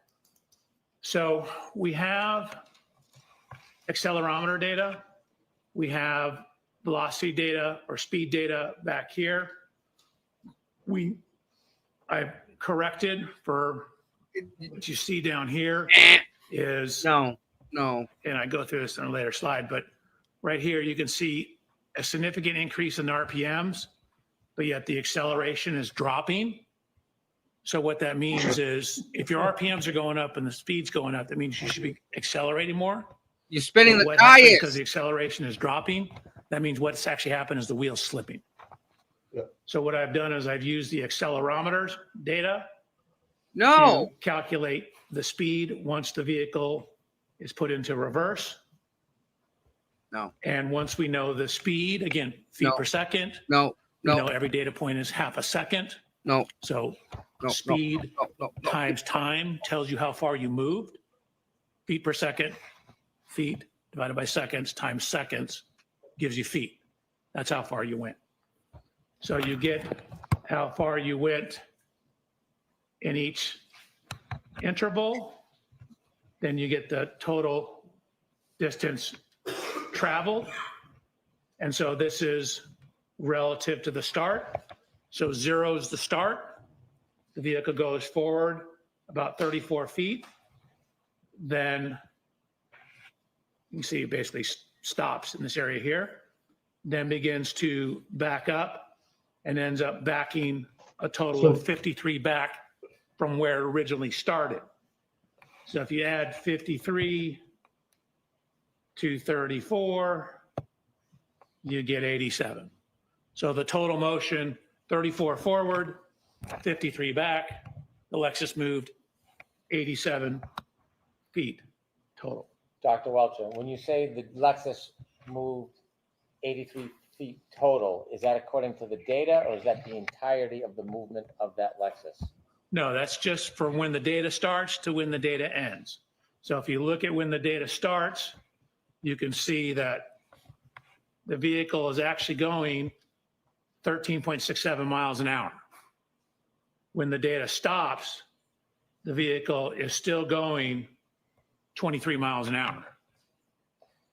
And you From can this- see, I'm sorry. you can still and see that it's still at 74% throttle. So, this is 3/4 of full throttle in reverse. What are the RPMs? Start with the distance traveled, if you can go to the top. Yeah. We see that the speed is 13.67. Is that where the data gets picked up? That's where the first data point is. Again, the trigger is here. This is 5 seconds before the trigger. Are you able to tell how fast or slow the vehicle is traveling before that data point of 5 seconds before the trigger? No. And likewise, on the bottom, the speed. At the end of the 10-second data points at 23.61, can you tell whether or not that speed stayed the same, increased or decreased?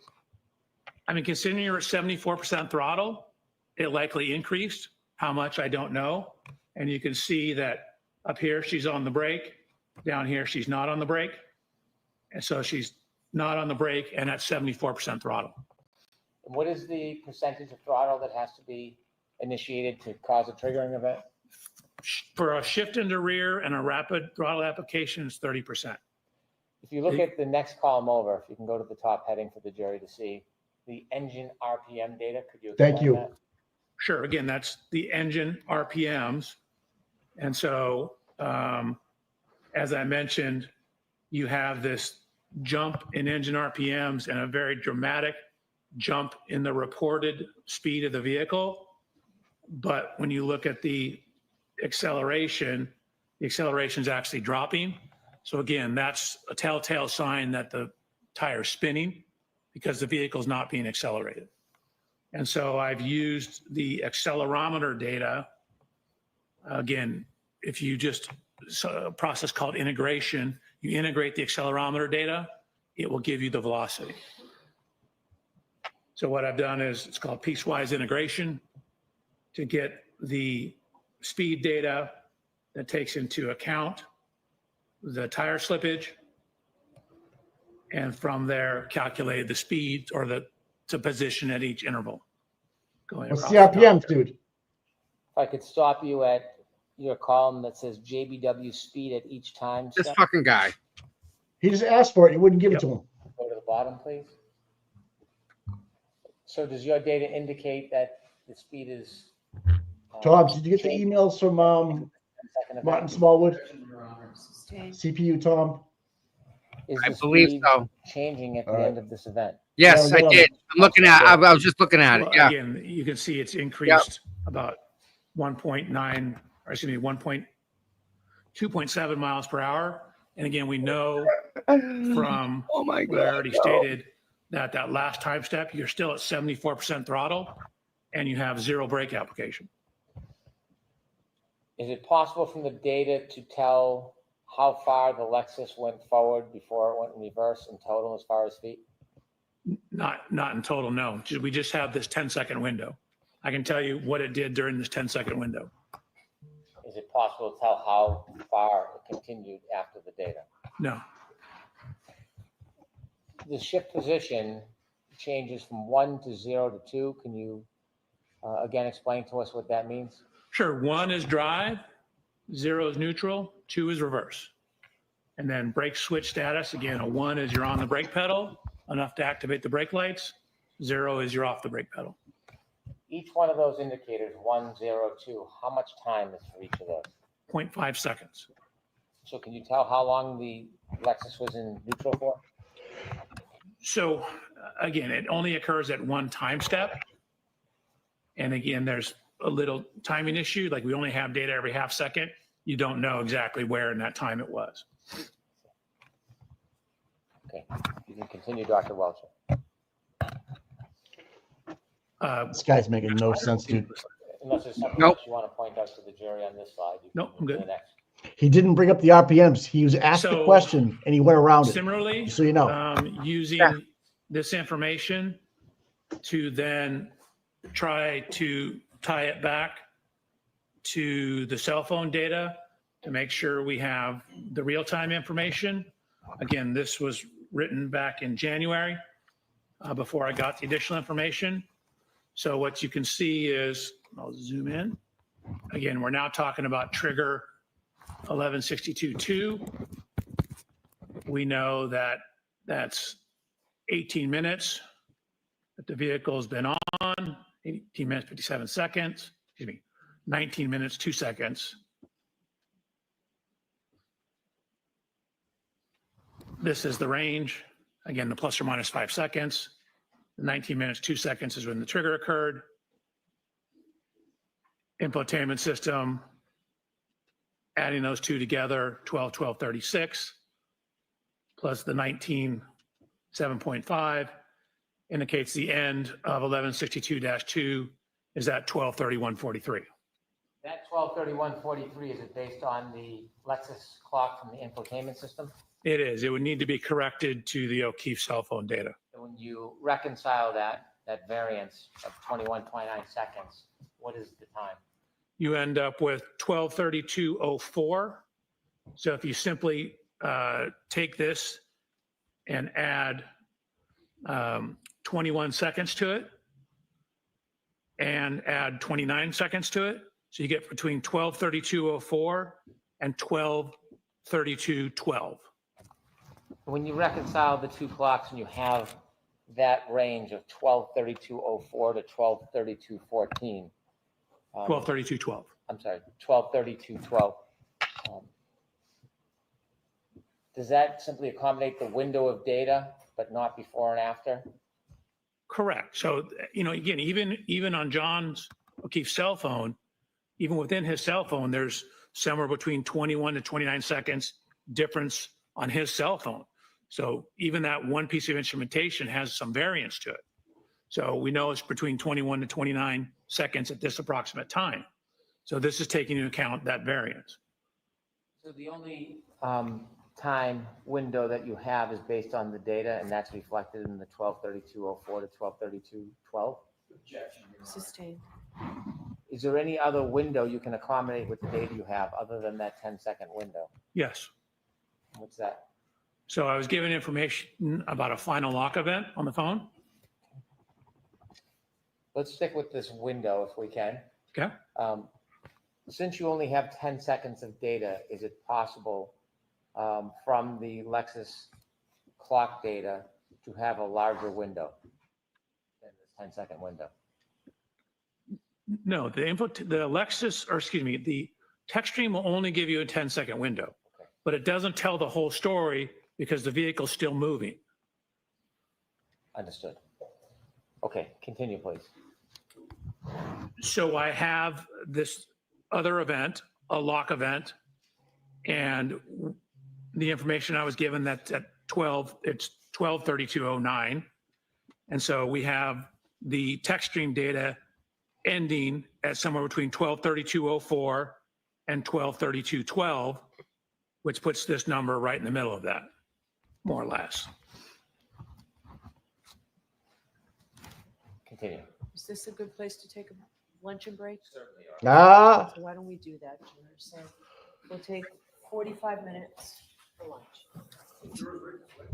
Mike, Again, Dr. Wilson. 1232.07 Thank you very much. and 1232.10 You are muted. or 1232.16. Well, the 7 and the 07 and the 16, those are the numbers that they can fight over. The actual second, the 1232 and the 1232, those are correct. The 1234 could be like Waze, or could be Apple Health, or could be something, or something. Maybe not Apple Health, but a third-party app. Could be 1234. It could be off on purpose. Think about that. Some apps want to be off. When you, Mike, you ready? When you write the code, if you put like, if you want to check the server every 10 minutes to update from your machine to another machine, time, it's TTL, time to live. Every time to live, I'm sorry. Every time it goes out, it checks. What time is it? Okay, comes back. This is the time. Every 10 seconds, it checks the time. Or every 10 minutes. Or every 10 hours. Whatever I set it at. Set it at 0, it's a constant connection. Whenever that changes, you're up to date. Do you understand what I'm talking about so far? yeah.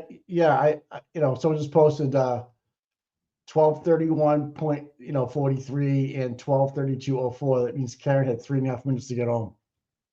It can't happen. There's no way. Right. And here's the thing. The one number we're all not talking about is the one number that each one of these things use to connect to the satellites. The satellite has the time. We're on the receiving end of that. Whatever my phone, if this phone checks the time every 10 minutes, it could be 9.59 minutes out. Give or take 5+ on either side. Get it? Yep. That's just saying that this isn't accurate for that time. It hasn't checked the main server. That's all that's saying. Not that this isn't accurate. It's just not as accurate as the time upstairs. That's the time that we all look at. That's the central time they're not bringing everything back to. What time does it say in Waze versus what time was it really? Give me the real time. The really time. That's Not, you should he's making Waze, time. entertainment, and John or Karen's cell phone time right here. And he's trying to use an accelerometer to extrapolate time. Right. This is so far off. You can't get there with that math. Sorry, I checked this guy. I checked out with this guy. I can't with him. He's making it so complicated, Mike. It's not that complicated. It really isn't that hard. I swear. He's doing it on purpose. Yes, absolutely. 100%. A triggering event. Yeah. Anytime something other than normal operation, there's a window. If it goes outside that window, it's a trigger event. So you want to put that tweet up by Dixie Normus? Oh, you want to bring that up? That's massive. Well, I don't know if you want to read it or not. I'd like to. You guys want to hear this? This is something, man. Let me throw this up. Check this out, guys. This is going to get complicated, but try and follow me here. Mm-hmm. Brian Jr.'s testimony. You know Brian Jr., guy with the mustache? Yeah. His testimony regarding the morning of January 29th, 2022 raises several significant contradictions when cross-referenced with photographic evidence, witness statements, and known arrival times is, sus. Brian Jr. testified that he was woken up by his father around 7:30-8 o'clock a.m. So between 7:30 and 8, he got woken up. He got dressed and went downstairs where he saw his parents, Auntie Jen and Uncle Matt. He said the birthday card and the donuts were from Julie were already there.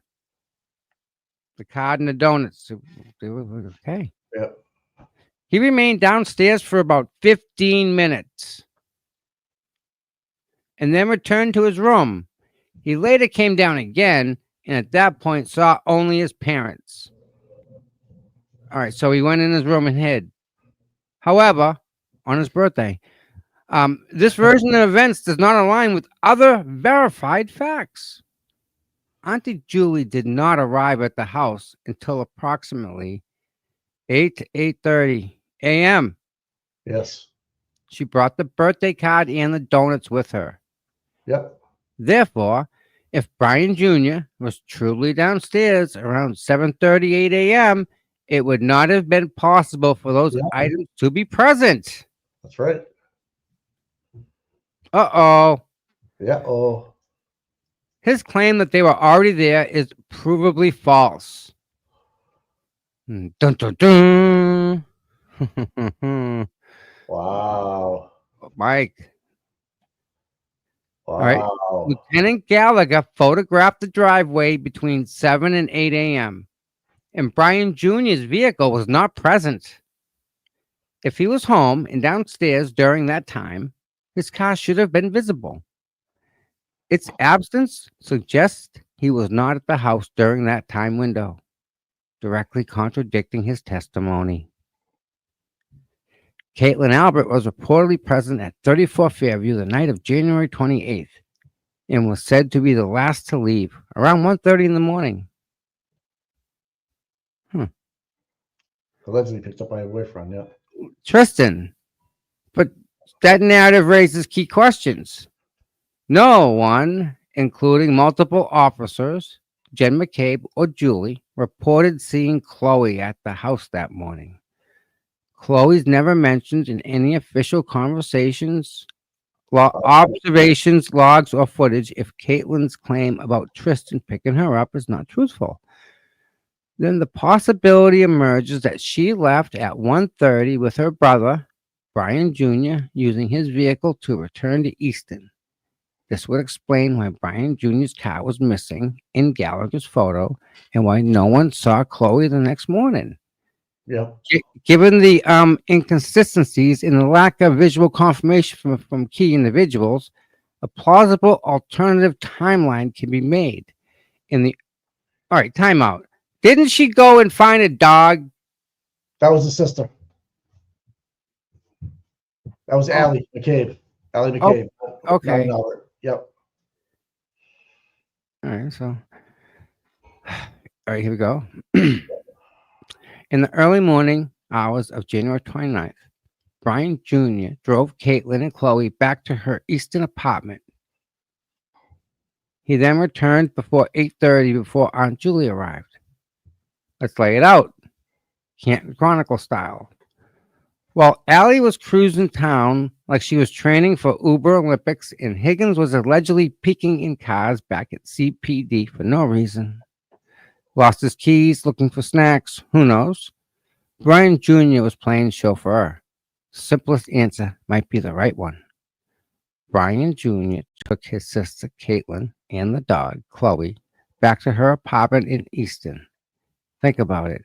Chloe was never seen at the house. No one in law enforcement saw the dog because Gallagher would have documented that in triplicate, and on Brian's second trip downstairs, everyone was gone. But still no mention of Julie. So if he really came down for the first time at 7:30, where was his car? If he came down the second time, he would have seen his Aunt Julie. But he says he saw the card and donuts that only arrived with Julie. So let's hear what he has to say, right? And if you know about what time was it that you woke up later on that morning of the 29th? I can't recall the exact time. I'd say maybe, I know previous testimony I may have said earlier, but I don't believe it was that early. I would say 7:30, 8 a.m. What was it that woke you up that morning? My dad had knocked on my door. I just threw on some clothes and I went downstairs into the main first floor of the house. I went down there. It was my mom, my dad, my auntie Jen, and my uncle Matt. And about how long were you down in that area? Yep. I would say the first time I went down there, I would say I was down there for maybe 15 minutes or so. Well, yes, I went back up into my room after I was down there the first time, and then I came back downstairs. And at that point, there was no one there besides me and my parents. And that second or subsequent time that you came downstairs that morning, to know about how long it was after the first time? I would say maybe an hour and a half, 2 hours, maybe. Yes, I believe that when I went downstairs the first time, the donuts and the card were there already, so I had known that she had come by and dropped them off for me. Did you physically actually see your Aunt Julie on that particular morning? No, I didn't see her then. Thank you.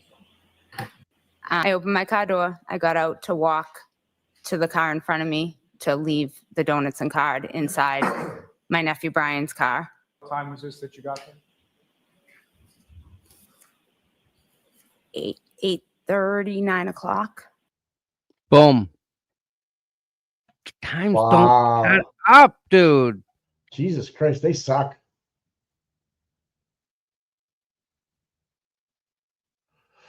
Wow.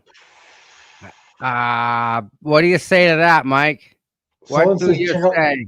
Someone says check out his comments. There's a timeline in there. Kama Hamadama says it. So in Dixie Norris's comment section on Twitter, look at the timeline that someone put in there. You know about? I don't know. You can do that or not. Yeah. You see this? Can you see this? Is it moving? Yeah. Yep. Okay. Someone did say at one point BA wasn't at the house overnight. I heard it, but given no ideas. Yeah, Mike, remember we thought another car pulled in the back of that police station behind Higgins? Remember we saw that? He left. Someone left. Yeah. Was she dropping the dog off? I don't know, dude. That would be leaving. Yeah, everybody purged themselves. Oh my God. He was a wreck on the stand. Oh. Yep. Oh. All right, cool. I'm looking. Yeah. Look at this. Look at this. Oh my goodness. Oh, come on. Can you see this? No, it's got a Yabberco going on. Can't zoom in. Oh, suck. It looks pretty good. Can you see it now? Well, I can see it, but it's just like the same size you're looking at it. You know what I mean? Yeah.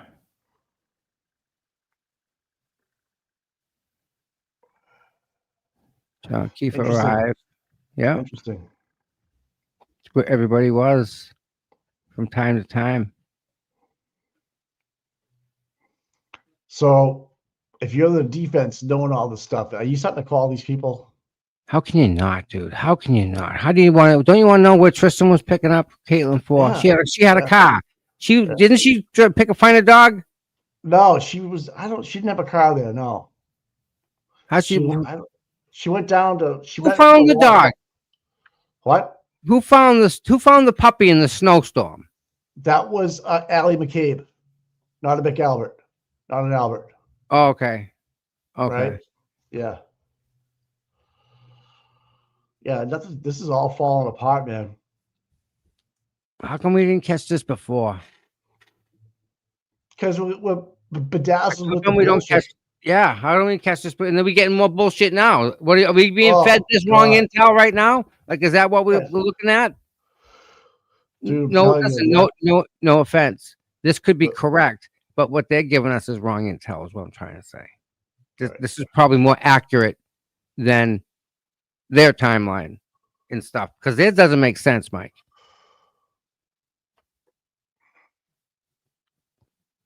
If I can download this. It's interesting that we finally got the video from Canton PD. Hey. Oh, that ain't happening. Yeah. Wait. Interesting. CPD involved in it too, Mike. Oh, big time, dude. Big time.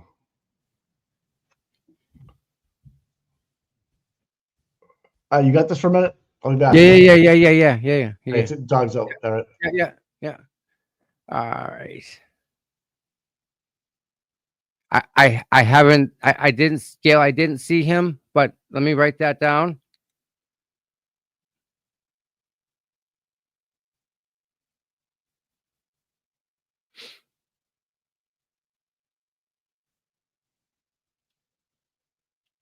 Thank you, Gail.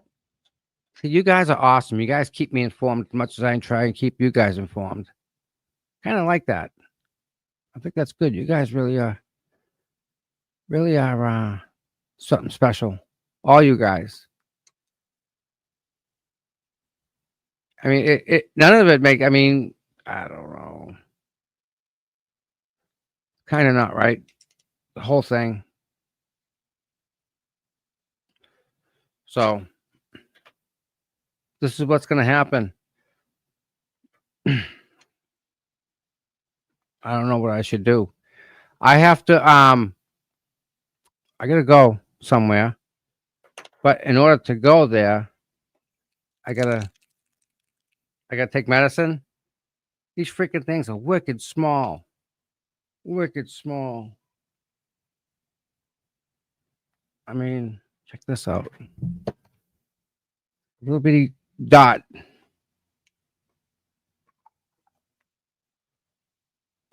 So I'm thinking I'm gonna check out for a bit.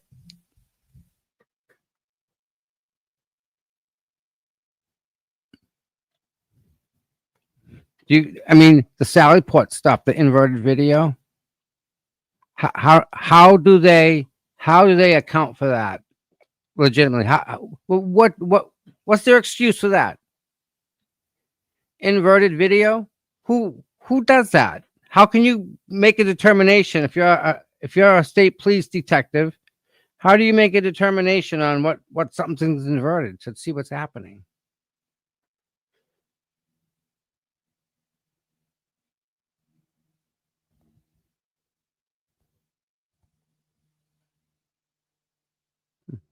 interesting.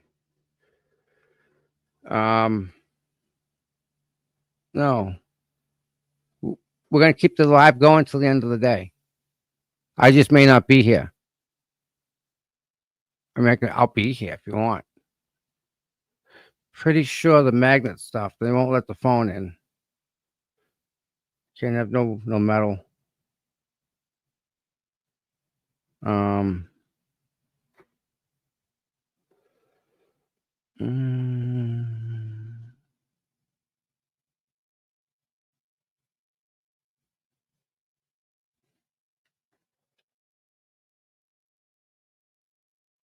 January.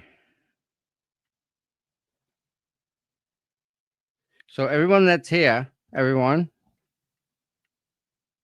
I thank you. I appreciate everyone that's here. Because without you guys,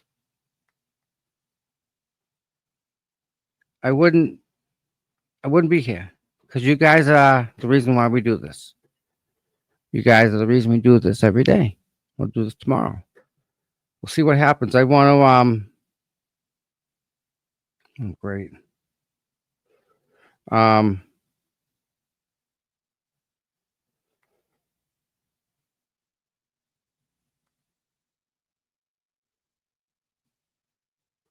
Just got to answer these questions. No piercings. That would be bad.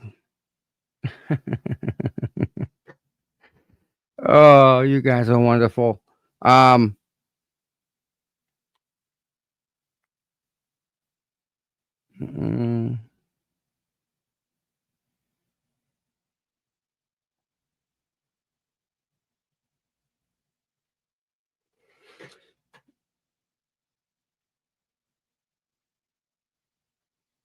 Repair.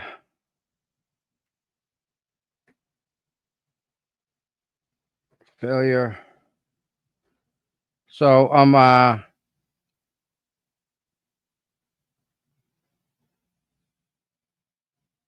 no allergies. No. I guess like sign my life away and give these people permission to do stuff that I don't want them to do, but whatever. Part of the deal, I guess. Can't get this done without that, so.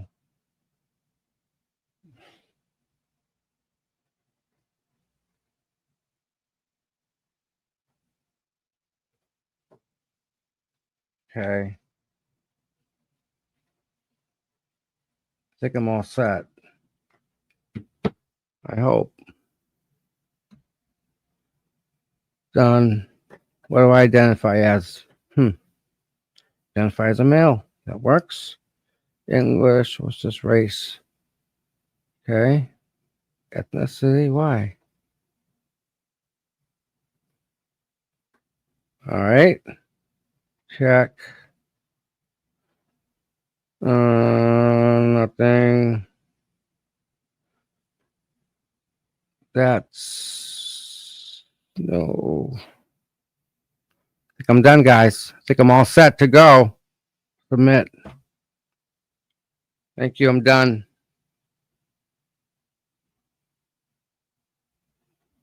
Damn it.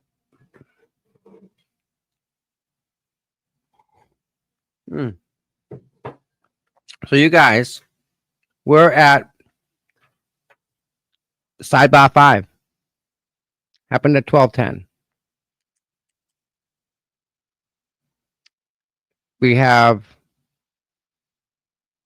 if there's no more, then Killer has 5. Mary J. I think it's Mary J. Is it Mary J? She has 6. Or Mary T. I don't know. I can't read my own writing sometimes. I have 7. Mike has 8. Barry's got 9.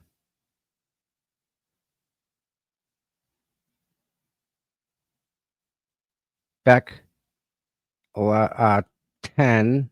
I'm sorry, Beach Bum is 10. Remy 11.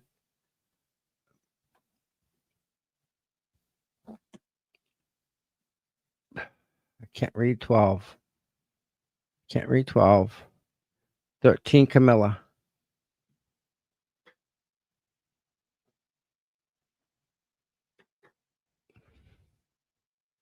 Kirk 71. Is it possible for me to donate my footage to Karen so she can make a movie out of it? You know what I'm saying? Like, can I give her, like, what I need to just write a letter to her, or how's that work? Because she can take, like, here's all my footage, do what you want with it. Go to California, make a movie, do whatever.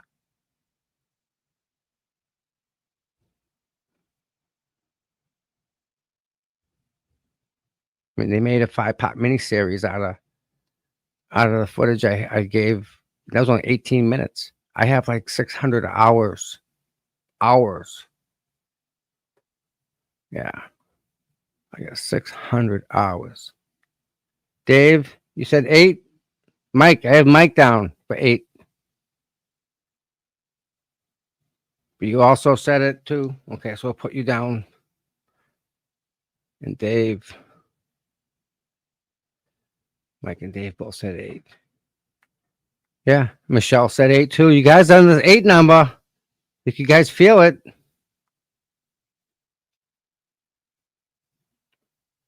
Yeah, something like that. I know, Kirks, but part of it was I think part of what anything is, I think it would have to go to ethically to what I think would be the right thing to do. If not, I would probably revoke it. So yeah, I mean, I was just thinking, talking to somebody, saying, you know, what if I gave her all my footage that she could have access to, so that she could make a movie, right? And I mean, I don't know. Yeah. It's just, I mean, there's got to be a way, right? I know there's got to be a way. We have smart people here. We can figure that out. But yeah. What about remember all these troopers that wouldn't take that, I forget what you call it, but they got fired for not taking. Did they get their jobs back? Do you remember that? And then what happened to all these nurses? I heard another nurse at the hospital tested positive for like the same brain tumor. That's another one. Like, what about all the 17, call it even 10 nurses? What happened to them? Like, they're still going through this, I'm sure. We don't hear anything about them. I emailed the lady back. I had like a contact, and I tried to get in touch with her, and then she's busy, so I haven't heard anything back. So, like, I kind of got a dead end on that one. So, I mean, I hope they're doing well. That all the nurses, remember them nurses there? So, there's that. Mm-hmm. Linda, 10.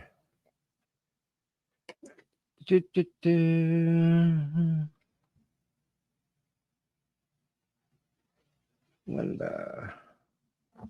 I know Linda. Media lawyer, that's what it is. Yeah. Now we're just talking, Shelby. It's all right.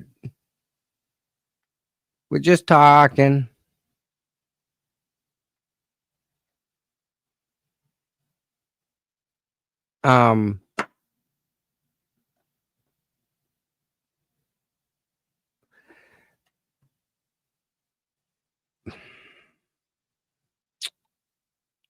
So let me show you guys this. This is interesting. This is interesting. Where are you? Does anybody have GPS software? Anybody out there? Okay.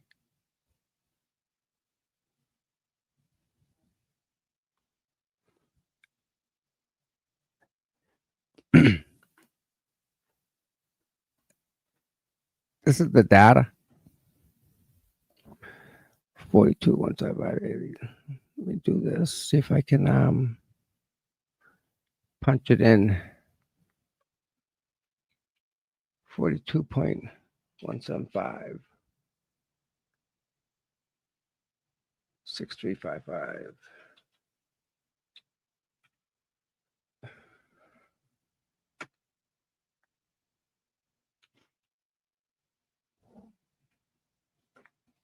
Point 153757.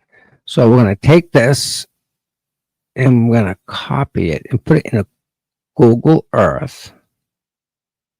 First off, we'll do this.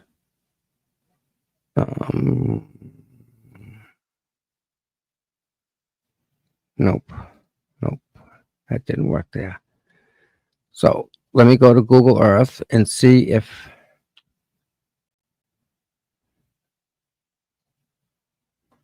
it works there. I don't know if you guys can see it. Let me just pop this in, paste, go. Oh. Okay. Let me share the screen to you guys. This is odd. And it ain't me. So, stop. Present. Check. This is weird. So I put that coordinates inside. I put them coordinates inside Google Earth up here. So if I delete that, zoom out to the country. La la la na na na. I'm going to put the coordinates right here. Check out where these coordinates end up bringing us.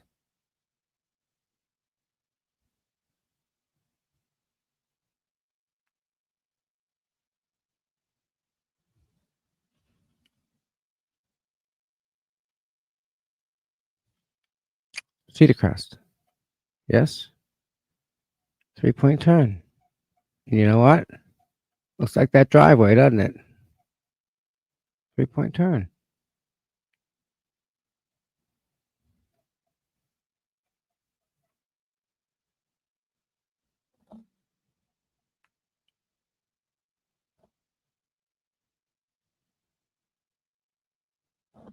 Okay, so let's try another coordinate and see what happens here, right? Let me do this. Let me take a picture of this. I can put these coordinates in easier. So we're going to add more coordinates at 1224. 1224, she was at 42.1755919 dash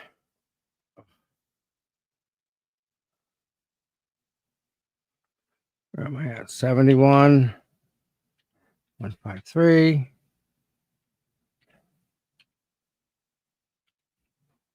Let's see where this brings us.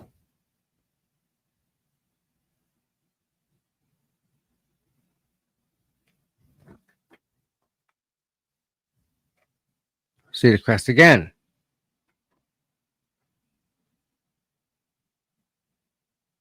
Okay. Try more. Hold on. Keep trying. 1223, 42, 42, 142, 600.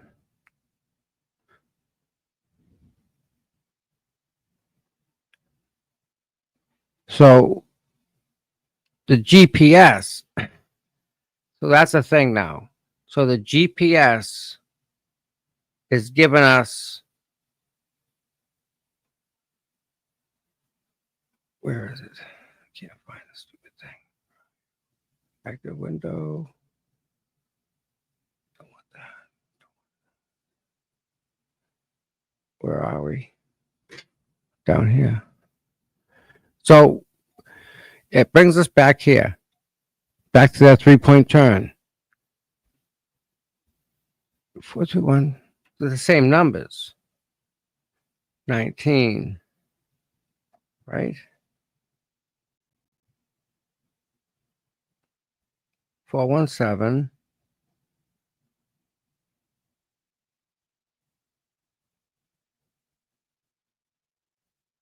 So let's put this in because 7 seconds before they were at 42, 17.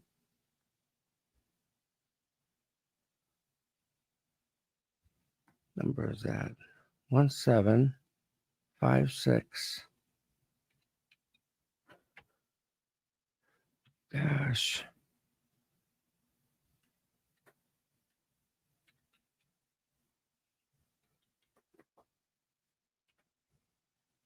It jumped right ahead. You guys see that? So it didn't go far. That data point, 7 seconds did from one to the other.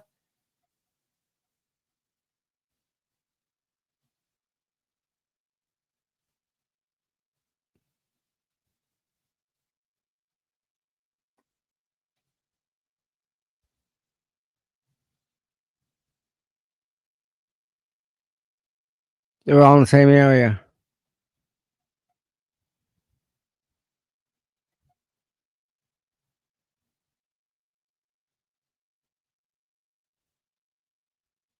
They were all in the same area. So she obviously did a 3-point turn there. That's it. Okay. So 9 seconds to do a 3-point turn sounds about right. 1, 2, 3, 4, 5, 6, 12. Yeah, that's about right. Would you guys say 7 seconds to do a 3-point turn? If you could time yourself to do a 3-point turn, right? Would you say it would take 7 seconds?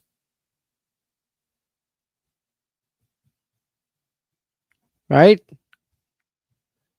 Think about that. You get about 7 seconds about 3-point turn, right? Yeah. It's about right, right? Yeah, especially if it's snowing out. Yep. Let me go back to my mail. There we go. There we go. There we go. Oh, sweet dude. You talking about Martin Swallowed? We got the best fans, Mike. I tell ya. Right, tell ya. Yeah. And that's like right there too. Like all these data points, Mike, they must have just drove by and collected them and thrown them up on like here. Yeah. Because they're all relative to this one house. Like they turned around in the driveway. You can tell, right? Mm.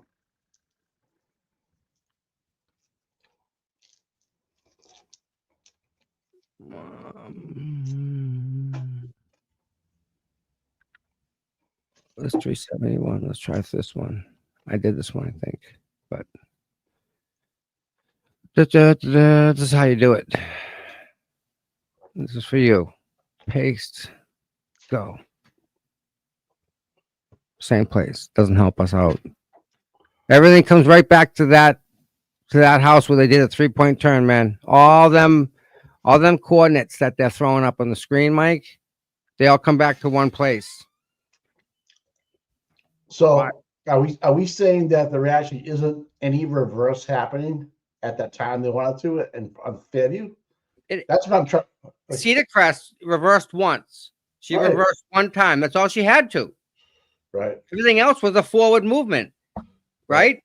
Right. And then the other triggered event, 1162-2, 70% acceleration rate.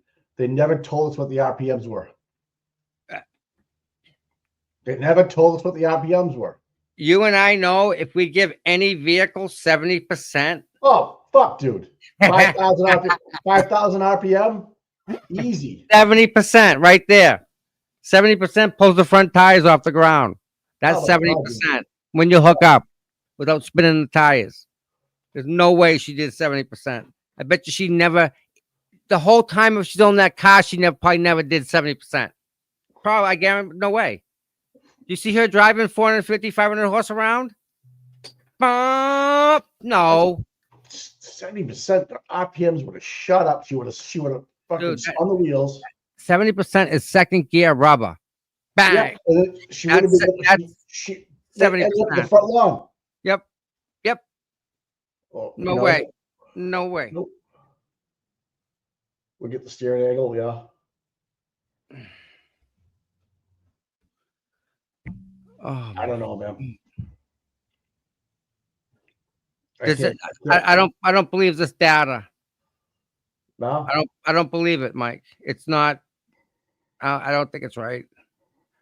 If you notice what he says, what was provided to me. Right. He says that a lot. What was Yeah. provided to me. Right. Who says this? Bob Alessi, if he gets time today, is gonna smash him. I can't wait. This is good. Oh, Barry's looking at the steering wheel angles. It's unreliable. That makes sense too.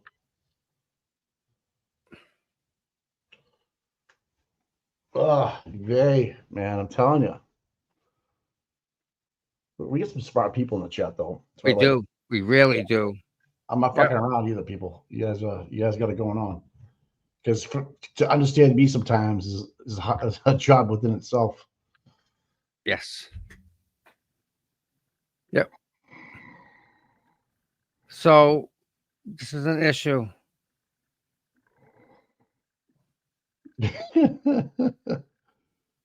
Oh, Stupid CVS. What? CVS. There's a conflict. With CBS? Yeah. I don't. What was it to do with the? Is that to do with you or this? Me. Oh, are you still going? Yeah. Oh, yeah. It's just some of the stuff that they want me to take is some of the stuff that interacts with other stuff. I can't take it. Oh, too bad. Yeah. Sounds like it might be a lot of fun though. Listen, stop my heart, not on my list of things to do. No, I would put that. Yeah. No, not today. Not today. Not gonna be some fire. No, not today. You see that one? Remember that lady? Yeah. Call them later. I don't know what their issue is. What time you have to be there at 3? I gotta get there at like 2:30. It's 20 or 2. All anxiety and stuff. Yeah, man. We'll get there. Sure, Jan. Yeah. I don't know why, but like I'm getting this anxiety. Hold on a second. I gotta hold on. Ugh.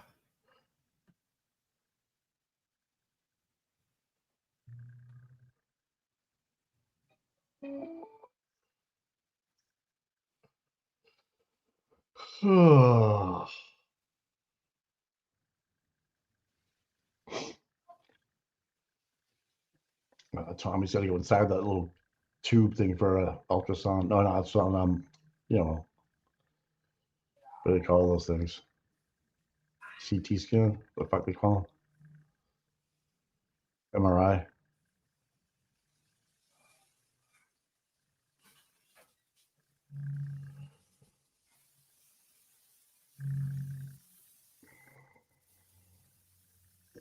Oh yeah. Was everybody eating lunch? Shelby, thank you. MRI, yeah.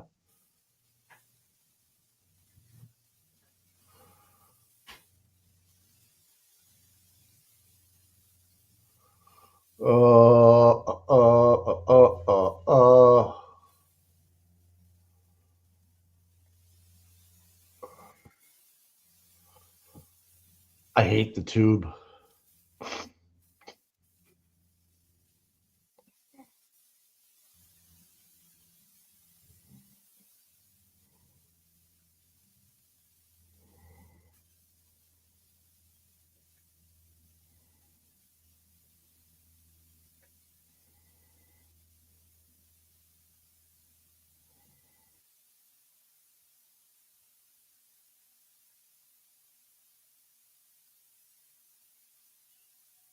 Do you think Lou O'Donnell actually has a purse, like a pocketbook? I'm saying no. I think she has backpacks. She doesn't have a pocketbook. Just going to go on the record.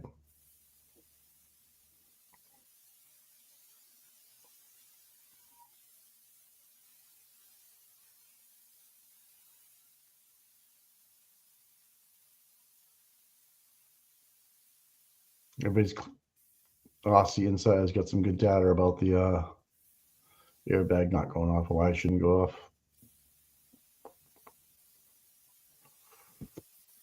But don't forget, this company, Aperture, what it is? They just paid for the dinner for Person of the Year for Bev the other night. They were a platinum sponsor. So not only that, Bev gets her Person of the Year paid for a dinner by Aperture that's on the stand right now. That's funny.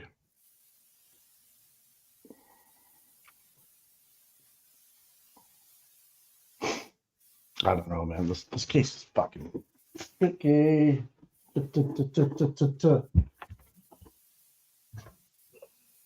I clean up my desk by now.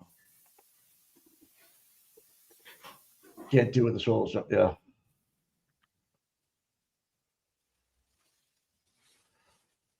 It's fucking beautiful. It's gonna be beautiful tomorrow. Like 76 degrees. I think we should send Tommy to the courthouse. Hey, what's up? So we should send Tommy to the courthouse tomorrow. Fuck. You take pill one? No. Oh, let's You're on. Take it. I gotta take it right here. Yeah, let's go. Tommy. I'm so excited. Stop. Yeah, you can hear everything you're saying. Oh. You know what I'm saying? I don't know if you want to be heard or not. I just want to be sure. I'm good. You want to put the fan up? Yeah. It's supposed to be back any second. Linda knows what I'm going through. I don't have no idea. Anxiety through the freaking roof. Just you'll be fine. Yeah, I know. I know. It's just I can't. It's something else. I wish I had some control over it. It just sucks. Just make sure you pull your fucking tampon out before you go in there. I thought that's what we're getting an X-ray of. Make sure it's where it's supposed to be. You have a metal object stuck up your ass.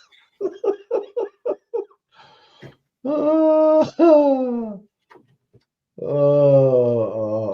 Microdot's okay. They have a problem with the triggers though. Microdot's got a new video out. Well, they're just going over the triggers like we were. Yeah, so they're like, yeah, there's no actual timestamp. It makes it confusing, leaves too much room for interpretation. It breaks reasonable doubt into a cake. Yeah, there's so much reasonable doubt here. Mike, even at the RPM levels that we saw, there's no way the vehicle could have gotten to any type of speed. And he made up them other columns based on accelerometer data, which you can't extrapolate. You can't do that. No. Right. Otherwise, they would use it. They don't. That's used to do acceleration and stuff. I use them in my rockets. They tell me how fast they go. Wait a minute. Did you say rockets? Yeah, man. Yeah. Wow. And then, like, you control everything. Even Broken Bacon's like you said, she was doing 24 miles an hour at 75% acceleration throttle. Wouldn't she end up in the Jeep or at least at the mailbox? Yeah. And then some. You're right, Baker. Yep. There's no way she would have stopped, especially in the snow, right? Think about that. No fucking way, dude. So here, check this out. Here's the rocket right here.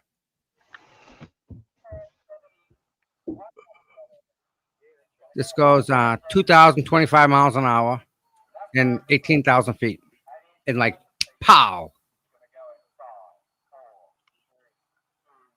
Wipe that fucker off, man.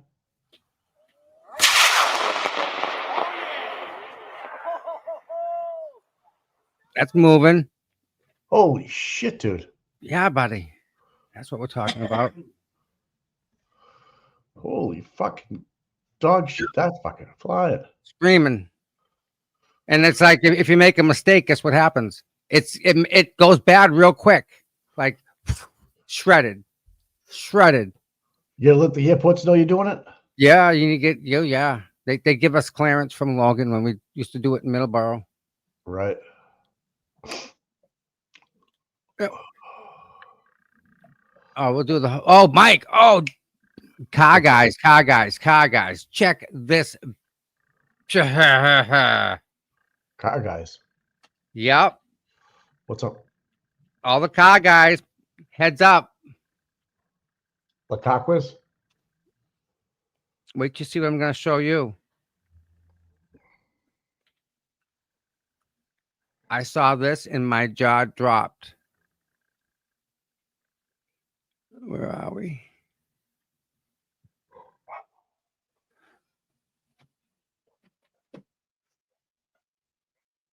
Let me go to YouTube and search it. Mike, absolutely amazing.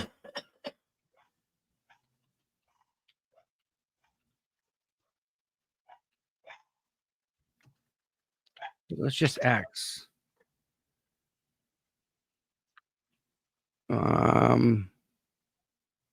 I watched it already.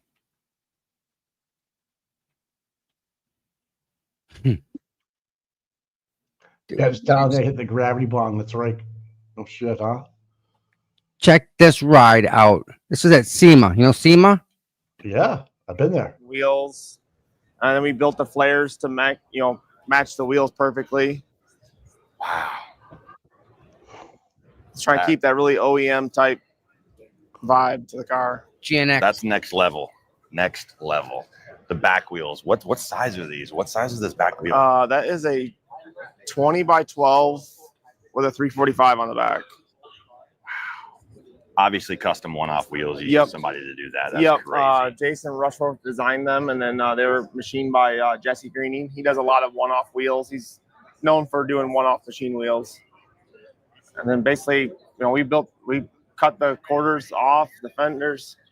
We put the wheels on the car, and then we built everything to that. A lot of this car from here down is all handmade. This is all different. If you look at another Grand National, it's a tubular chassis. I mean, Mike, it's all there, right? Look at the engine. Watch how they open it when they open the hood. plastic stuff, just to refine the metal. Better fit and finish for that stuff. That is awesome looking. All right, so you've also got some, twins on here, right? So yeah. tell us about that, and tell us about this GNX-S. So that's kind of the name of the car. It's like the S is just like the GNX was to go like to the next level. This car is just about refining beautiful the factory, what they would maybe do today. They made it better, kind of taking that car to the next level, doing the flares, the billet hood vents, side vents, and just added performance and just making it better. All functional. Yeah, the hood is awesome. I bet you guys had a lot of fabrication time in that. Yeah, so we always thought that the bulge on the Grand National hood was a little small in comparison to how big of a hood this is. So it's the same shape, but it's just enlarged. And then the vents are machined that sit right over top of the turbos. Like you would see on a Grand National with the turbo shield guard, we made those out of stainless, and we had them lasered with the GNXS logo in it. And that is really cool. So we made love that. Just so much stuff we did. We made custom clamps, so it wasn't just a rubber boot. Yeah, coupler. Those are insane. A lot of mechanical type stuff. We made it 3D printed. A little cover here that you would see that covers like the throttle body and the couplers. So that car is a GNX on steroids, my friend. That's a ride. Ain't that something? Oh, your dad has one of those? My dad had one of the GNXs. He had a Grand National. He didn't have the GNXs were hard to come by. There was only 300 made, I think. This Andrea Simonelli. My dad has one of those. A GNX? or Grand National. This is Grand Nationals are special. Yeah, this it's a GNX. Yeah. Yes, GNX S. That's the one we just saw. Yeah. Tommy's wet dream.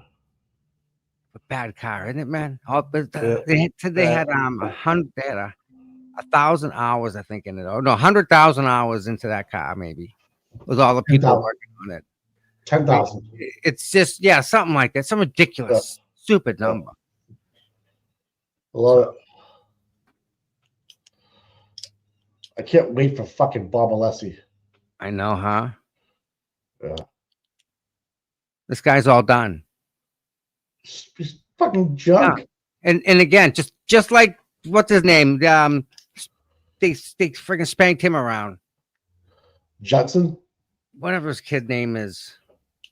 That guy with the Shannon Manning. Yeah, Man Shannon, yes. That guy, yeah.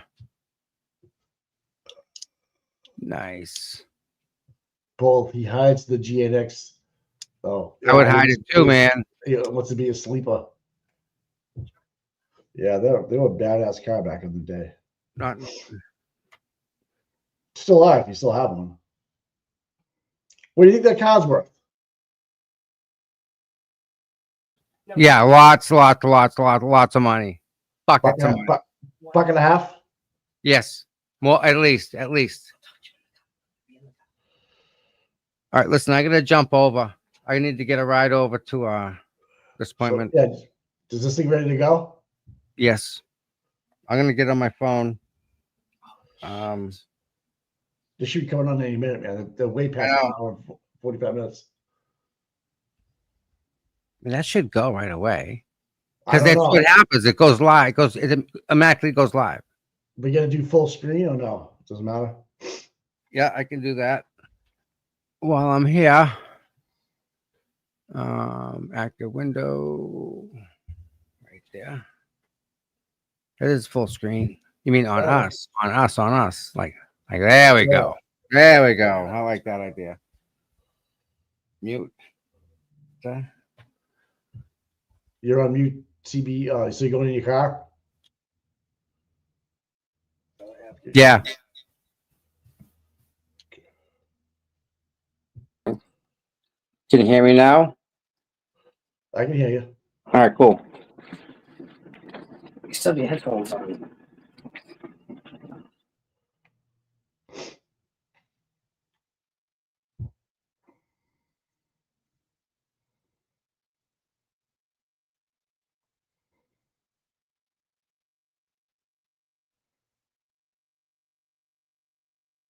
Tommy's off to the okay. Tommy, shut your camera off, you fucking clown. Thank you. Fucking guy. Next thing you know, we'll be taking a piss. Oh.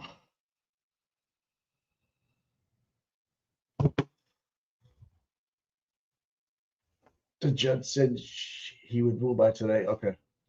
On the buffer?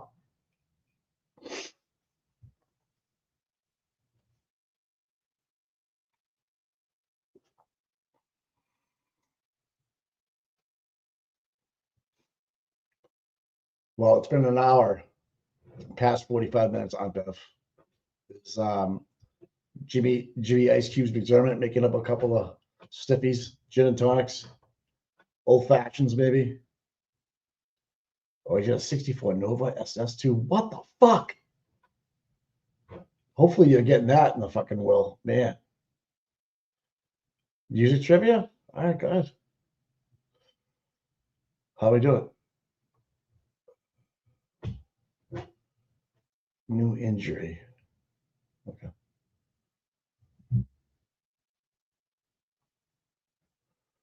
Yeah, watch it. I think so too. If I'm in that jury right now, I'm fucking checked out. I have to play something. I have no control to do it over here. Tommy won't let me control anything. He thinks, oh, fuck it. Your ex has a 67 SS Nova. Fuck that. Jesus. This is an awesome car. I'm not gonna lie, those cars are the fucking best.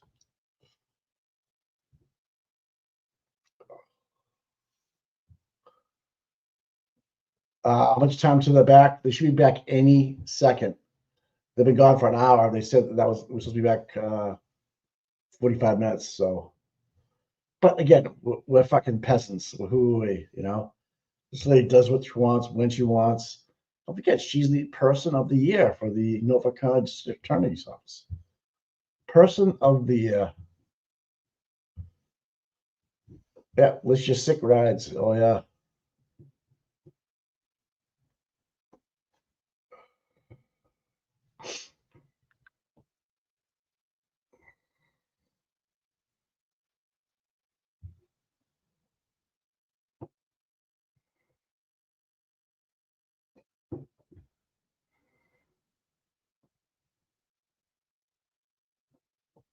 Yes, Bev knows unless he's about to annihilate Welch's testimony.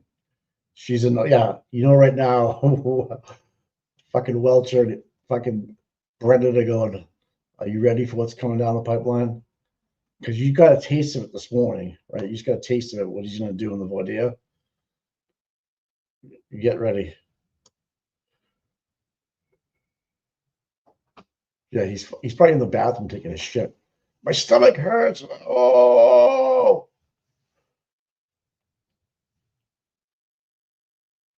bingo night? I don't know. Good question, man. We're thinking about doing all kinds of stuff. We see all kinds of shit, but Tommy is usually right now I'm picking stuff out of my belly button. Sorry. Tom and I come up with all kinds of crazy shit, but just been so busy, man. I got like shit at home. Like I got, you know, I'm not a bingo guy, but I'll help out for sure. As long as I can do it for my house. I'm kidding.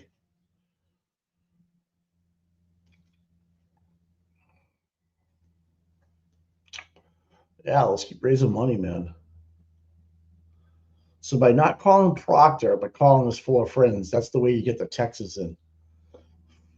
Interesting.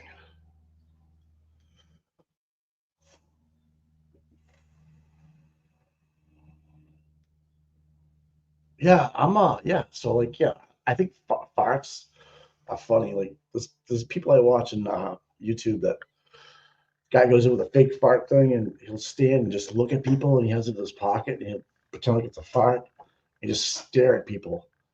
And it's just like the most awkward thing in the world to see people's face. You know, I think that's hilarious. Oh, God. Yeah, I'm really immature. Wicked. No, just kidding.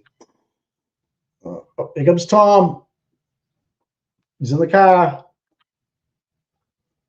Hear us? Yeah. Hey, we're here. Oh, yeah. We're here. Yeah, gotchas. Yeah. Put it on mute. Okay. They're not back yet. Wow. No. I'm getting a breaking tweet that the Welch can't be found. He's on his way to the airport. Tully's driving him back right now. Fucking cuck. Nope. Here we go.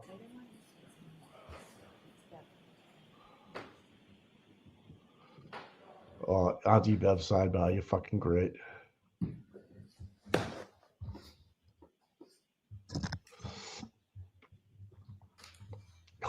Welch's grapes. Ah. Oh my God. This court is in session. Please be seated. Here we go. All right, Mr. Brennan. Thank you, Ron. How do we get this big? Tommy.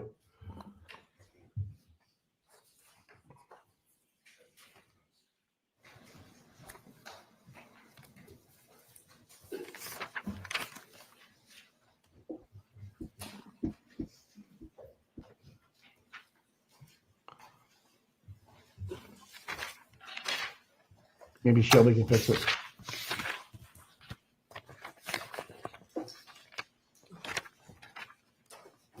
Dr. Welcher, when we left off, you had given us 35.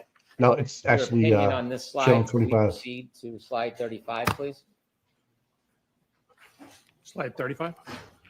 I believe the next slide is 35. Okay. Now, when we look at this slide, I'm going to ask you to zoom in, and if we can start from left to right, and we can identify each category as you discuss it and explain to us the importance of the columns. So we already touched on this from left to right. The first column is the continuous running clock. Second column is where I converted it to minutes and seconds. So it's not us, it's channel 25. 1162.2. This is the second trigger. The particular boxes that are highlighted are where there's change.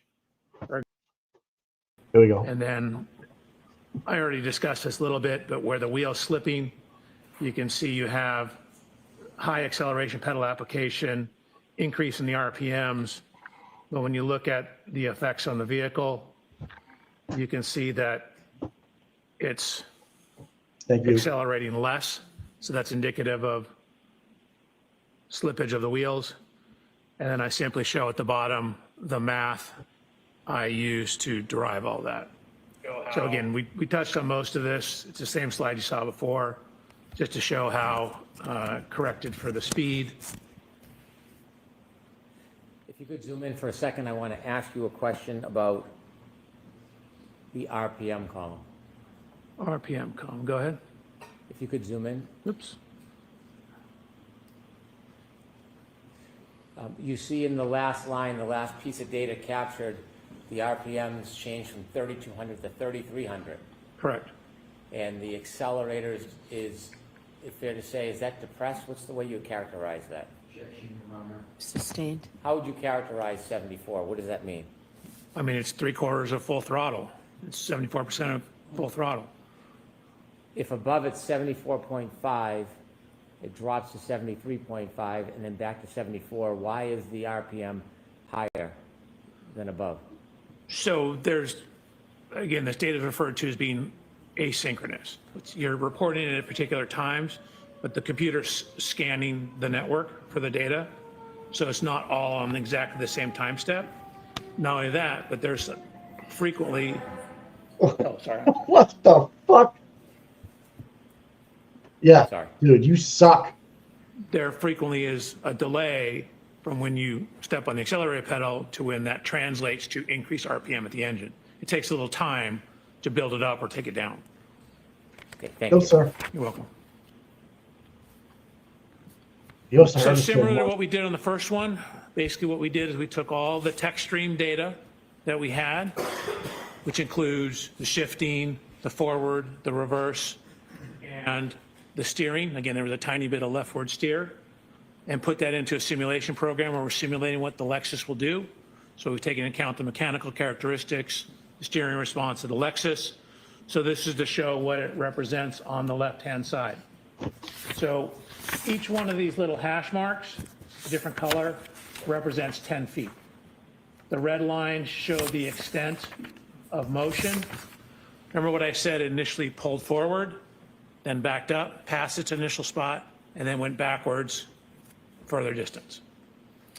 So what this shows is where we simulated this in a program called HVE. So that's the vehicle, the Lexus pulling forward. And then it accelerated in reverse, past its initial starting position, and came to rest right there.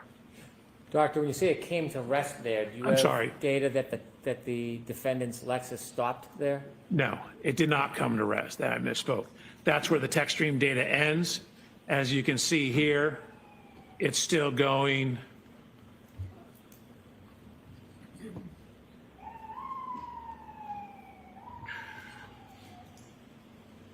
It's still going approximately 23 miles an hour when that ends. You'll have to zoom in on that so the jury can see what you're referring to. Please.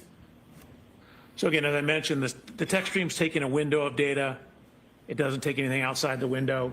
You can see that when we account for the wheel slippage, that the vehicle at the time of the last data point, again, is at 74% throttle, 3,300 revolutions per minute, and is going backwards approximately 23.9 miles per hour. And you can see it's traveled a total distance backwards of 53 feet back from where it initially started. Or if you consider where it pulled forward 34 feet and then backed up 53 feet, add those two together from the point it pulled all the way forward.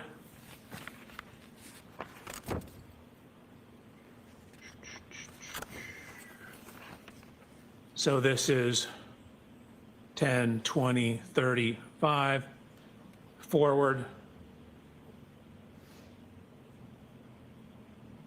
And then I'll go 10, 20, 30, 40, 53 back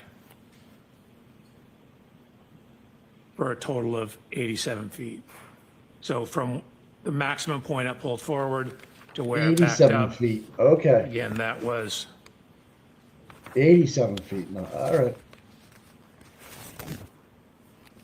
34 feet forward, then a total of 53 back, total travel distance of 87 feet. So went all the way forward where it stopped, it then backed up 87 okay. feet. And when the TechStream data stopped, it's still moving. It's still moving about 23 miles an hour, and you're still at 74% throttle and 3,300 revolutions per minute on the tachometer, RPM gauge. Got Turn nothing, the light nothing, on pal. for a moment. Dr. Welcher, in your analysis of the data and the information you acquired and the evidence that you relied upon, did you come to some conclusions and opinions regarding the defendant's Lexus that evening? I did. As part of that opinion, you mentioned that you considered mileage to map distances as one way of mapping the location of the vehicle. Do you remember that? I do. If you could provide us with slide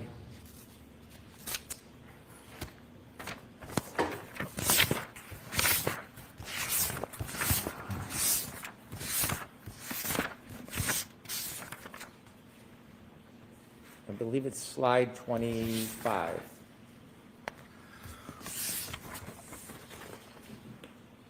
And could you widen the left-hand box a little bit? And you mentioned you measured or you ran information about distances between different routes? Correct. Specifically regarding Fairview to Meadows, the first box. Do you see that? I do. There are 3 different mileage numbers.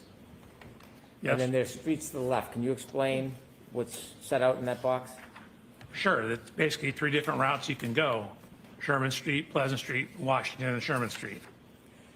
When you considered the shortest route, 2.3 miles on Sherman Street, did you attempt to determine how long it would take to travel 2.3 miles, how fast the car would have to be moving or how slowly it would have to be moving to travel 2.3 miles in 4 minutes and 15 seconds? Yes.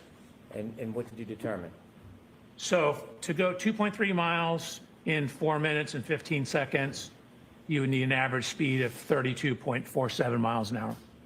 What if you took the longest route, 2.8 miles, and you considered 2.8 miles in 4 minutes and 15 seconds? Did you make a determination? I did. Could you share that with the jury? It's 39.5 miles per hour. Is that what the average speed of the Lexus would need to be to travel that distance in that Correct. time?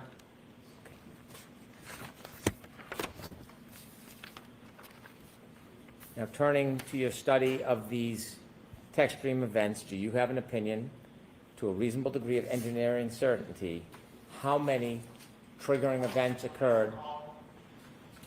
How many triggering events occurred in that ignition cycle 1162? Objection, Your Honor. I'm going to allow that.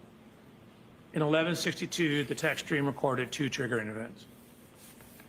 And do you have an opinion as to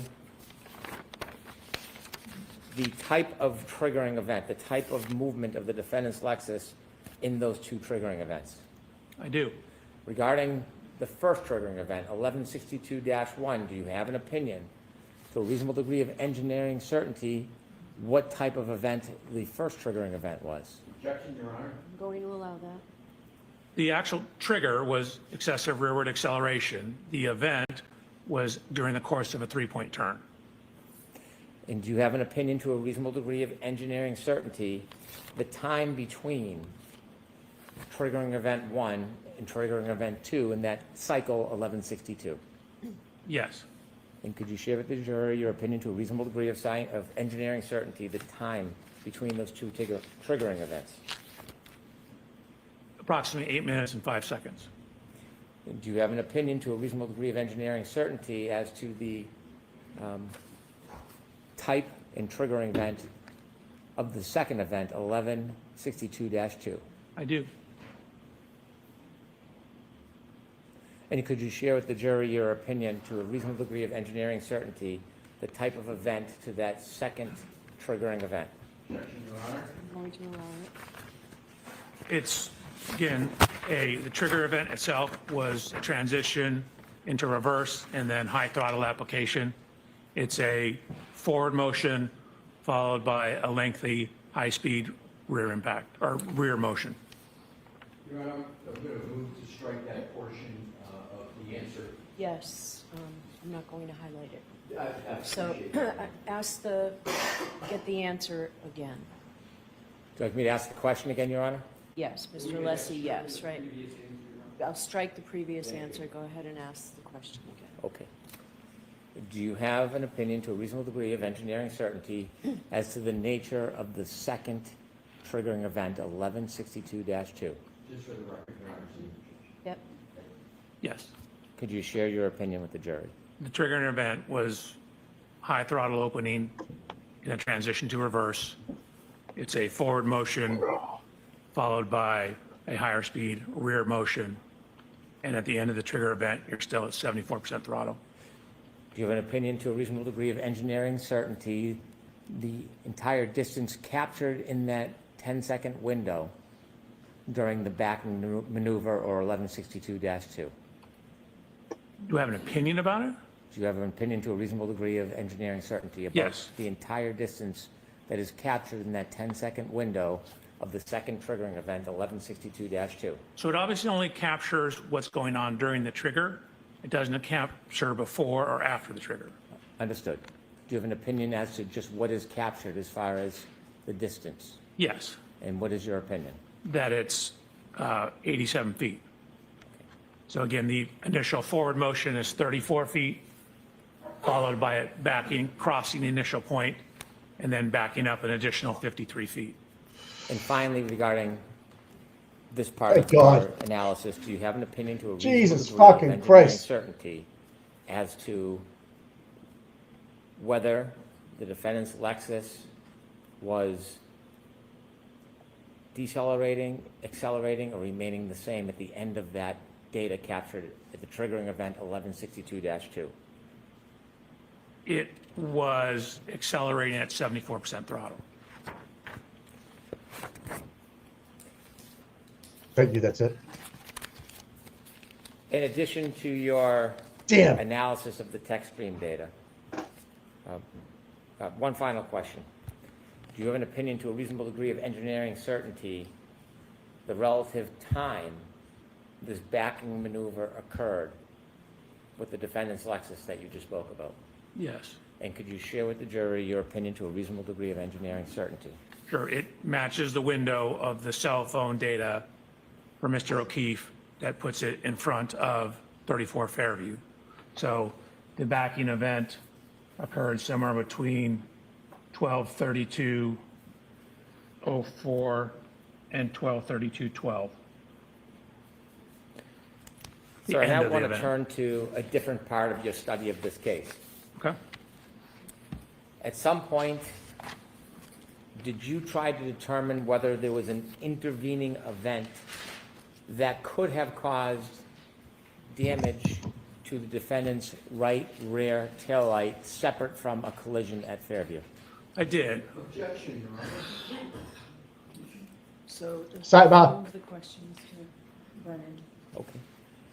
At some point, when you looked at the data and analyzed this case, did you consider including or excluding evidence, or did you analyze evidence to reach a conclusion, including or excluding whether there was an intervening event that caused damage to the defendant's Lexus right rear taillight? Yes, I did. When you started your analysis, what information or claim or evidence did you become aware of that you want to analyze to include or exclude as the cause of that damage?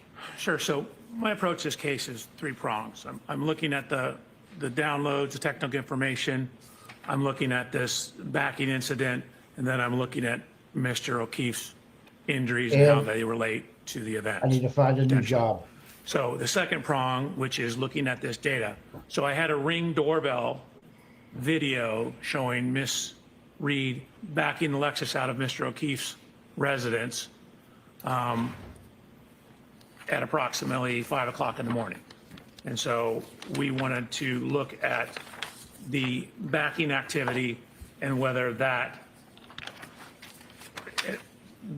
contacting Mr. O'Keefe's vehicle, whether that was sufficient to cause, or what damage it could cause, and particularly was it sufficient to cause damage to the right rear tail light of the Lexus.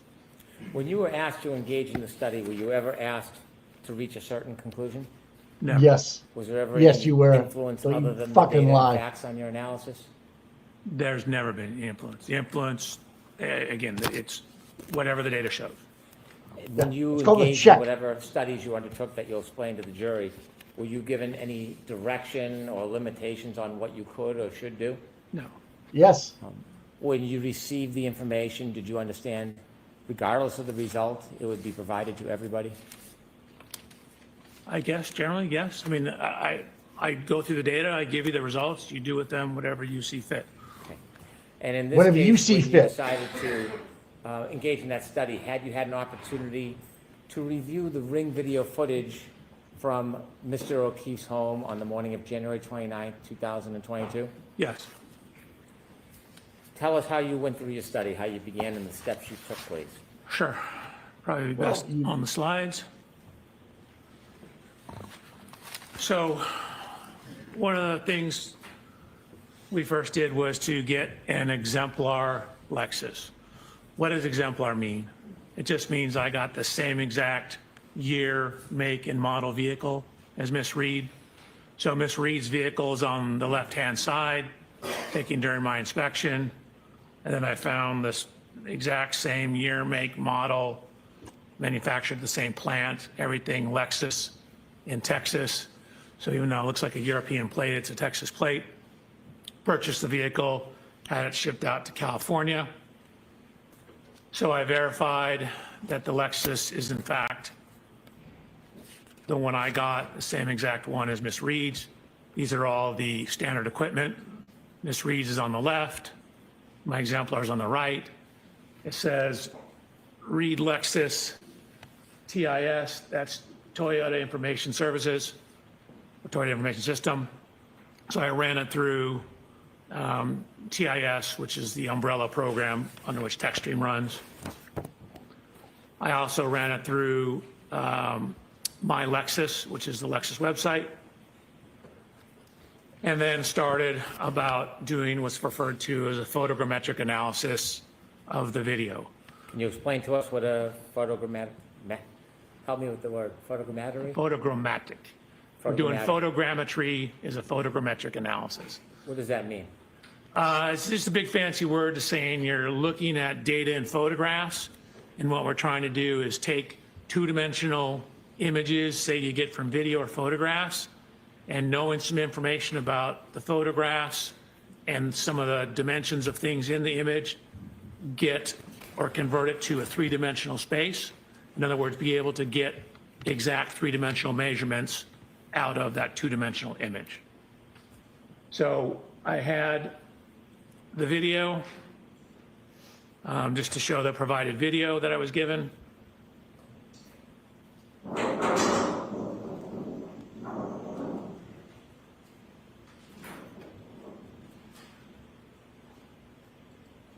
So Mr. O'Keefe's vehicle.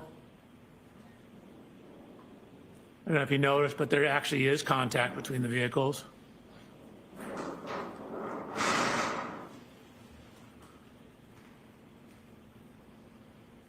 So one of the first things we wanted to do is determine the frame rate, which is how many video frames are played per second. Your normal kind of video camera has about 30 frames per second. Your standard movie is 25 frames a second. You know, a modern IMAX is like 60 frames a second. The frame rate of the camera, how many images it shows per second, because video and films are just single images played really fast, so it looks like motion. And so determining the time between each frame tells you how much time occurred. So if we know the time between each frame, and then we can figure out how far the vehicle moved, distance divided by time is speed. So we put it through a couple different programs. This is called AMP5. We got 19 frames a second. This is a specific forensic program called Axon Investigate, 19.8 frames a second. This is a publicly available program called FFMS. Same thing, 19.8 frames a second. Another program, Media Info, 19.8 frames a second. Anyways, 5 different sources, we're getting 19.8 frames a second. So then what we've done is add information now. So now that we know how many seconds each frame represents, we now put a clock back in to tie that into time. So it's the same exact video, except we have a frame counter now, and we have a time.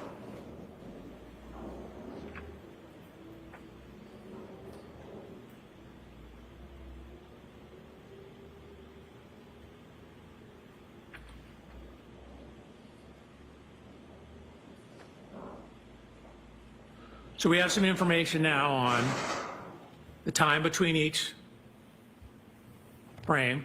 So here's frame 0. This is frame 265. We're 13 seconds into it. Here's frame 305. Notice you see brake lights on the back wall here. Notice how they're not super red because you still have reverse lights on.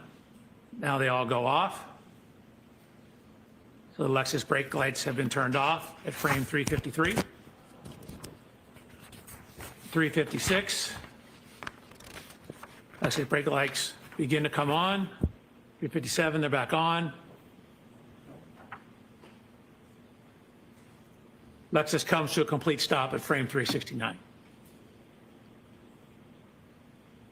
384, the reverse lights turn off. So now look how red this is because we no longer have the white reverse lights in it. And you can see the Lexus starts to drive forward. So frame 825, this is after the Lexus has left the scene. But notice the tracks in the snow. So we have very definitive locations for the wheels of the Lexus. We lay over a grid on the various frames.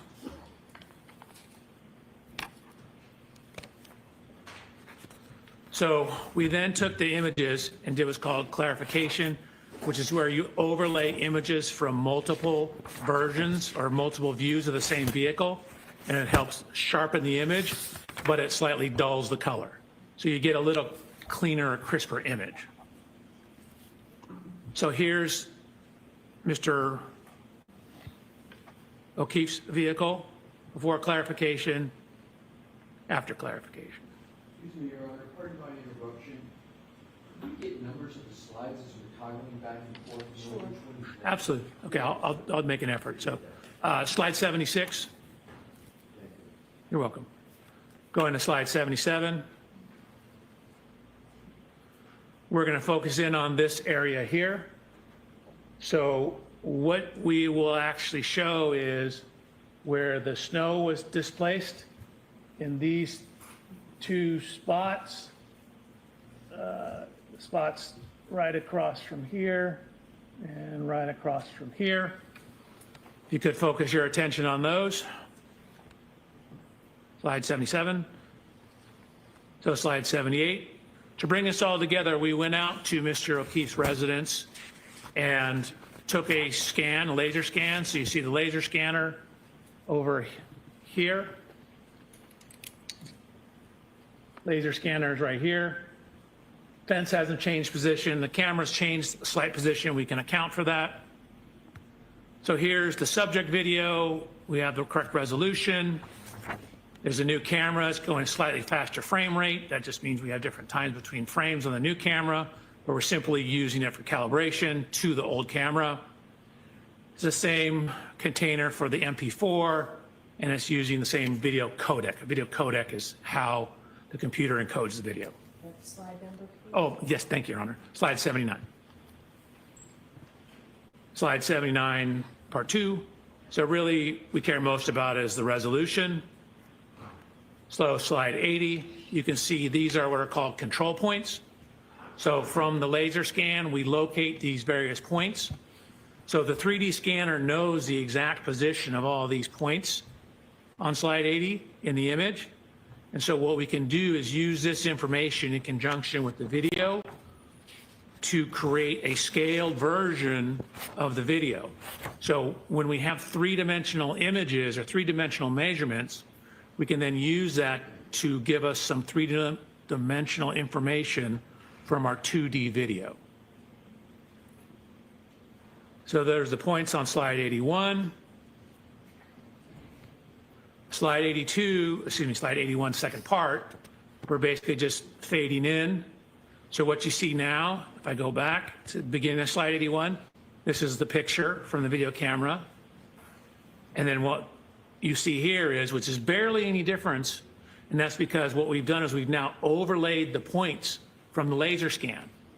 So now each one of these little speckly points, we know the exact 3D coordinates of those. So we can now know the exact position of all these fence posts, all the positions on the driveway, and we can use that to calibrate. Going to slide 82. So using that information, it's called solving for the camera. We verify that we have appropriate residuals, meaning we don't have too much error. Slide 83. Okay, subject video.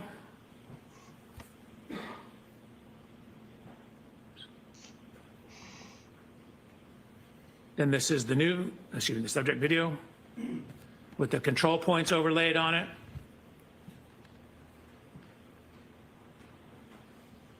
That's the subject video where we're phasing in the laser scans of the scene, 84.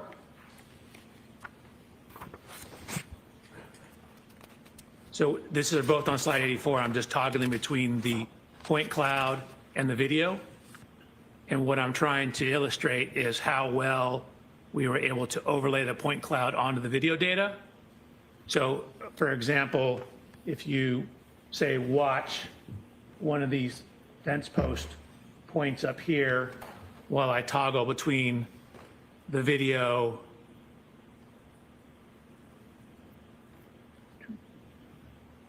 there's a laser scan, there's the video. So we've done a good job. Again, the residuals show that we've done an adequate job of matching the data. Slide 85. So fucking cuck. So what I'm doing here is toggling between, this is the video of the car. And remember I told you I went out and I inspected Mr. O'Keefe's vehicle and did a laser scan of it?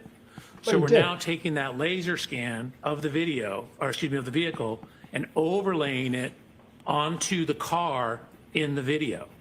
Yeah, video Jesus already showed us this shit, okay, dude? So this is the video image. That's the laser scan laid on top of it. So we know all the dimensions in the laser scan. We know all the dimensions in the scene of this. How small is your penis, dude? How small is it? God damn. We have the tire tracks. We can create and take data points along the tire tracks. Create a map of those. Look at this one. So green is the right rear. Again, the vehicle's backing out, coming, slide 7, coming out this direction, backing here, stopping, pulling. I think unless he's doing push-ups in the back room right now and getting ready. Pulling Actual forward. Fuck. Towards the bottom of the screen. Backing out here, pulling forward like here. Yeah, okay, great. That's Slide good. 88. What's it gonna prove to? We're gonna see the tire move. So Show me that the tire this doesn't move. Okay, is then you got me. the Lexus lined up. This is when the Lexus has come to a complete stop. So this would be maximum engagement. Again, this is just toggling frame And there's 88. two sets of fucking Showing prints, we have the tire time and the tracks frame there. number. Okay. With all kinds of pixelation on the left. Yeah. okay. 369 on the same slide. We've now overlaid the Lexus laser scans on top of the image of the Lexus. So there's the Okay. video image, a still image that we took from the video. And here's where we overlay the laser scan of the Lexus. What So does we've this overlaid the fucking laser prove? scan of the Lexus onto the Lexus. We've overlaid the laser scan of the Chevrolet onto the Chevrolet. And we've overlaid Okay. the laser scan of the scene onto the scene.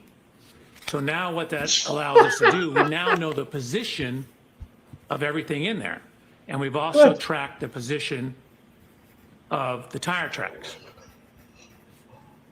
Oh my. So that's what it looks like if you overlay the computer Okay, model baby. of Ms. Reed's vehicle onto the tire tracks. Oh, my apologies, Your Honor. Slide 89, and then I'm just toggling slide 89 where I turn the vehicle Yeah, off, so okay. you can see how the tire positions match up. So your kids did Another this, toggle right? of slide You know, as 89. yeah. How the tire positions line up with where the end of the snow was. From all that information, again, we lined it up in the video, we lined it up in the scene, we have the two vehicles. Oh, We now can you get haven't the hit it. exact position of the vehicles when that Lexus stopped. So when that Lexus stopped, that's going to be the maximum engagement. So from that information, we can get the angle of the vehicle. That was it. So we is he can get saying the that they degree hit of each overlap, other? The impact Yes. configuration.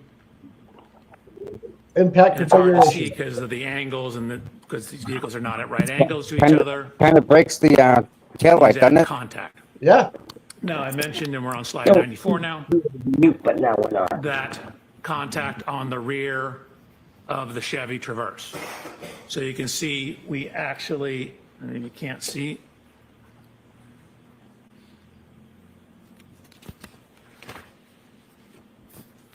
So we took a whole bunch of data points within those two areas where the snow got dislodged.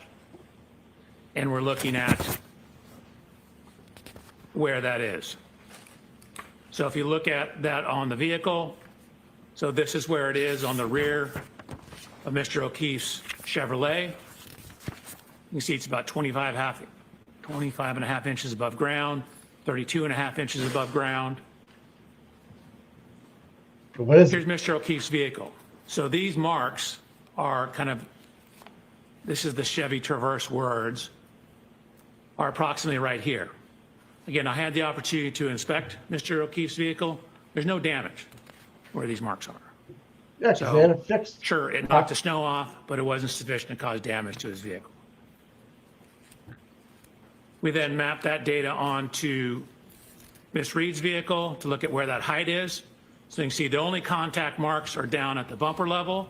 I mentioned how that bumper sticks out. This is exactly where you'd expect it. So the only evidence of contact is nowhere near the upper tail light. I emphasize the word upper tail light because it is right in line with the lower tail light. But yet the lower tail light also was not broken. So again, 25 and a half, that's 24 right here, 25 and a half. That's 24 right here, 25, 25 and a half. That's right where that scuff mark was. It's also right at, What? again, the level at Was? the top of that Or is light. it still there? This light is not broken. I've looked at the front of it, I've looked at the back of it, I've looked all around it. It's not broken, and it sticks out further than the light above it. No, it doesn't. So, using those positions, matching the overlay of the vehicles, we can get the speeds from that. We know where the Lexus is. We know how much time it is between each frame. So we know how far it moved. And so what we know is that when it first came to a stop, right before that, it was going about 0.7 miles per hour. So realistically, somewhere between a half to 1 mile an hour, just to account for some variations, but definitely going 1 mile an hour or less at impact. Slide over, please. Oh, thank you, Your Honor. Slide 99. That's the dimensions. Slide 102. Similar to what I said, no damage to that light, no damage to Mr. O'Keefe's traverse in that area. And then if I could, I would like to go back because I realized I skipped over something. Yeah, your whole fucking testimony.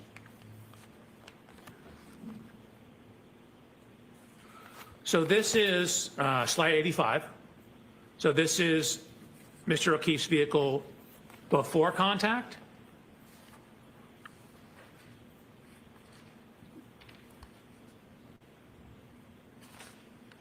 This is the fake vehicle. Huh. Oh, oh, oh, oh!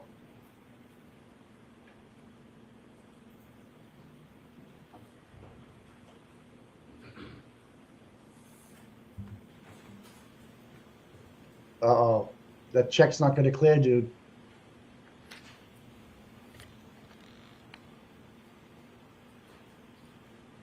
This guy's the absolute worst.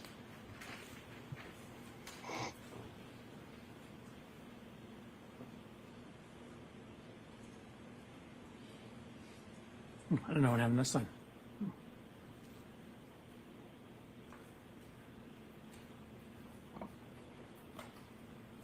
Well, that's going to wrap it up.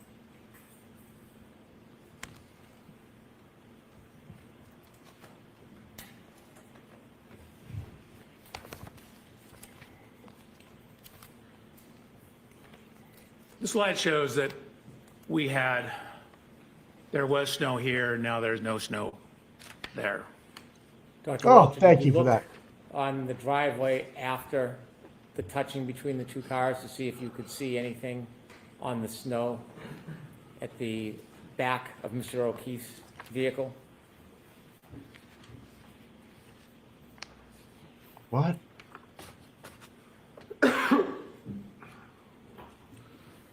So referring to this slide, this is after the Lexus has pulled away. Looking in the snow, I see nothing in the snow. Were you looking for anything in particular? Of course I was. I was looking for taillight fragments. In any of the videos that you have that show Mr. O'Keefe's vehicle after, So if this the happened at defendant's 5 license hours, touches you know, before she do you left to ever go see any get the remnants gents. or So where's the shards taillight or that's fragments smashed of taillight on the all over ground? the fucking I lawn? do not. Okay? When you did your analysis and fuck? study, trying to So this include is or exclude her leaving this to touching go to as the Jen's source house. of damage to She bumps into John's car. the defendant's The Lexus taillight's rear right intact. taillight. Where Did you the consider fuck are all speed the as part of taillights? that analysis? I did. Did I you? considered speed, and then again, knowing we have the positions of the vehicle, we looked at the degree of overlap, and there's only about 2 to 3 millimeters of overlap What the between the fuck? vehicles, which is insufficient to cause the tail light Yeah, beach bum. that's recessed in from the edge Yeah, on the where's right all the rear of the taillights? Lexus Where's to the contact 34 fucking pieces? the rear of the Missing Chevrolet. the big bright whiteness coming out of that Considering fucking all thing. the data and analysis that you did you come to a conclusion to a reasonable degree of engineering certainty whether the right rear taillight of Miss Reed's Lexus was broken or damaged during the contact with Mr. O'Keefe's car at around 5:07 a.m. on January 29, 2022? Right. Yeah. no. That What the impact fuck? did not break or crack that tail light. Is that your opinion? That's my opinion. Is that to a reasonable degree of engineering certainty? That's to a high degree of engineering certainty. If it didn't crack the taillight, then where are You the mentioned there were 37 three fucking areas of study, pieces? and we've been through two. Correct. Could you tell us what you focused on What on the your fuck are you guys third talking area of about? study regarding this case? So the third area of study, I'm now focusing in on the injuries, the at-scene physical evidence, taillight fragments, broken glass, things of that nature. Okay, and when you conducted your studies and reached conclusions Did you, in your PowerPoint, provide slides to help explain your process and inevitably your conclusions? Yes, sir. If you can take us through the third section of your efforts regarding this case, specifically your efforts to identify the different pieces of evidence and your conclusions about a collision in this case. Absolutely. Slide 104. Please. So this is a... Is this 105, Dr. Welcher? I'm sorry? 105, yes, sorry.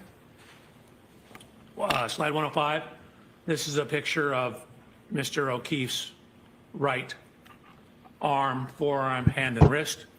In anatomy, your arm is defined from your shoulder to your elbow, and then from your elbow to your wrist is your forearm, and then this is your hand. So technically, when you say arm, it really means from your elbow to your shoulder. Most people call this whole thing arm. It's actually the upper extremity. Arm is from shoulder to elbow, elbow to wrist is forearm and hand. So you can see I wrote arm and forearm. So arm, elbow to shoulder, elbow to wrist is forearm. So looking at the injuries to Mr. O'Keefe's arm, forearm, as well as his hand. So this is me. I'm actually 6 feet, half an inch tall. What you see in the upper right is the coroner's examination report for Mr. O'Keefe. He's 73 inches tall. That's 6 feet, 1 inch tall. At this time, I was 220 pounds. Mr. O'Keefe, at the time of this incident, was 216 pounds. So I took measurements of myself. I'm actually wearing the same make and size shoes as Mr. O'Keefe, the same brand of jeans as Mr. O'Keefe, the same brand and size shirt of Mr. O'Keefe. You see the Lexus in the background. We have matched the height to the Lexus. What I'm showing here is both my height, and then keep in mind where the height of this wing is relative to my right eye. So now I'm wearing, in addition to the same shirt and shoes, same type of sweatshirt, and actually the same kind of baseball hat. We tried to determine the exact glass from the Waterfall Grill. Found out they were getting different ones at different times, but I ordered my glass from the same distributor that Waterfall Grill ordered their glasses from. So you can see in my right hand here, I have a glass. Here's a glass. It looks similar. It's from the same location. Nope, wrong one, dude. And then in the lower right photograph, what I've done is I've rolled up my sleeve, taken the Get a tall sweatshirt glass. off, and I'm going to look at how this contact pattern lines up. So the first set of slides, I'm simply standing next to the Lexus. We know we have a broken taillight. We know how scratches on Mr. O'Keefe's arm. I'm seeing how those may or may not relate to the height and position of the taillight. Dr. Welcher, if you could back up one slide, I have a question for you. In the middle photograph, at the top of the Lexus, there's like a rim. What do you call that? I call it a wind wing. I mean, it could No, be it's a a rear deck wing. spoiler. Okay, thank you.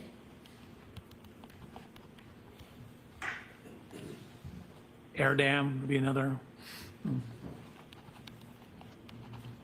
Does he have a tramp stamp? Okay, You think? so I then set about to do a little bit of testing with the Lexus. The first test you're going to see is me just walking backwards or actually sideways into the Lexus. What I've done is I've painted the Lexus right rear tail light with what's called grease paint. Kind of sort of like paint, but it doesn't dry. And then I have backed up sideways, side shuffled into the Lexus with my arm out, see what the damage pattern looks like, or basically where someone of Mr. O'Keefe's height's arm would contact the rear tail light. So then what you see is I've shown the photographs again. I And no show bruising. the paint transfer onto my arm, the No yellow bruising. grease paint on my hand was to show where my hand would hit the taillight. And so just kind of me walking slowly sideways into it, the approximate location of the taillight, and I'll line it up with the broken taillight in a second, lines up with the approximate location of the laceration of Mr. O'Keefe's arm. Dr. Welch, let me ask you a question. When you're engaging in these demonstrations, are you attempting to try to show exactly how Mr. O'Keefe was struck? No. So we don't know exactly how he was struck. And pedestrian impacts are extremely sensitive to exact angles. And so where exactly your foot is, whether your foot's off the ground, can have an effect on where you end up after that. We just don't have enough information in this case to determine all that information. We know the taillight was broken. We know the glass was broken. We know we have damage to the rear of the Lexus. We know we have lacerations in Mr. O'Keefe's arm. So I'm trying to see if there's any correlation between all those. Well, can body posture on a clip or a side slight collision change the trajectory or the injury? Of course. Can the way somebody moves or reacts before impact change it? Objection, Your Honor. Sustained. What are other things that can change the trajectory of the person and the injuries? So for example, if you get hit and knocked off balance or clipped and knocked off balance, you can take additional steps. That'll affect how far your body travels. If you have one foot on the ground versus the other foot on the ground, affects how the body rotates. If your arm is at 90 degrees or 85 degrees, will affect the kinematics.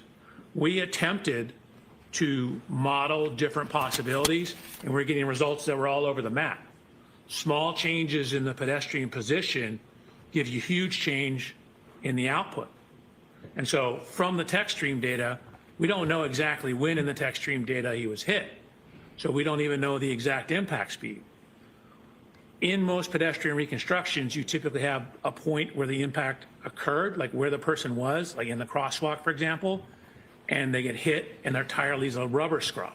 That's called the area of impact or point of impact. You then can look at how far they were thrown and using some laws of physics, calculate how fast the car had to be going. Well, we don't have that in this case. We don't know exactly where Mr. O'Keefe was on the roadway when this happened. Sorry, I'm about to go to the next slide.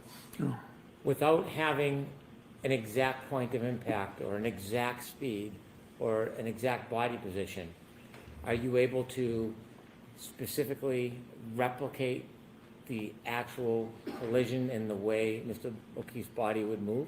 Exactly replicate? No. And again, in terms of how he would move, again, we don't know where exactly on the roadway he started. So in terms of how he moved, that's a function of where he started. We don't know if when he was clipped, he took an additional step before falling backwards. So that will change how far you are off the roadway. So the impact, which you'll see in a second, even at 2 miles an hour, will induce rotation of the body. So depending on the speed, the higher the speed, the more rotation. So if I may, so slide 111, this is simply showing where I walk sideways, how this lines up with the location of the lacerations on Mr. O'Keefe's arm. Here's the post-contact scuffing on the taillight. Here's a picture of Miss Reed's vehicle on the right-hand side. So now I said, okay, you know, that was me walking into the car.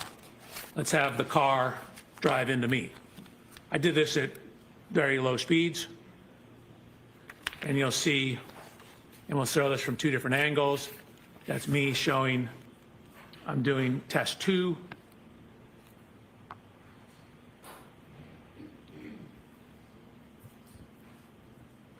This is from a camera that we have pointing down at it. This is the speed. You'll see it's only about a 2 mile an hour impact. But even a 2 mile an hour impact redirects me back and causes me to rotate and take a step. So at what, 24 miles an hour, he doesn't have a bruise? Are you serious?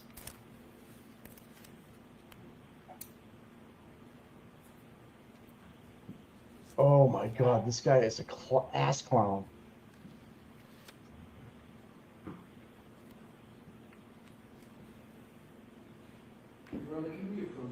Yes.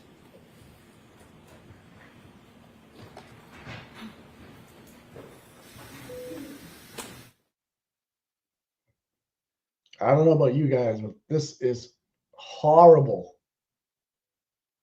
Even the O'Keefe's look disgusted. Like, who's gonna buy this shit? Oh God. I can't believe I paid for all this. Meatball Morrissey, what are you doing to us, pal? Are you serious? This is the best we got? Are you trying to prove somebody's guilt? This is putting more reasonable doubt into her case. Fucking cock. Jesus Christ. So he just bumped off that, right? At what, less than 2 miles an hour, and she was going how fast? 24 miles an hour. 24 miles an hour, and John's arm does not have a bruise on it. That makes no sense. No sense, dude. If you just did that, and that even looked like, you slid off it pretty good. Are you trying to convince me at 24 miles an hour, 24.2, that came by, hit John in the arm, just like how he showed me at 1 mile an hour, and there's no bruising on his arm? Are you high, dude? Oh my God. This is crazy. Like, I can't believe they actually tried to pull this off. Trooper Paul was better than this shit.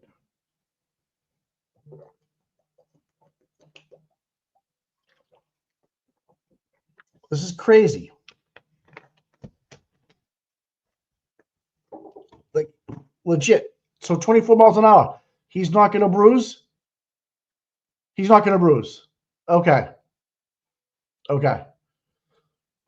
I just said the same thing Hayden just said. I love it. I'm like, True Paul was better than this guy, but fucking no bruising.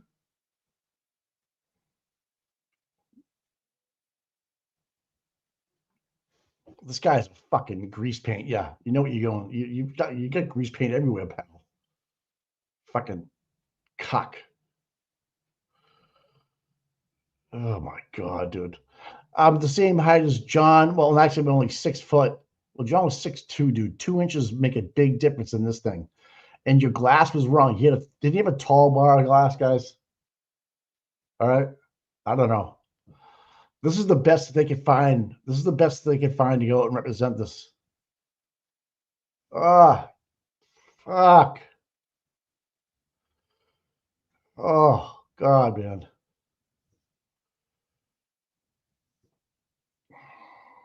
Show me the bruises. If you had bruising on his arm, it'd be so much more believable. How does his shoe come off? That's a great point, Mystical. Yeah, so he's saying how does his hat fly off? How does his shoe come off? Now you're still holding on to the glass when you get sideswiped. So you're saying now at 24 miles an hour, he's not gonna have any bruises, but that glass is gonna fly up in the air, and his phone's gonna go, and his phone's gonna be where now? In his back pocket again? Yep, sidebar. Oh shit. So we're up to 6? Yep. Oh God. And then the glass on the bumper doesn't match the glass in his hand. Okay. All right. You still got me. I'll hang in here with you. Okay. You guys realize how, Brennan, seriously, dude, you spent your whole weekend doing this? Seriously, you spent your whole weekend doing this with Tully being an Uber driver for him, and you can't, she always like, I need to smoke. You can't even tell me that there's no bruising. Somebody just ask him, look at you. He's 6 foot. John's 6'2". 2 inches make a difference, right? Take a look at my right eye. He says, well, yeah, if it was 2 inches higher, I would. So you changed everything. Bob Alessi, this is like pickup fucking trial court for this guy. Yeah, right, Jim. This bullshit. And then so if he slides off, how does the taillight explode? You fucking assholes. If Bev come back and says this is a good time for us to stop tonight, I'm gonna lose my shit. Yeah. And then she backs up 23 miles an hour, 24. How does she not slide into the front lawn or the Jeep? Right? Has anybody here in the chat bought any of this stuff today? Like, really, really believe that this actually is the way it went down? Because I bought nothing of it. Nothing made sense to me whatsoever. They just tried to bedazzle us with bullshit. They tried to pull a Lally on us. Just let's talk about the 3-point turn for 2.5 hours. Right? Ugh.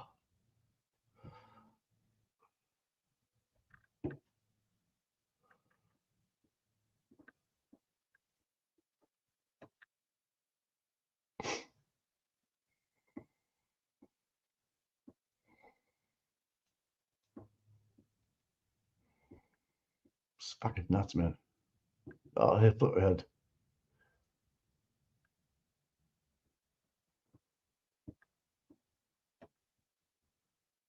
Yeah, good point, Joe.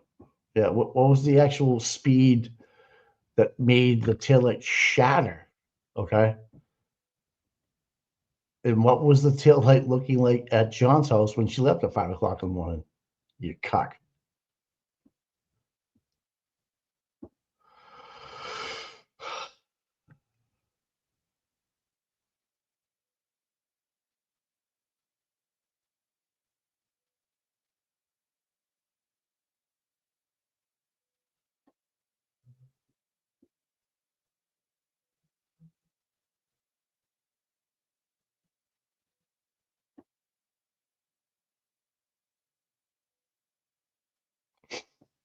Can't get over this stuff, man.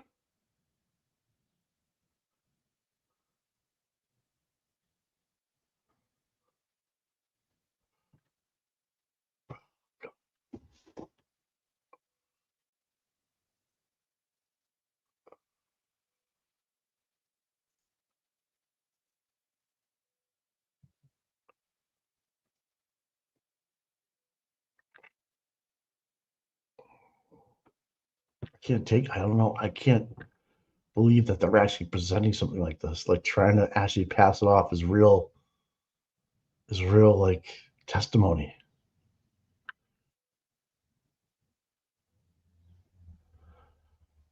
Right? Like, can you believe?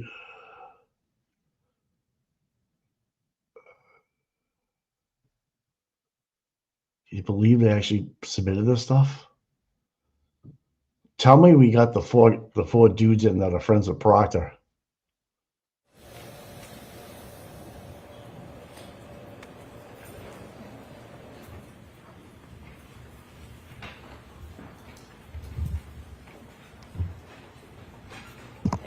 And what slide is this? I think I just can't see it. What slide is this? 114. Thank you. You're welcome. One moment, Dr. Welcher.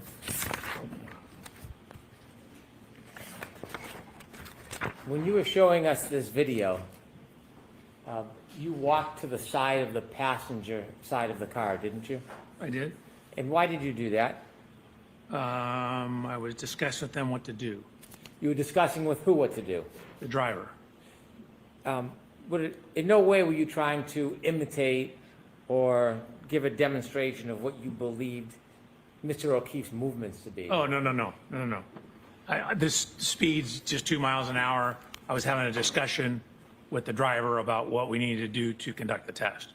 So when you walked up to the passenger side, it wasn't to replicate a study or a movement or give an opinion? No, that walking simply- had nothing to do with this case except for me instructing the driver what to do. Thank you for that clarification. Sorry about that. No apology necessary. Could you go back to the beginning when you were explaining this so we can go through it? So this is the dynamic test 2.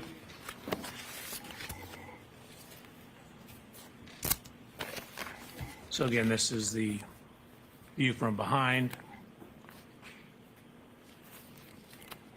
Just to avoid the confusion, I will start it here.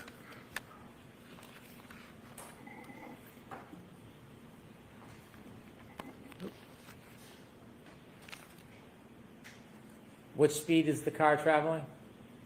You can see it.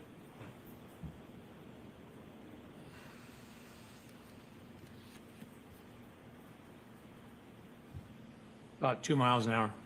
Excuse me, Your Honor, that is the objection that we spoke about.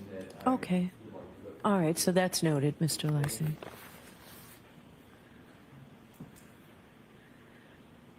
So similar to the other test, this is the post-contact image of the transfers onto my arm. Actually, the yellow paint, you can see from my hand is here. This is from the arm and forearm. Here's the paint transfer pattern. And that slide number, I'm Dr. sorry, Welcher? I'm terrible with that. That's Slide okay. 116 now, that was 115. Thank you. Slide 116. What I've done is I've taken these yellow lines to show the extension of the components on the rear of the exemplar Lexus. Then I've done this extension of those same components on the rear of Miss Reed's Lexus and shown how the approximate location of the fractures in the taillight match up with the approximate location of the contact of the arm onto the taillight. Dr. Welcher, do you have any indication of how Mr. O'Keefe's arm was bent, what angle it was bent at? Not exactly, but for these to be taillight shard fragments, they would need to be in the area of the taillight, but it could be further up. We know from the police photographs that there was a damage to the rear body panel in the area I'm searching here. So it's possible his arm was a little higher up and the glass hit the rear of the Lexus and caused that damage. In the bottom right, Excuse me, Your Honor, objection. I will strike that last part about the glass. Thank you, Your Honor. the purpose of the circle is for what, Dr. Welcher? To show, in this case, primarily the location of the lacerations up on the arm, the upper part of the arm, and that they match up with the locations of at least the one remaining shard in the rear taillight of Miss Reed's Lexus. Looking at the picture of the Lexus, bottom right middle, are there any marks on the Lexus itself that you took note of? Yes, it's on the next slide. Thank you. What's the slide number? It's 2 slides. So there, again, this is the evidence marker. There was a horizontal scuff. We know Mr. O'Keefe had blue jean type pants on. There's a scuff in the area that would approximately correspond to hip level for Mr. O'Keefe. And next slide, please. Yes, ma'am, 118. Thank you. Did you describe what you saw on the bottom right-hand corner photo as well? I believe, yes, I did. That's the scuff that lines up with the approximate height of Mr. O'Keefe's right hip. So where's the bruise on his So hip then then? I included previous image that you've seen, slide Especially when he's going 119, 24 miles an with hour. the you fucking reconstructed idiot. photograph of the rear taillight, showing where some of the fragments are. You can see where those fragments are relative to the curvature of the taillight. They'd be in the area somewhat centered within the region of the 2 yellow lines on slide 119. Is there anything about the photograph in the top right-hand corner that's important? If so, could you zoom in and show us? So again, it's showing that this is when it's, I believe, in the Sally Port at the police station, showing that scuff on the right rear body panel.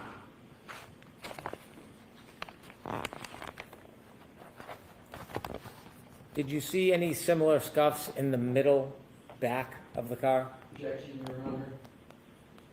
Sustained. Did you see anything notable as far as damage to the middle back of this Lexus? The middle, Yes, like back where the doors are, but with the middle of the back of the car, did you see any similar damage to the middle? or there the were left? scuff marks that ran along the bumper. Okay, continue, please. So this is just showing his jacket he was wearing, that the puncture marks coincide to the marks on his arm. This is from the autopsy report. A couple things it notes a 1/2 centimeter abrasion on his right lateral knee. He's got a laceration on his right eyelid. That corresponds to the height of that rear wind wing on the back of the Lexus. I'm going to object. Sustained. Thank you. How tall was Mr. O'Keefe? 73 inches tall, 6'1". And how high was 6'2". that wind from the ground on the back of the Lexus? It was about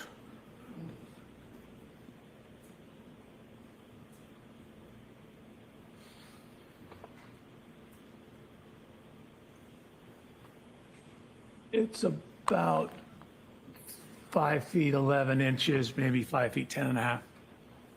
Thank you. You're welcome.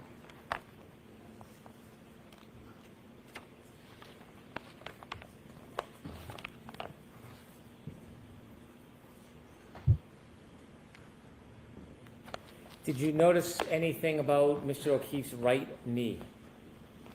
I noticed there was a 1/2 centimeter abrasion on the right lateral knee. Did you note how high from his foot that bruise was on his knee?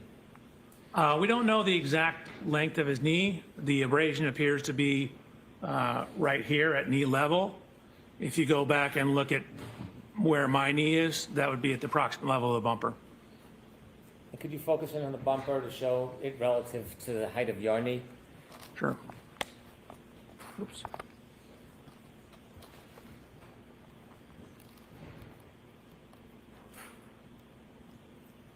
So my knee is approximately right here. This is where the bumper is. So the side of Mr. O'Keefe's knee will be in this general area. Okay, thank you. You're welcome.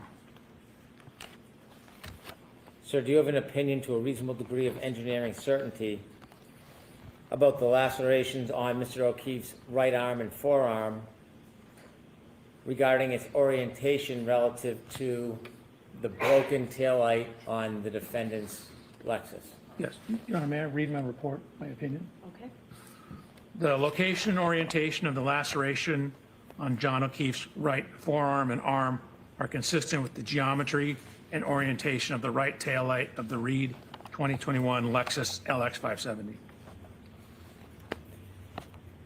After considering these three different subjects that we discussed, the tech stream data, analyzing the touching between the defendant's Lexus and Mr. O'Keefe's car, and then your demonstrations regarding the injury to Mr. O'Keefe's right arm, did you consider further evidence in reaching any conclusions as an accident reconstructionist and a biomechanical engineer?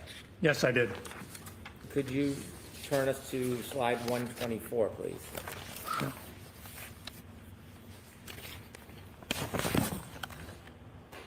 So this is some of the location of the physical evidence.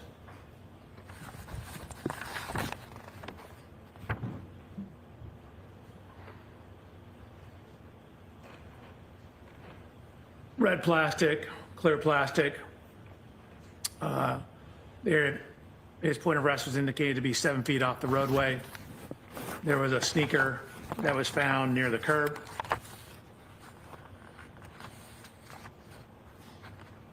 There were various fragments of taillight found in the snow on the morning of the incident, as to the afternoon of the incident.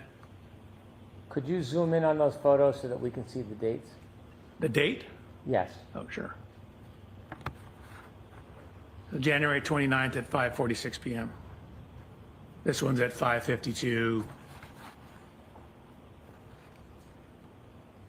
One's at 5:59.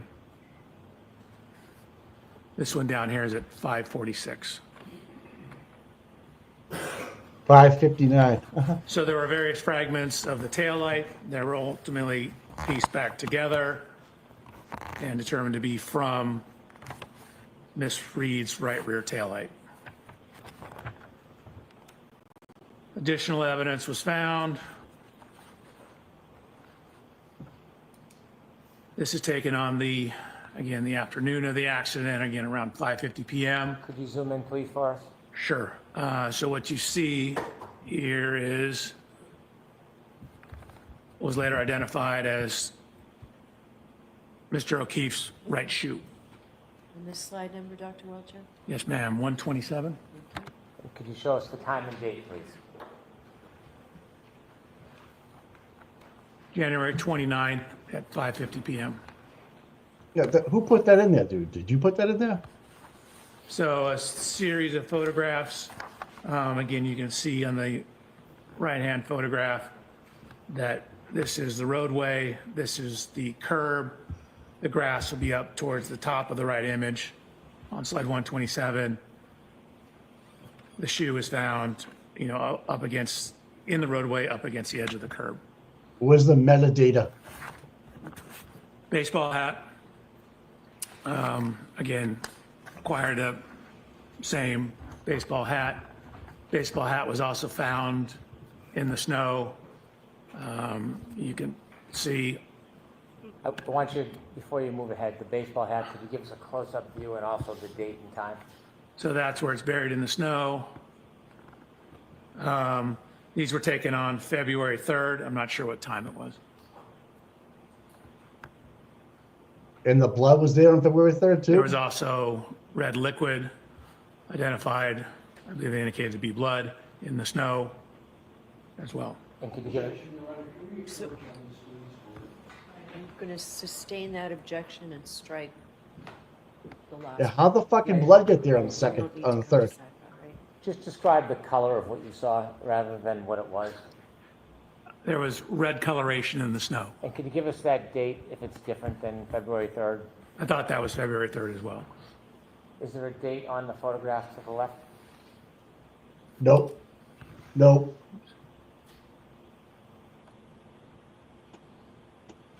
I don't see one. Okay. Nope. Fucked. Woohoo! Do you know if those photos were taken by the Canton Police Department? They were. Do you know Yes, when they exactly were. those photos were taken? I don't, except I have them dated as February 3rd. But I think that may just be the baseball hat photos. Okay, can you continue? Well, there you go. Yep. Then we have photos Sergeant- of a Sergeant broken Wood. glass. Oh, now there's blood all around it, huh, guys? Surrounded by red marks in the snow.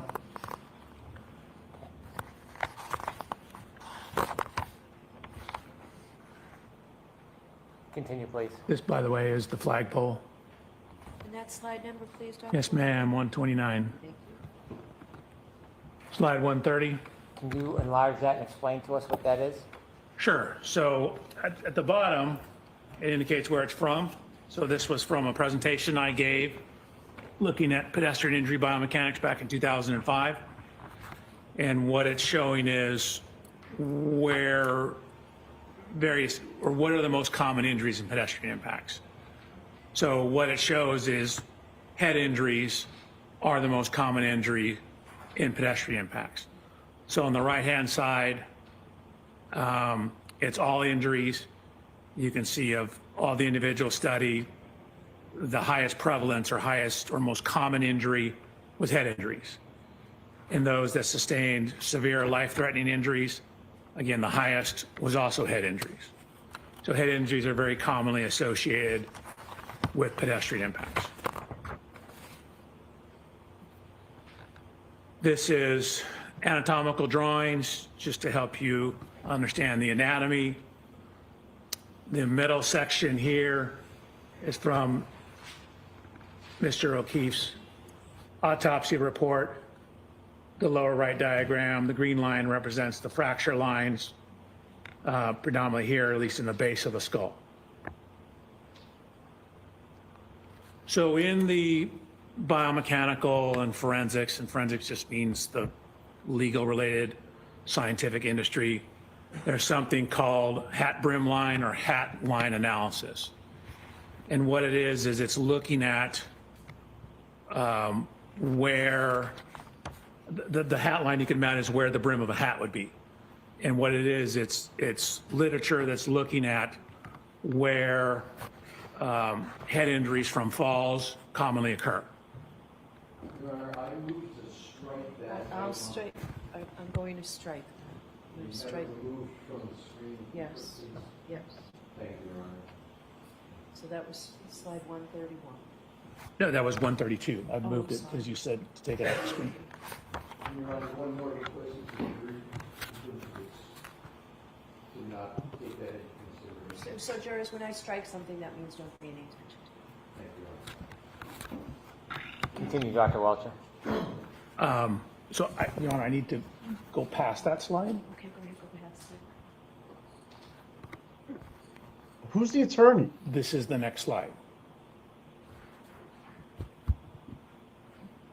Okay, if you can continue. Sure. So I provided peer-reviewed scientific literature that looked at a metric where they were publishing research trying to delineate falls versus blows or assaults. And so this metric is in that scientific literature. They looked at a total of 400 different events, 235 falls, 165 assaults. And so you can see where it says mandible. So mandible is your lower jaw. Can you enlarge that a little bit, please? Your Honor, pardon the interruption. I'm moving to strike. Yeah, let's take that slide down and I'm going to see you inside. Please. It's 7.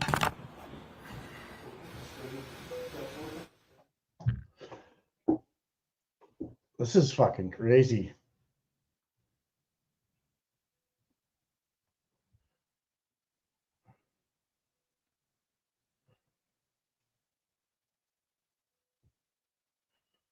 This guy, he's making shit up.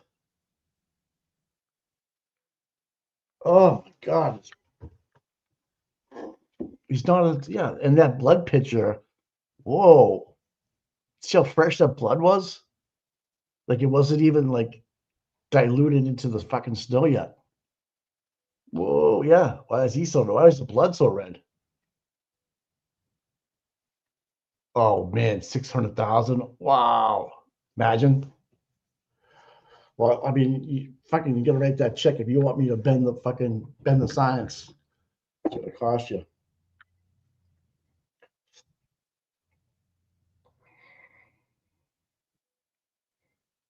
Yeah, this is like, if that arm hit that tail, like shattered it, okay,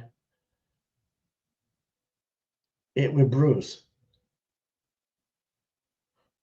right? I mean, come on. Oh my God, fucking soul. And like, does he think these people are falling for it on the juror? I mean.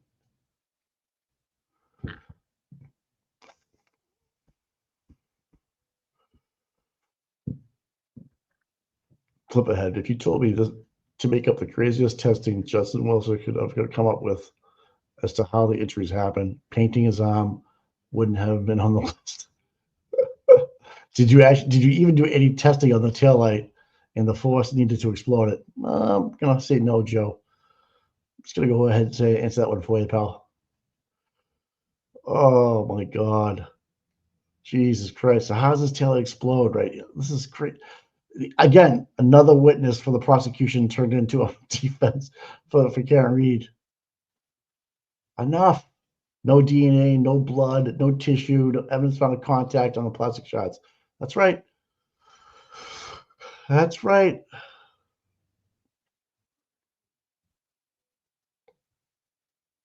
Yeah. I can't even. I get so tired just watching this shit go on. How does it actually happen? How's it even happening right now? Well, hit the like and subscribe button if you're here right now. Yes, if you want to. But man, this guy is, wow, I guess, man. I'm going to say Trooper Paul probably did a better job. Right? I'm just saying.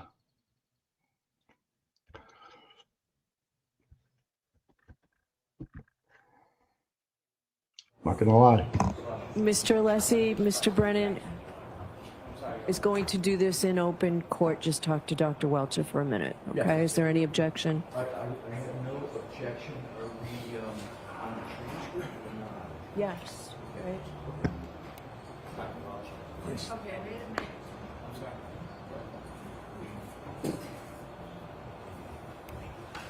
What's going on?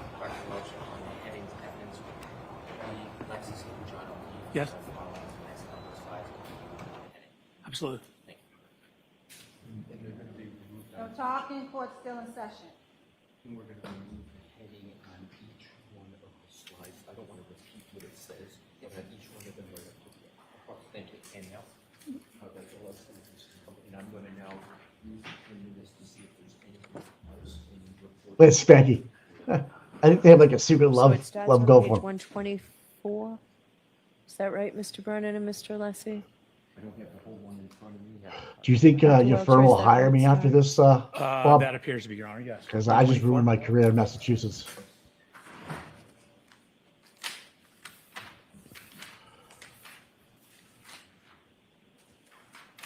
It just did. I actually have 122 is already redacted, but I have it at 123 as well. All right, I don't have it on 123. 123 was a blank slide. May I approach, Your Honor? Yes. I have 123 as a blank slide. Okay. Is this a clusterfuck? Triple M, you do not have that. Even Bev knows more that's going on right now. Thank you. Yep.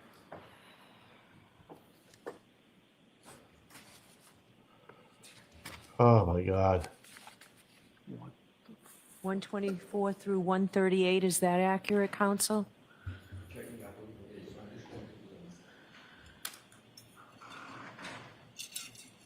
Chrissy, do you need a break? Do you need 5 minutes?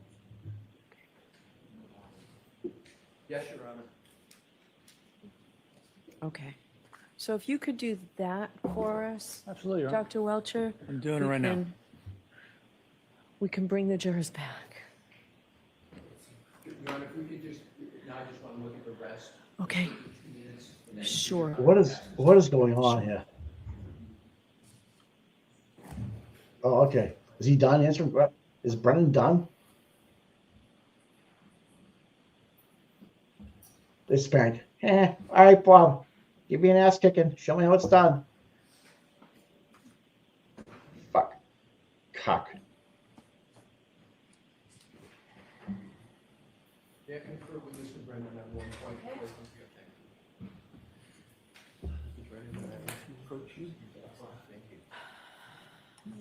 Not on the record, Chrissy.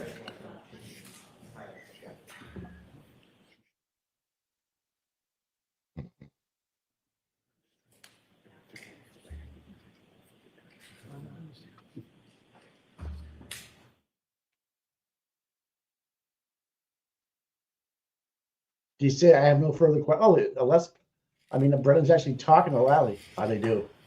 All right. Did you do okay?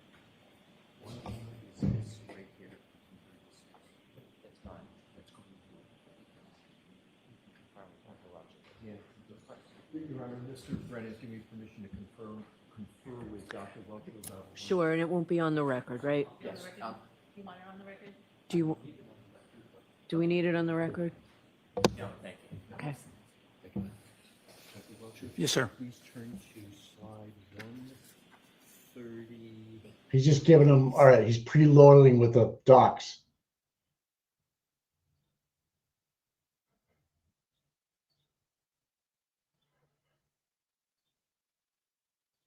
That opportunity.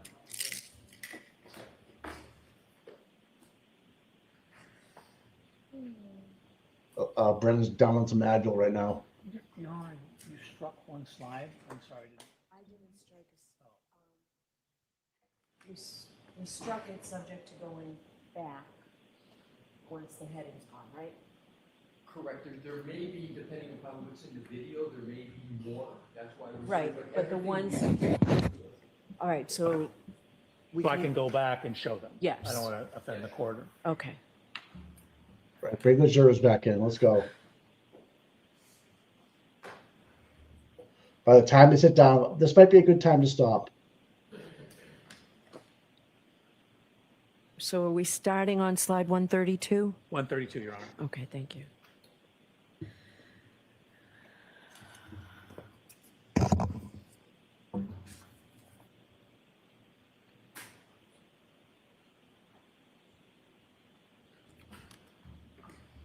Are the jurors are the jurors there?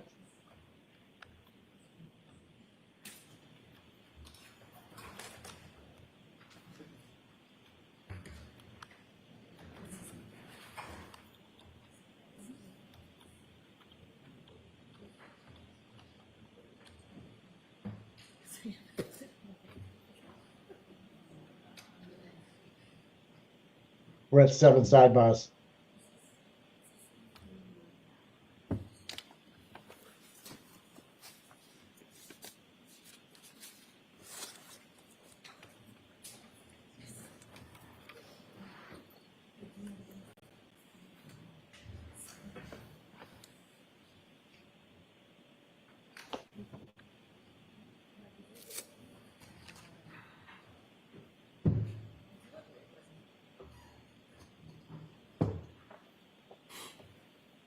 May I inquire if Dr. Welch's PowerPoint is ready on the screen? It looks like it's up. Is it ready, Dr. Welcher?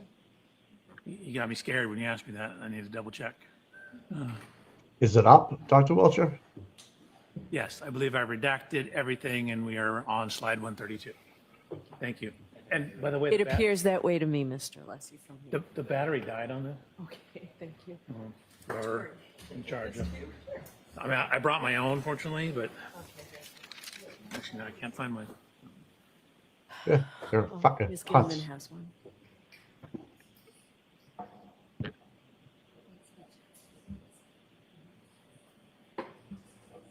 May I approach?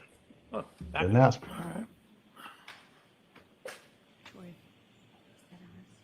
Equally bad. These laser pointers do not work on those monitors. Yeah, we've had that. Shut up, dude.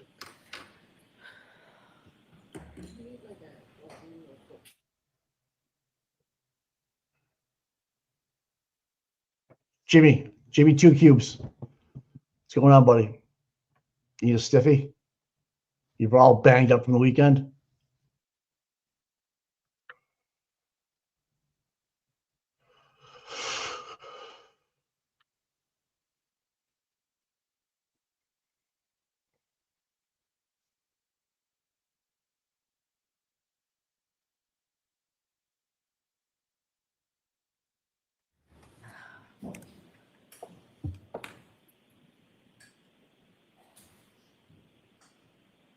Here come the fucking jurors. Thank God.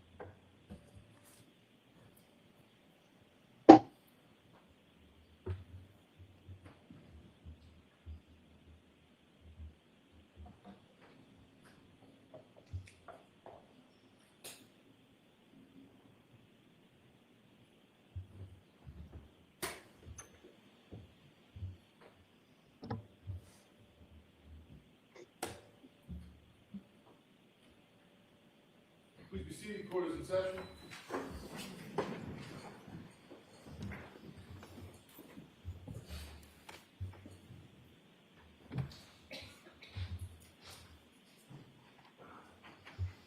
Dr. Welcher, if you could return to slide 132. Actually, 133, Dr. Welcher.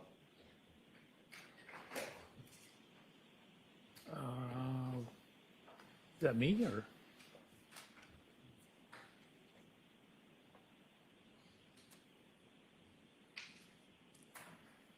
$132 or $133? 133, please. The next one after that. So we did skip over 132. We skipped over that one as well. Keep going. There we go.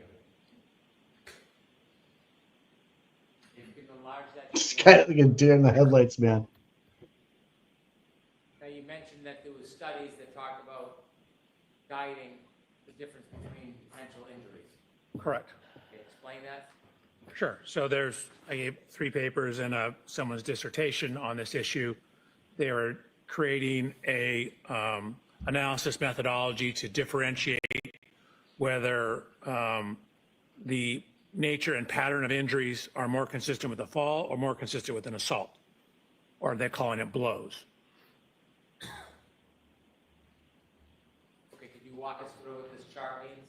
Sure. So this is their flow chart in terms of their assessment. So it starts at the very top. You can see they analyze a total of 400 events, 235 falls, 165 blows or assaults. So what you do is you ask yourself on the first set of arrows, you look at the mandible, the jaw. And MRS, as you can see at the bottom down here, refers to a simple fracture or multiple fractures. A is no fracture. Mr. O'Keefe has no mandible fracture. So that means we go down this row. It then looks at all facial fractures. So these are the bones that constitute the face. So if you have a facial fracture, you go to your left. If you have no facial fracture, you go to the right. So if you have some event, no mandible fracture, no facial fracture, what they've indicated that is predominantly associated with falls and not assaults. Thank you. You're welcome. In addition, did you do any further study on the force of a person falling back and landing on their head? Oops, I did. Could you So what I did was I did what are called drop tests. I took an anthropomorphic test device, ATD, which is just a fancy name for a crash test dummy, and dropped it backwards onto a hard surface to look at what happens if you were to, say, fall backwards and hit your head onto a hard surface. So on this particular photograph of Mr. O'Keefe in the upper left, there's noted to be abrasions above the fracture line in the area. You can't see that at all. You can see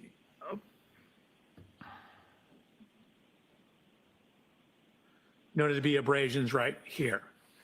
Your Honor, I brought a hat. That was the one I used in my testing. May I put it on and demonstrate something? Mr. Lessie, If you would like a sidebar, or I can. are you objecting? I am objecting. That's sustained. No, you can't put it on. Okay, so I will show you the dummy test I did. Watch when the shoulders hit the ground, then the head hits the ground. It creates kind of an arc path that will drag and slide objects up the head. So if you have something such as a baseball hat, it'll cause it to drag across the scalp, dragging it up to a similar location to where these abrasions are. So here's the testing. Again, this is like the crash test dummies you see on television. This is myself.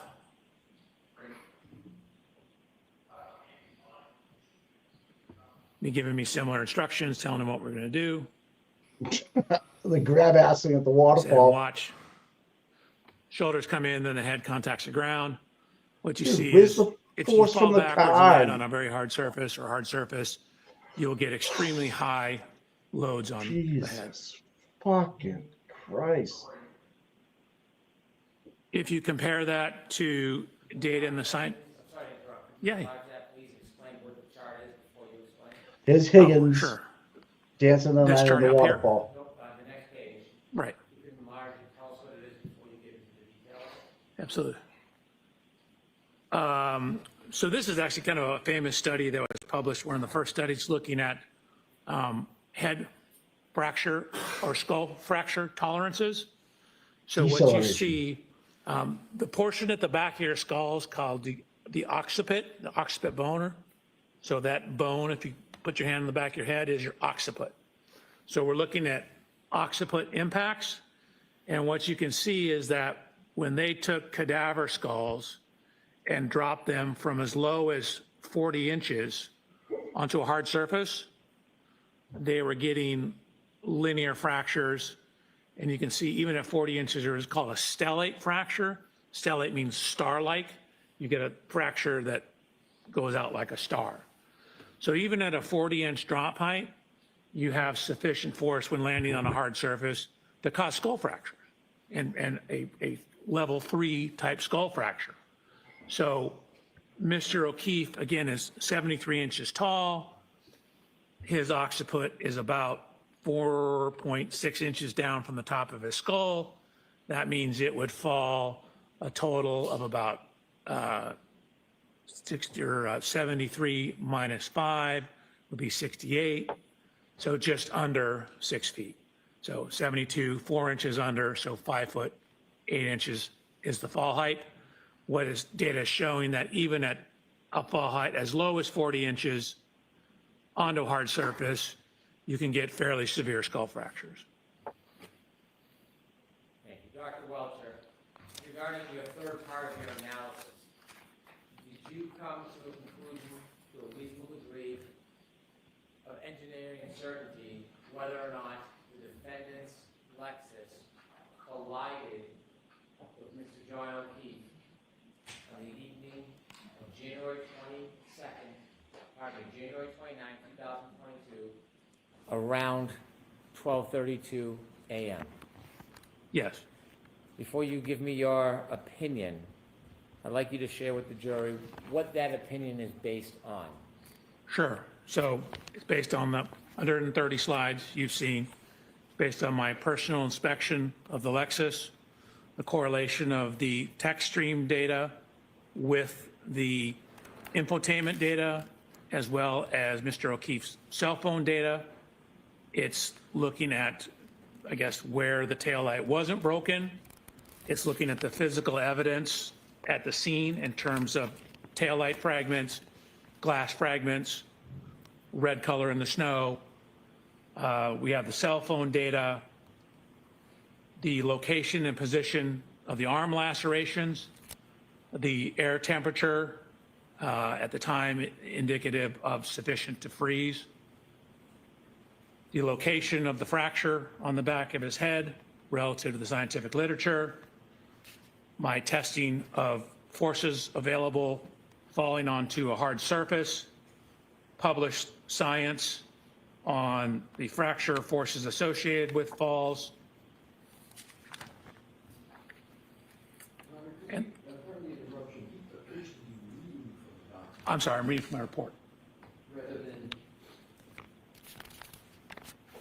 I'm reading from my report.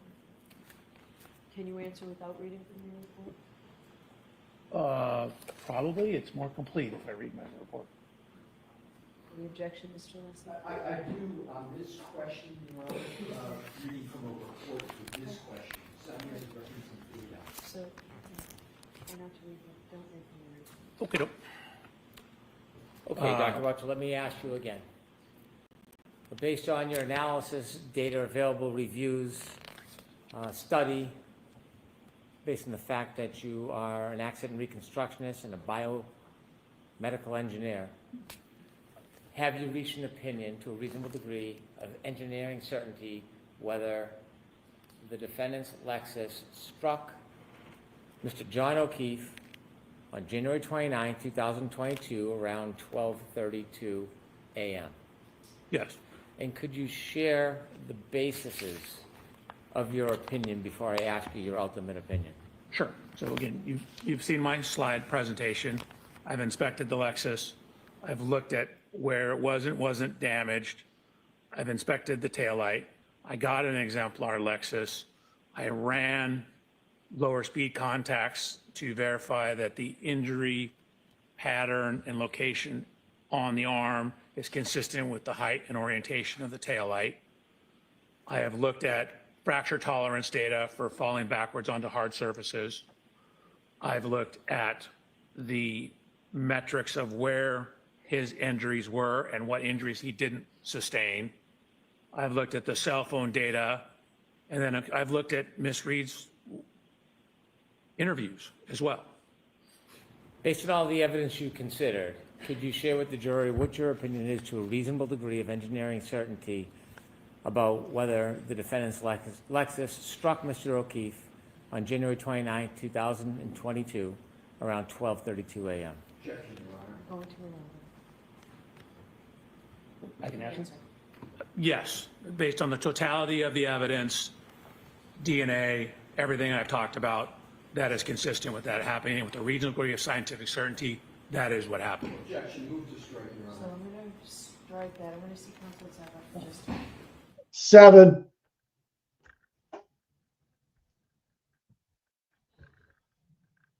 I'm gonna win this.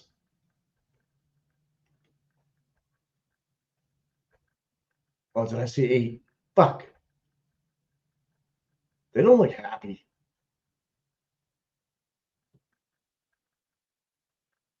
Is that shitbag DePietro? Yeah, you heard me, you fuck. Look up, fucking piece of shit. Listen, turtle.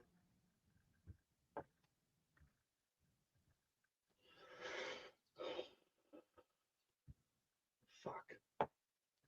I think that's going to be it for the day, guys. After this is he's done with the prosecution. That means we get a full day of Bob Alessi just crushing it.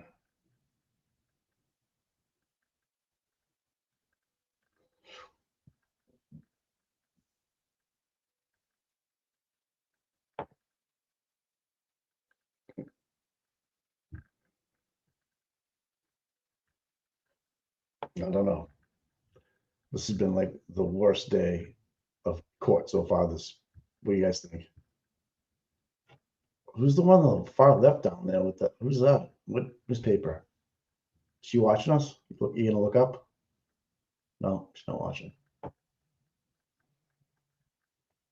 Jonathan Hall right there.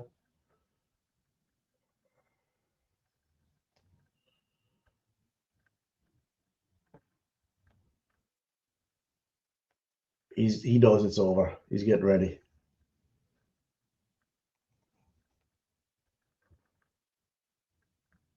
Oh, I was gonna take their badges off, huh? Yep, that's it, folks. Let's get those sterilized from DePietro for sure.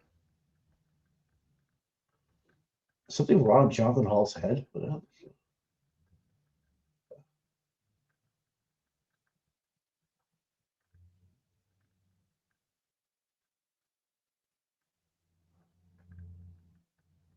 John, don't talk to him. You're making yourself look bad.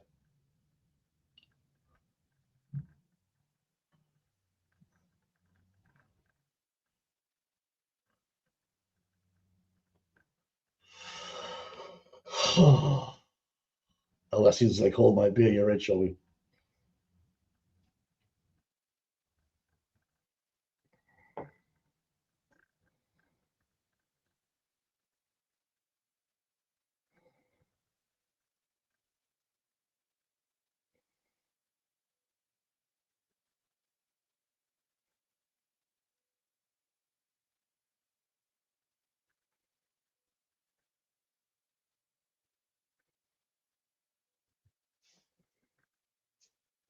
I don't know. I get reasonable doubt all over the place.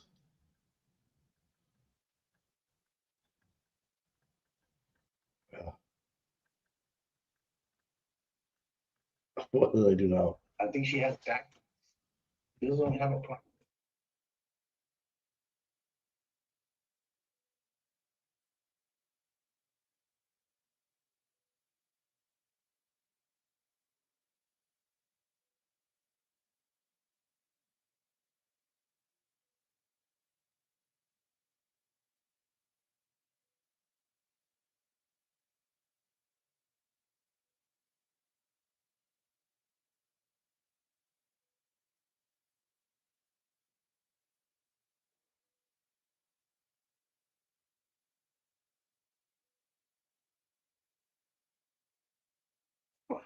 Picture Lou O'Donnell. She hates me. So what you see? Oh my god. So it looks like Dr. Welch is going to Blue Man Group tonight. Get free tickets. Yeah.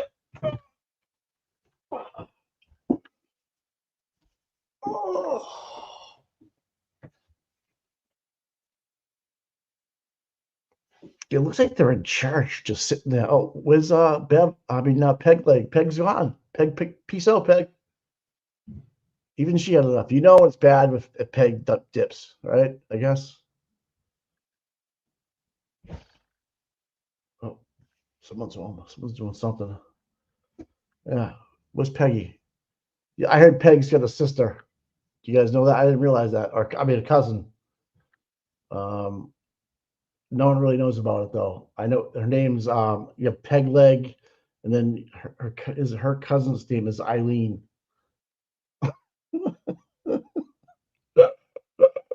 Good, Eileen. Auntie Deb, where are you? Hi, this is my sister Peg Leg, and this is my other sister Eileen. Sorry. Yeah, I hung out with Paul. Yeah, just basketball though. I didn't hang out with them. Like like go to that shit. I was a lot older, like 8, 9 years older than those guys. Yeah, the old band, Paul and John. Yeah, I think that's Galvin on the far right there. Can I be wrong? Is that a Galvin? I don't know. Paul's like, get me the fuck out of here, dude. I don't blame him, dude. Is he gonna fall asleep? He's gonna do the fentanyl fold right now. Someone tap him. What's he doing? Oh yeah, he's out of it.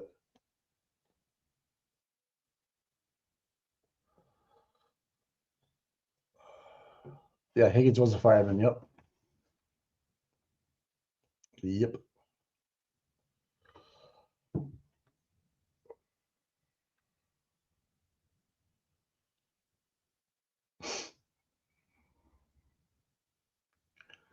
Wow.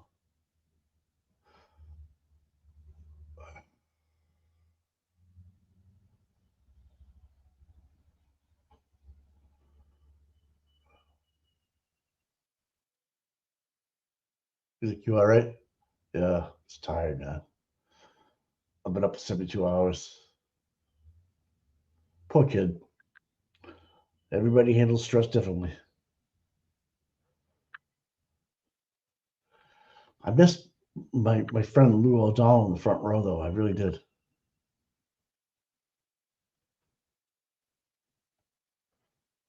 Oh gosh. Tommy's in the hot box right now. Things banging around like a magnet, that big cylinder he's in, looks like a fucking submarine, fucking torpedo chute. Well, Peggy Sue and her sister Eileen. I don't know. Yeah. I thought that was funny when I thought of it, Eileen. I really did. Peg with the leg and then Eileen. It's kind of funny.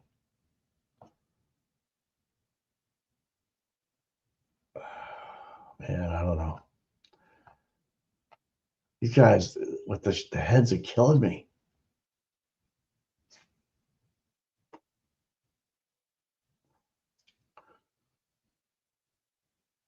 They just want to get out of here. They just want to go get some claws. We have to be back tomorrow anyway. Jers, I don't want to stay on this anymore. Okay, so those same cautions, please do not discuss this case with anyone. Don't do any independent research or investigation into this case. She looks hungover as well. Anything about this case, please disregard it and let us know, and please be very careful with your social media use. So we'll see you tomorrow. Oh, I'm sorry, we're starting an hour late tomorrow, is that what this is? Yes. 10 o'clock tomorrow, people. 10 o'clock tomorrow. So we'll see you. The court officers will tell you about your specific directions. Wow.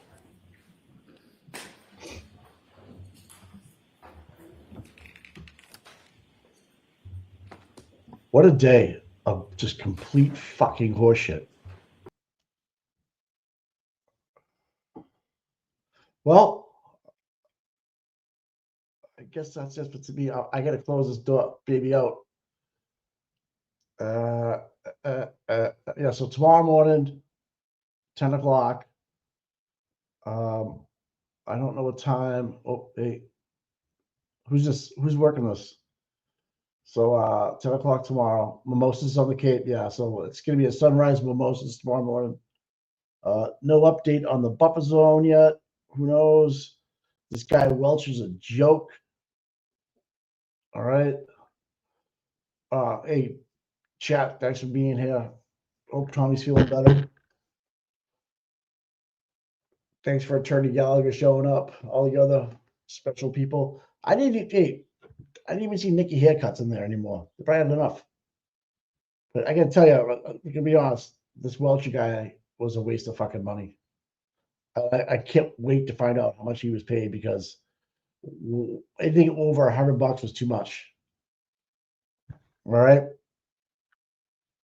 I don't know how to play the Boots in the Ground song, and I hope you enjoy your morning off. Do something, with your time. Plus the cost of the Lexus. That's right. Oh my God, these fucking. So I'm gonna say a 2021 Lexus. It's 50 G's. Yeah, 40 G's. Yeah, ask for my money back. I know. I'm gonna write a strongly worded email.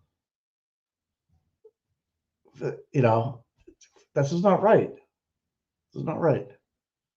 I mean, we had color paints today. We had everything going on, right? So tomorrow, 10 o'clock, and I think we're going to get a full day of the Italian Stallion Bob Alessi, just fucking cashing checks, snapping necks, just fucking ticking everybody to the fucking. There's 69,000 wallets. Yeah, okay. I think Auntie Deb will have a lot of good content for tomorrow morning. Well, Aiden, today's Tuesday, so Aiden has a show tonight, right? So yeah, this is a joke. He was tweeting a little bit, not a lot. All right, I'm out. I think probably Shelby can take care of this for me. All right, guys, chat. Talk to you guys later.